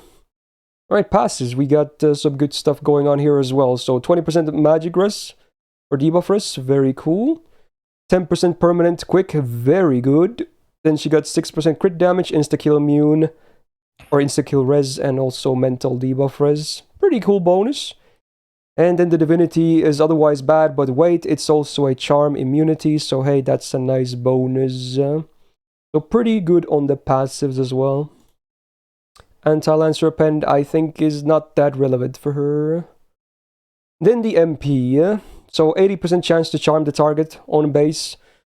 Doesn't scale, it's a normal effect. So with the third skill, if you land the thingy, you're basically guaranteed to land it, but if you don't, you might still whiff it sometimes. So that's why maybe there's going to be, like, especially in solos, there's going to be some uncertainties. But the OC is also very solid, so you get 20% quick up on self for 3 turns on base before damage. So yeah, that's definitely a very strong ramp up OC. On an MP that's fairly spammable as well. So yeah, obviously I'm not a huge fan of the 80% charm. It's a bit, again, mitigated by the third skill, but you know, overall, I because the OC especially, it's still a good MP in my opinion. Very good. Now her numbers, she's probably going to be around the halfway point, if not lower, if I had to guess. Yeah, she's around the middle here. But again, actually, when you take out all the niches, she actually does really well. She's definitely up there in some of the better damages in the loop setups. Very solid. So yeah, you can talk to me more about Kama, because you have definitely used Kama more than I have. I usually mostly just use Lee and Gramps. Well, yeah. Well, first of all, hot take here. I think she's like the only single target assassin that hasn't gotten buffed. All right, so they could definitely buff her MP and make that 80 into 100. Dude, I've always said that. I've always said that she could get a buff.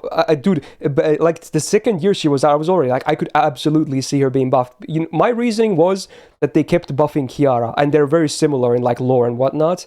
So I was like, they could always buff, but they never did. Yeah, they could definitely buff her MP. Kama is, well, you know, like, she functions still really fine in a team because, you know, big battery, good refund on good star gen, and okay refund on MP, I guess. So she always functions well with still with double Scotty, but of course I also usually do use her in solos. In solos, the skill 1 is actually really nice. 4,000 heal. If you pair that with heal up CC, and 6k, and it yeah, at least on with one effect, yeah.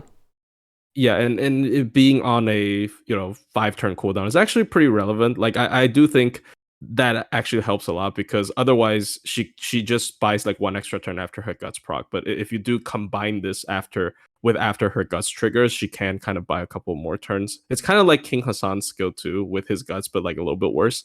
Mm.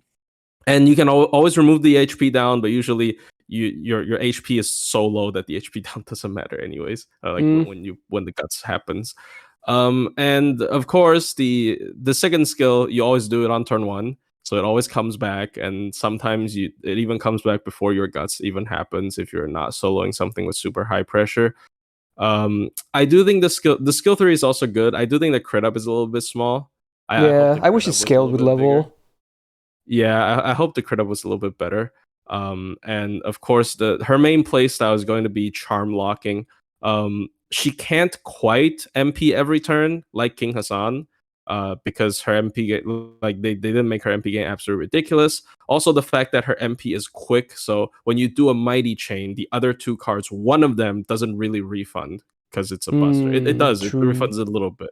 So yeah, obviously they can't make her MP like accessible every single turn, right? Because then because of the CC, be a charm lock. Yeah, it will actually be a charm lock. But she basically takes damage every other turn. Is like in general, unless you're fighting someone with like a lot of charm immune or debuff resist, she basically takes damage every other turn, and that gives her second skill a lot of time to cool down. And I still think she's one of the best solo units in the game. If the enemy is charmable, especially. Like me saying that she could get a buff doesn't mean me thinking she's EX, definitely right. It's just like with the pattern, it's not like they're buffing the weaker servants first anyways. So like, but yeah, I still think she is like the tippy top. Like if the enemy has charm resist, like if the enemy is like normally charmable, I would probably still prefer her over King Assam. Maybe it's just me, but I just think I can maybe see that. Only every other turn is so good. Like like your enemy like his turn count is like halved. You get to move 2 turns when your enemy only gets to move 1. Right, so like it's super good. And also, if we want to talk about teams, Summer Scotty, double buster, she actually does have a double buster deck, which I like. But she's actually really bad in min turns, which is funny because she charms the enemy so they can't kill your esports. So that is a non-complaint. For setups, it's a bit awkward. Yeah, there you go. That's a non-complaint, but yeah, that's it. Yeah, so you would still say she's EX, I assume? Yes, definitely. Yeah, definitely. I think I'm gonna agree to it, honestly. I did this last year as well. I think because honestly, she arguably looks better now because of Summer Scotty as well. She's not like I would say she's EX tier in Assassins. I don't think she's EX tier as like a single target DPS. If we would combine everything into one, I would maybe A+ her. But among Assassins, I would still give it to her for sure. I mean, okay, this is me personally, but if we combine all the single targets, I would still prefer EX. Okay, fair enough. Okay, dude, all the Kama fans are gonna love you. Yeah, I mean. Oh yeah, the quick chain upgrade as well is cool for her because she always starts with the MP most of the time. Yeah. Very cool. Yeah, she's very good. Maybe she gets buffed one day, maybe she doesn't, but I don't think she's ever gonna be not relevant. So. Whatever happens, that's still fine. Alrighty then, next one. Ooh, the big one. We are gonna talk about Koyan Skaya of Light. My favorite of the Koyans, for what it's worth. Alright, so she's an AoE Buster DPS / farmer / God tier Buster support / I don't know, something. Fluffy tail. Alright, so she herself has 11.6k attack, which again, hovering around the same as all these SSR Assassin DPSs, so nothing remarkable. Pretty standard stuff. She's got the double Buster, double quick deck, so again, honestly, if anything, her MP doesn't do a lot of damage, but her crit potential is actually really solid, especially with this deck combined with Summer Scotty. You can actually get some really nasty crits going on. Right, then the skills. They're really where most people are ever going to think about her, the skills. So it's a 50% targeted battery, yay, with a 2-turn cooldown reduction. Wow, it does do 1k damage to the party, and it is on a ridiculously high 8-turn cooldown, mostly because of the cooldown reduction, but yeah, in most cases you only use this once anyway, so yeah. This is literally the bread and butter, this skill right here. Oh my. But then obviously the other skills are pretty damn great too. So they're all targeted, surprise, surprise. This one gives one ally human damage for 3 turns, so we got Sanson memes back. She had to one-up him as well, I guess. So the human damage, obviously, it's a good meme. It doesn't really do much, 50% for 3 turns. But then, man attribute damage, 50% for 3 turns. Now we're talking, suddenly a much more applicable situation. And then also the target gets up to 10% MP gauge for every buster hit they do, which also includes MPs. Pretty cool for 3 turns as well on this effect. And then a pretty fat 20-star bomb. So this on a 6-turn cooldown is pretty loaded, actually. Pretty good support buster skill. And again, this buster... Oh, it's normal attacks. I'm stupid. Yeah, I'm stupid, obviously. Dude, I'm stupid. I don't know how I missed that line, dude. I'm stupid. Okay, yeah, normal attacks. Oh, dude, I wish it was actually MPs. Then then a lot more servants could loop even easier. Whatever. Oh yeah, that would be a big meme. Yeah, okay. That would be 20. That would make everyone like Artoria, because that's double true, Koya. kinda. Oh my god, okay, that would be way too broken. Okay, never mind. Yeah. Anyway, 3rd skill. We got some kinda hero creation memes in a way. 50% buster up for one ally for 3 turns. They get 50% buster crit damage and also 5,000% buster absorb for 3 turns. So needless to say, whoever you target this on, whenever they get a buster card, every star will always go to them. It's so targeted and specific that it's just a vacuum of stars. So if you really want to land solid buster crits, this is a great way to do it, obviously. This just makes like all stars will go to the target's buster cards, right? So, yeah. 6-turn cooldown, I feel like is fairly fair. You know, even outside, obviously outside of farming, because for farming, you mostly use it for the buster up. Sometimes you do face card, though, even for farming, so pretty cool.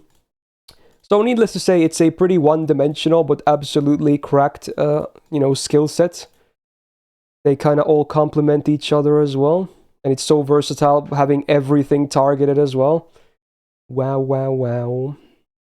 Right, passives, we got a lot of stuff. So 8% quick up, not too bad. Double 4-hitter quicks, very nice. 12% crit damage, very nice for her crits herself. She has the same passive as Kama, so 6% crit damage, instant kill res and debuff res, nice bonus. 10% permanent arts and star generation, can be okay. Nice bonus, if anything, again. And then, 20% MP damage permanently. Now, that is a passive right there. Like, that is nuts. That's actually kind of a nuts passive. Yeah, just permanently really having that. And again, it's with Oberon, it's even better. So, yeah. Pretty damn amazing. Like, if this was on someone else, it would be, like, completely broken. But even on her, it's obviously still good. Anti-archer append... Maybe not the most relevant thing even on her. And the MP, I actually really like the effects at least. So it's a guaranteed AoE tick down on all enemies. Very good. Always like that for bosses.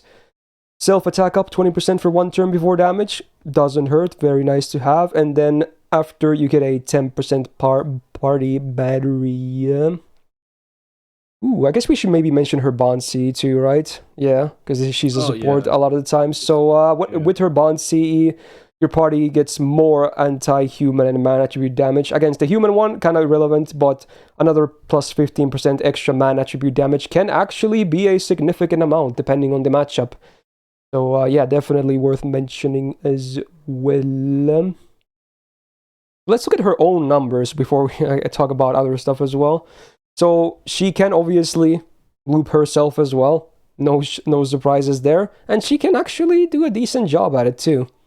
Especially if you have an impressive copy. So while most people will obviously just use her as a loop support and not loop with her, she is still possible, right? Yeah. Also, yeah, who is K on this actually? It's Rhaenys, right? It's R. Okay. Yeah, who is K? Jord with his weird thingies here. Where is the explanation? Jord, save us. Oh, it's Dark? Kuyan Dark. Okay, that makes Dark. sense. Okay, because obviously you can't bring two other witches with her. Yeah. Okay. Oh, if you could triple Koyam, Yeah. she'd be a good looper. She'd be a Yeah. really good. But I mean, even as is, she does a fine job. Maybe not God tier, but she works. Yeah, because of the passive. The passive carries hard for MP All right. damage. Yep. So now you can add something as well if you want for the absolute craziness. I mean, I feel like we don't have to talk about her support. Like, she enables a whole new system, and she also makes Buster looping specifically good against man trade, which is kind of funny. Like, if the farming node is like all man, it is actually kind of legit, yeah. Yeah, you get a free 100% power mod. It's like event damage. It's kind of stupid. And on top of that, okay, this is like a fun trivia fact because I know people don't use her as a damage dealer. But she has like the second best arts card in the entire game. Oh, it's like Eresh tier, I guess. Yes. Yeah. Yeah, that's true. Actually, the hit hit count plus the MP gain. It's like 3.04 or something, and she also has arts up passive. So, but I know that's kind of a meme. But I wouldn't really say it's a meme. I think it's kind of legit, honestly. Yeah, and I actually think she isn't completely like useless in slow teams because of that MP. That MP is like the AoE drain can actually be pretty relevant sometimes, but the problem is keeping her alive, right? In my opinion. Yeah, like if you're gonna use her in like bosses, you're either gonna go fast or otherwise the situation might look a bit worse pretty fast, especially at the first 3 turns. Yeah, it's just how Buster team goes, right? But I think she has a lot of potential even outside of the standard stuff she does, which is already like insane. I like to do like her like damage rush. She can damage rush when she does solos. It's a meme. Once again, it's a meme. It's only because I 120. So her Buster crit does more than an MP. But there are some things like she's not even like that horrible of a main damage dealer in my opinion. You could absolutely main DPS with her, like absolutely. Yeah, so I mean, it's kind of like I feel like her situation is kind of like Castoria. Like, dude, like need we say more? Yeah, yeah. There's a bunch of videos and tutorials and whatnot out there. We're just like we don't have to say all the praises. So, would you still say like EX plus? Because she's like kind of meta defining, right? Because I'm pretty sure I'm gonna place Oberon there this year, at least because I didn't place him there last year, which I kind of kicked myself for.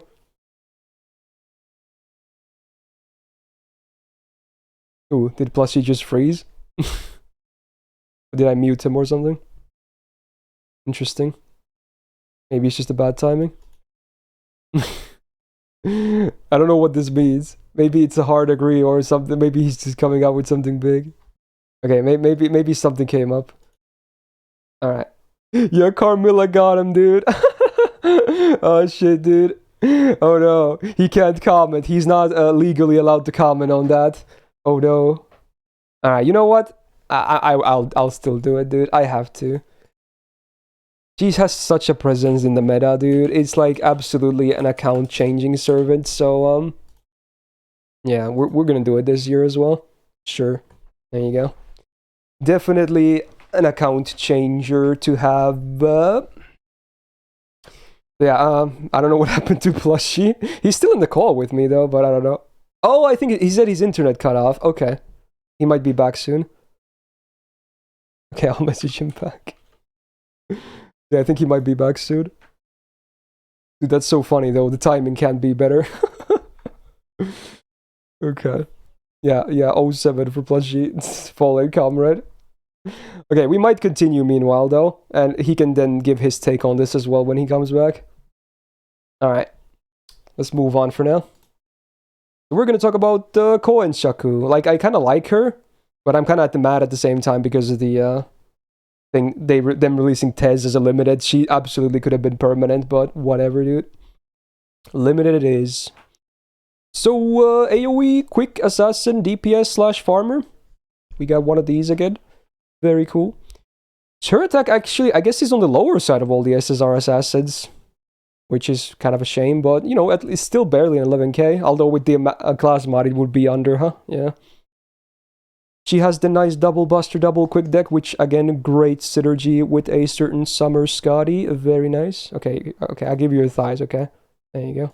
Boom. Which one do you prefer? I don't know. Okay, the FA is pretty good. Okay. So, yeah, let's see what she's made of. I think she actually has some decent DPS potential. I'm not a huge fan of the farm, but the DPS is actually not bad. So she gets green and red up, 30% for 3 turns on a 6-turn cooldown. Pretty okay. And then attack activate 2 of attack activate debuffs for 3 turns. So when you attack with quick cards, before damage, you get 20% star gen for 3 turns. And again, you can stack this. And when you attack with buster cards, before damage, you get 20% crit damage for 3 turns. So I kind of like it because it's all synergy in one skill. Like it not only does buff the card types, like the effectiveness for both damage and gains, right? But then it also, the respective buffs buff like the things that make the cards even better. So yeah, it's actually a pretty good 6-turn cooldown. I like it, especially because, again, they're all before damage, so it's even better. Alright, second skill, Invul Pierce for 3 turns. Oh, is he back? I'm using my phone hotspot now. I don't know what happened. Dude, Carmilla got you. The timing was so funny. Bruh. Anyway, we can talk about the thing in a second, but we're just gonna carry on with Coin Shaku here first. Yeah, 3 turns of Invul Pierce, very cool. 30% attack off self, 3 turns, very solid as well, and then 500% absorb for 1 turn. I do wish the absorb was 3 turns, but hey, at least the other 2 are 3 turns, so on a 6-turn cooldown, I actually do like this skill as well. They already have some offensive things, very cool for damage. Third skill, also on a 6-turn cooldown, you get a 2-hit evasion for 3 turns. I like the flexibility. And then also 100% buff removal resistance for 3 whole turns. So half the time, your buffs are kind of safe. That's actually very nice utility to have. And then also a self 30% battery as a bonus. I really like that the evasion is again hit-based for 3 turns, because otherwise this would be way more awkward to use. So I think, honestly, her skill set is pretty damn nice. I think it's a bit simple, but it's good. 6% star gen, very nice. 8% permanent quick up, huge. And then Buster card star absorb up by 10%. So I guess her Buster's getting a little bit more stars on the average. So pretty good passives as well. Anti-archer, append, whatever. And then the MP. So before damage, 20% quick up for 1 turn. Base OC, pretty cool, could be better, but you know, it's not instant kill. It's not dots, it's fine. A flat 150% damage mod against evil alignment enemies. Pretty common, I would say, not too bad. And a 40% chance to AoE stun, which I believe are individual calculations on all enemies. Actually, I kind of like the MP. The stun is like, you can't really rely on it ever, but you know, the damage mod is fairly common and the OC is fine too. And the crit potential is actually pretty legit too. The MP has 8 hits, so it can certainly generate a good chunk of stars as well. So on the looping sheet, she definitely does better than Kichi, because with triple Scotty, she can actually go from 0 with Black Rail, which is very impressive. So I guess she's actually on the better half of all quick loopers then. So yeah, if you have all the tools needed, you can actually make her a fairly solid looper. I assume she can't do anything that's like less than 3 enemies for the first 2 waves. But regardless, certainly a legit option for quick looping. Yeah, I don't know either. I assume Jord likes her, so I assume he would comment if he did. Okay. Maybe not on Zerx, but yeah, maybe. Yeah, definitely not on Zerx, right? Anyway, what's your opinion on her before we maybe ask you a little bit about the Koyan thing? I think she's the best AoE assassin. Oh, best? Really? Yeah. Whoa. Right. Even better than the next one? Really? Oh, no, okay. Sorry. Okay, I was like, okay. No. Sorry. Okay. Not very. Oh my god. Look. He is so detached. He's like Koyan's guy. He's detached from the Yeah. class already. He's like And beyond obviously, the we class. don't count Koyan. Anyway. I assume Plushie meant like AoE damage dealing, okay? So calm down. Koyan is still Koyan, Yeah. okay? And he just forgot about Tez, so yeah, it's fine, Yeah. it's fine. But yeah, honestly, she's Uh-huh. great, huh? Yeah, she's actually pretty good. Yeah, she's Very great. one-dimensional, good. but just makes sense. I mean, three turn Invul Pierce is always really good. Anti Evil, as you said, really common. But then, I think I like her skill 1, but at the same time, it has the problem of not being that good in a team. This is like when I talked about Barghest, where these kinds of skills are like really busted if you're soloing because you can do it every single turn. Right, you can do like 4 times every turn for 3 turns. It just gets like insane amounts of critical damage. Yeah. But then if it's in a team, it's kind of whatever. Unfortunately, I think it's still a good skill overall. I think you're just like, because you're used to getting all the like best case scenarios from solos, right? It might like make it seem like it's not that great on team. I think it's still very good on team though. It's not going to be obviously the same potential, but it's still good on team in my opinion. Yeah, and it still has the base 30% double color buff, which is it's the good numbers. Good. Yeah, she has a good survival as well with the evade. I actually like that a lot as well. Buffer more resist, really good in certain challenge quests. She can kind of ignore that. It's 3 turns as well. That's good. Yeah, 3 turns. It's like one of the. She's like the SSR version of Good Shot in a way. Kind. She has that 3 turns as well. Yeah. Although she needs it for other reasons. Yeah. I would say probably A+ personally. Yeah, I would. Yeah, she's just good. She's really good. Oh yeah, but before we talk about Last Servant, I said I was still gonna put Koyan in EX Plus this year as well, just because of how account like changing she is. Would you agree to that? Yeah. Yeah. Okay. Why are people saying she's No. Like I don't think anyone's really disagreeing. I just wanted to hear your take as well, just to validate my own opinion as well. I mean, yeah. Like I am one of the this certainly turned into an unpopular opinion throughout the months, but I am a huge like advocate for Koyan over Oberon, but I'm not gonna get into that can of worms right now. But it's a can of worms and a half. Yeah. But I mean, at the end of the day, both are great.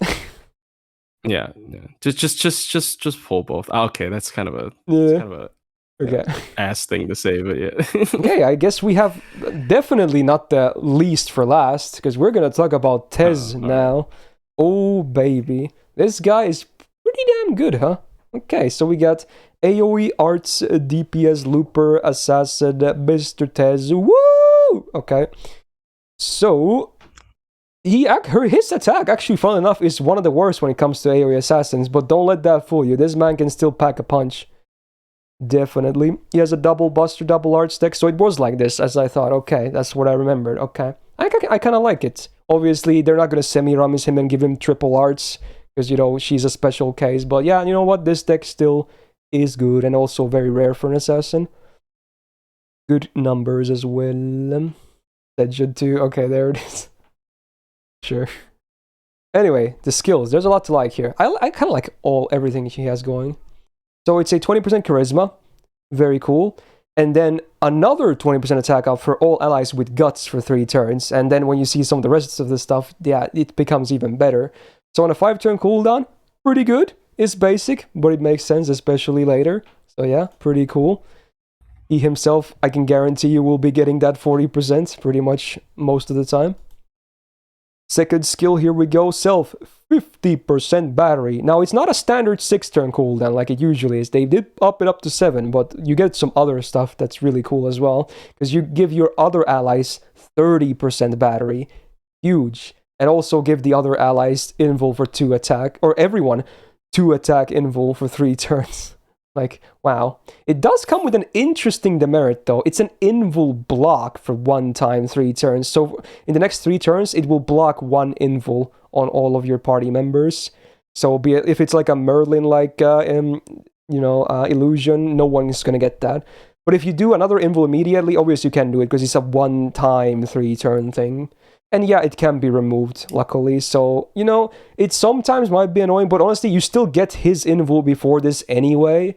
So a lot of the times you're going to be fine regardless. So this is a pretty packed and skill, also huh? Castoria. Yeah, because it's only an invul block, not a special invul block. That's a different buff. And evade still also works as well. So it's not as bad as it seems, honestly. So it's a really stacked skill. Okay. And even if it was in all blocks like special invul, Castor, I would remove it anyway before that. So yeah, true. Yeah. All right, third skill. Ooh, more packed stuff. So self guts 1 time 3 turns. So there it is. Just because of that, you use this first, and then suddenly plus 40% attack on a good uptime for him. No biggie. So he can revive with 3k HP on a 6-turn cooldown. Not too shabby, pretty decent. Self arts up 30% for 3 turns. Great main card type. Self anti-divine power mod 50% for 3 turns. Self super large power mod 50% for 3 turns. And then also nullify sunlight field for 3 turns. So no sun will be provided for anyone. It's not really a gameplay thing. It's not really going to make a big difference. It's mostly there for lore. But hey, that's a lot of stuff regardless. So the guts is great because you get the double attack buff. The arch is great because it's main card type. And divine is a common trait, so that's great. Super large is the one kind of niche thing, because, there's two different, there's giant and super giant, like, they're two different things, it's kind of stupid. But you know what? At least they're different mods, so, there's a lot to like anyway. Pretty cool. So overall, I think his skills are very, very solid. 20% magic risk, cool. 10% arts, great. Divinity, whatever. 10% buster up, yes, and then boy, dude, we boost master skills. This is such a cool little thing. It's not like the biggest deal ever, honestly, but it's nice though. You get 10% more value for all the master skills that actually scale. So for all your attack buffs, heals, etc., you just get 10% more. That's really cool, actually. As well. Oh yeah, true. I guess if you have double test, it does stack. Yeah. Yeah. So passives wise, he does really, really well. Third append is an assassin one, funny. And then the MP. Ooh, so much good stuff here. Oh, it's so good. Dude, the OCL is like base 20% self MP damage up for 3 turns before damage. That's really good, dude. And then also ignores invul for 1 turn before damage. Big. That is always so nice on MP. Because it applies to your follow-ups as well. If you do have Brave Chain. And then another just 10% more gauge for the whole party. And this already refunds a good chunk anyway, being a 4-hitter AoE arts 1. Wow, so his looping numbers wise, no shock. Even with double cast story alone, he can run a Black Grail.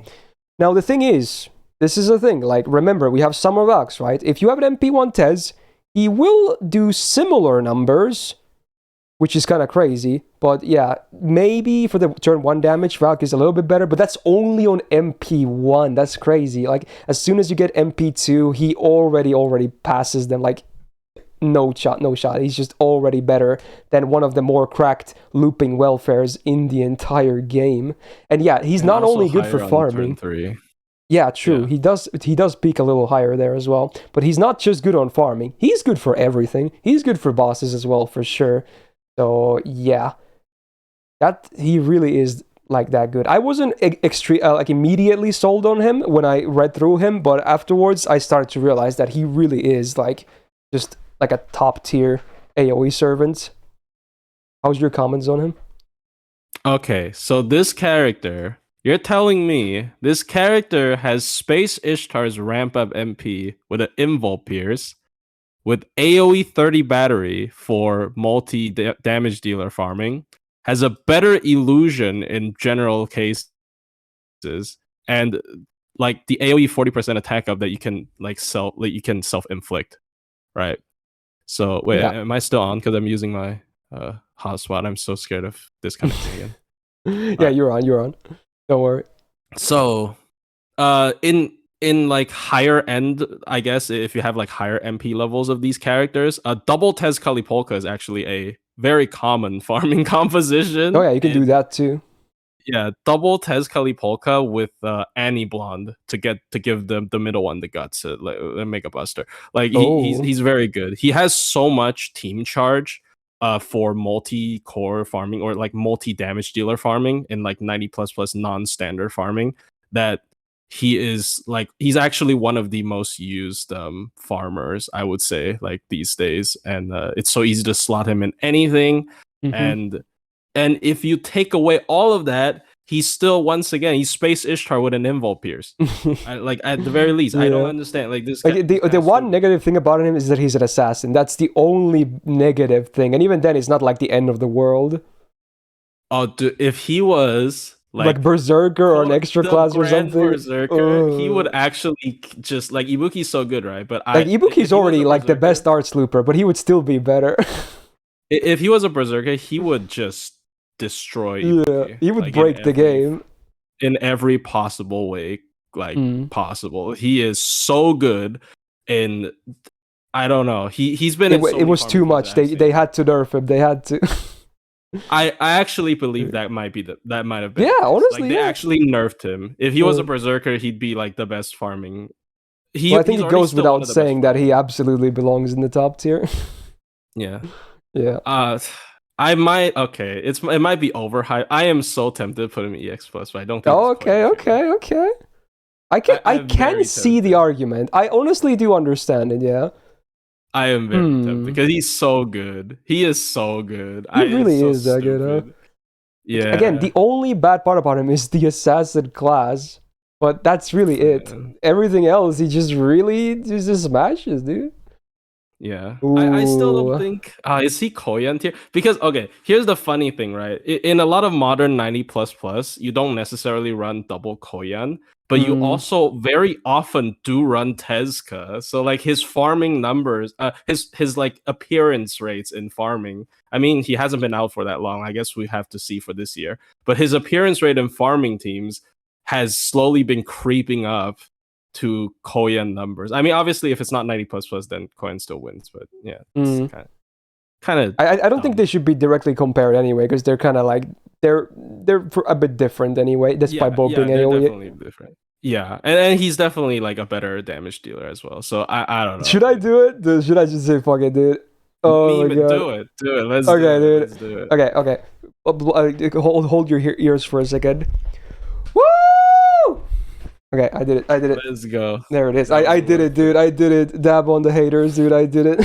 Okay. He is kind of really cracked. Okay. I for the record, I do understand him just being an EX as well, but dude, I'm in the hype train as well, dude. Why not? Yeah, let's go, let's dude. Hype him up. All right, that's the initial placement done then. So now we are going to take some minutes to maybe discuss if anything should be moved, and then we're just going to lock it in. You're free to give some input as well, even though you kind of already did. Yeah. Chat as well. I mean, that's pretty fair. I'm pretty happy with this already. There's always going to be like a couple, like a half tier movement, but yeah, more or less, I guess. More or less. Yeah. Yeah. I like that it again looks like a middle finger. Why do I always do this? God damn it. It always ends like this. Yeah. Yeah, Tezuka's... Okay, you know what? I'm gonna do one thing. I will put Cleo next to Shuten. Okay, I'll do it, dude. I'll do it. Okay, I'll do it. Alright. Sure, dude. Alright. Okay, maybe I was a bit too biased there. Okay, I'll do it. There you go. It looks more like a middle finger now. Yeah, kinda, yeah.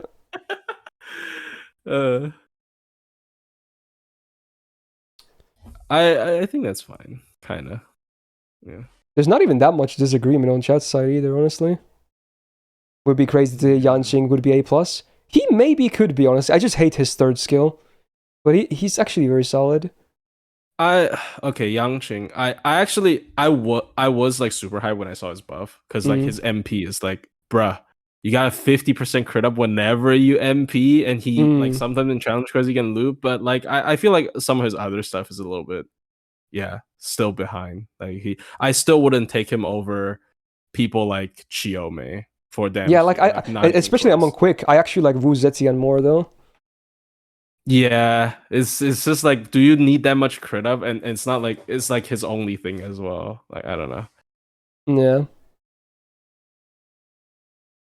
Is Steno too low? You were saying something about that too.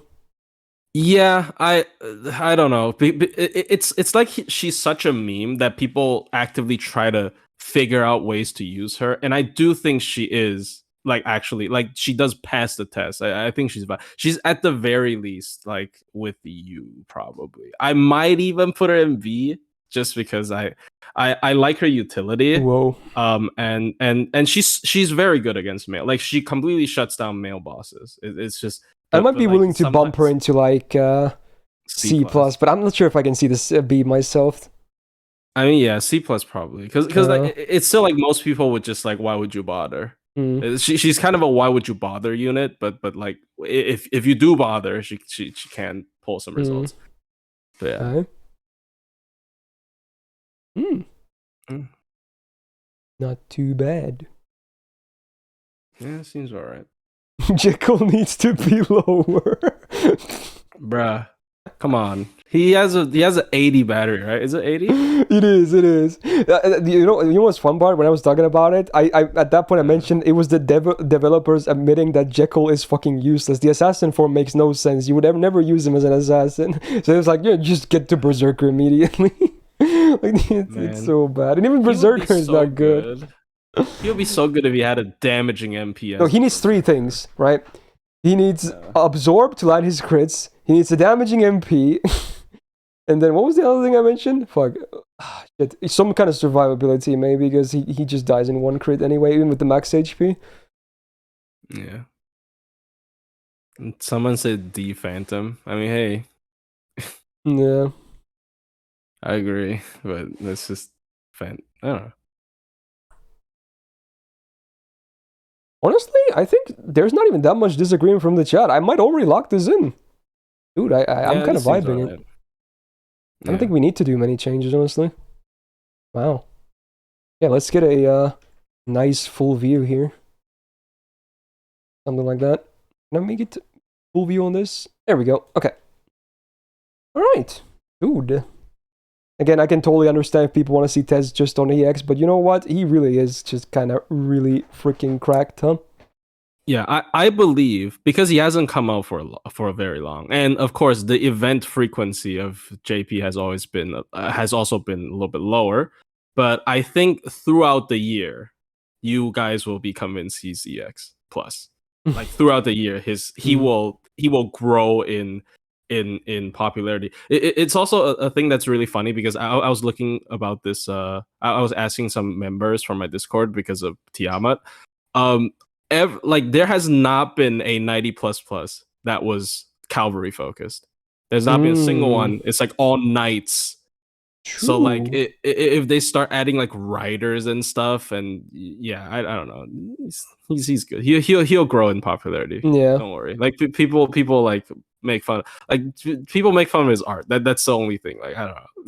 Do you think he's gonna get the Tiamat treatment though? Imagine that, dude. Oh no. I mean Tiamat treatment. Like Tiamat to Melusin. I mean Tiamat does. In my opinion, I don't think she beats Melusine. It's just like it's like it depends. Honestly, it depends. Yeah, both have their better sides for sure. Yeah, I need more testing. I think we're pretty much good with that though. All right. But yeah, I'm glad you managed to join regardless, even if it was just when we started the SSRs. But you managed to talk about some of the previous ones as well. Very cool. Always a pleasure to have you on. Thank you. Any other comments or anything? I don't know. Have faith in Tezca. Yeah, there you go. Believe in the woos. Yeah, all right. So yeah, again, as usual, I'll be linking all the resources, the spreadsheets, the template, the Plushie's channel, everything on the bottom on the description, especially if you're watching this later on YouTube. And definitely, again, do subscribe to Plushie because he pumps out a lot of good videos and very informative stuff. And again, especially a lot of these servants that you might be seeing and also future servants, he always does good coverage and testing. So yeah, if you're always interested about seeing that, definitely do subscribe to his channel as well. Thank you so much. So with that, yeah, we're done with the assassin tier list. Only one more normal class remains. It is going to be berserkers next week, hopefully, if everything goes according to plan. Yeah, not too many lists remain.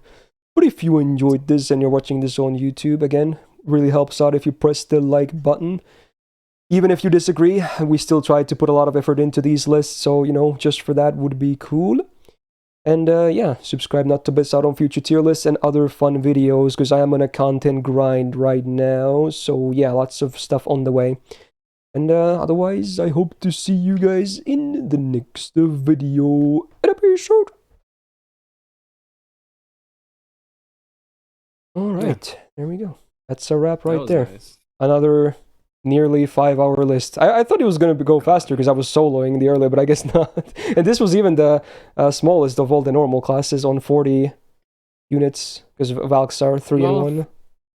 There's a lot of exciting ones, especially near the end. Yeah, the 4 assassins as well. It's just good units. Yeah, I think Zerk is going to be a bit longer again. But you know what, Berserker. Yeah, Berserker is gonna be another very spicy one. Yeah, especially the SSR front. Yeah, for sure. Yeah. Anyway, yeah. Again, I'm not really gonna keep you here for any longer. I'm gonna wrap my stream up soon as well. But so yeah, okay. I think I can let you go. But yeah, again, thank you so much for being here. Even if you weren't here for the full thing, it really means a lot. You're always nice to hear. Second opinion is great and all that, and obviously you still have a lot of expertise with the game, and again, especially different kind of expertise to mine. So again, very nice to see a different kind of POV. Ooh. Yeah, I do like the solo a lot, so yeah. Yeah. You like your mid-turns, solos, etc. So yeah. Yeah, it was very fun. Thank you for having me. Yeah. Again, if you want to be here for Zerks next week, again, you're very much welcome. Yeah, I'll try to let you know as soon as possible, and also I'll try to fix my internet now. Good luck with that. All right, take care, dude. All right, take care. See ya. See ya. All right. So let's see. Before I end today's stream, we're gonna see what I'm playing tomorrow. So the game reservation for Subsat was a Danganronpa continuation, but let's see. I'm gonna play another game as well, which will be randomized. Removing dupes first. Okay, here we go. So we got 45 entries. Let's see what I'm gonna be playing besides Danganronpa tomorrow. Oh yeah, hopefully you guys enjoyed the stream as well. Sorry I couldn't really read too much of the chat as usual. Also, my voice doesn't feel like dying, so that's a good sign for next week. Alright, 28, what do we got? It is from Alpha. Alpha says, AMQ, okay, sure, we got a viewer game. We're gonna play anime music quiz again, so anyone will be able to join that. This is going to be an open lobby.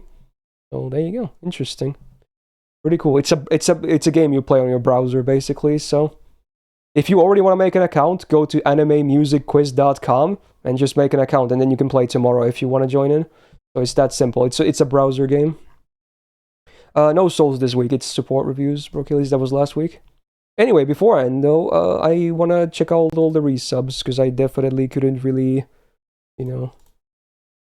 couldn't talk about those during the list. So let's see. Karolak gifting Will. I think I saw that already though. But FedEx with the 4 months. Vish with the 14. Osnik with the 4 months. Keisha gifting Oxa sub as well. Let's see. Jamango with the 28 months. Octavia with the 2. Axe with the 34, and Q-Master with the 9. Thank you so much for all the gifts and resubs. Big welcome back to the Go Gang, everyone. So yeah, later today you're gonna see the gacha video from last week. It's gonna go up after this stream is done, so look forward to that video. And tomorrow morning is when this tier list should be up. Well, morning my time, so maybe like 13-14 hours from now, it should be up on YouTube. I'll have it render and upload overnight, so yeah, pretty cool. And for stream, we'll be back tomorrow with subsets. Gonna start with some Danganronpa progress, and then some viewer game action with AMQ, anime music quiz. So again, you can make an account already if you don't have one. It's fun times. Let's have a good one. So yeah, again, hopefully you guys enjoyed the stream. And yeah, I had a good time, and I'm really happy that my voice lasted, needless to say. Yeah, okay. So yeah, next week Berserkers for the tier list enjoyers, hopefully, and yeah, we'll down for today. So thank you for the subs, the resubs, the gifted subs, the bits, the tips, the follows, and most importantly, of course, thank you so much for being here. I hope you guys have a great rest of your Friday, Saturday, wherever you're at, and yeah, happy weekend, and see you tomorrow. Episode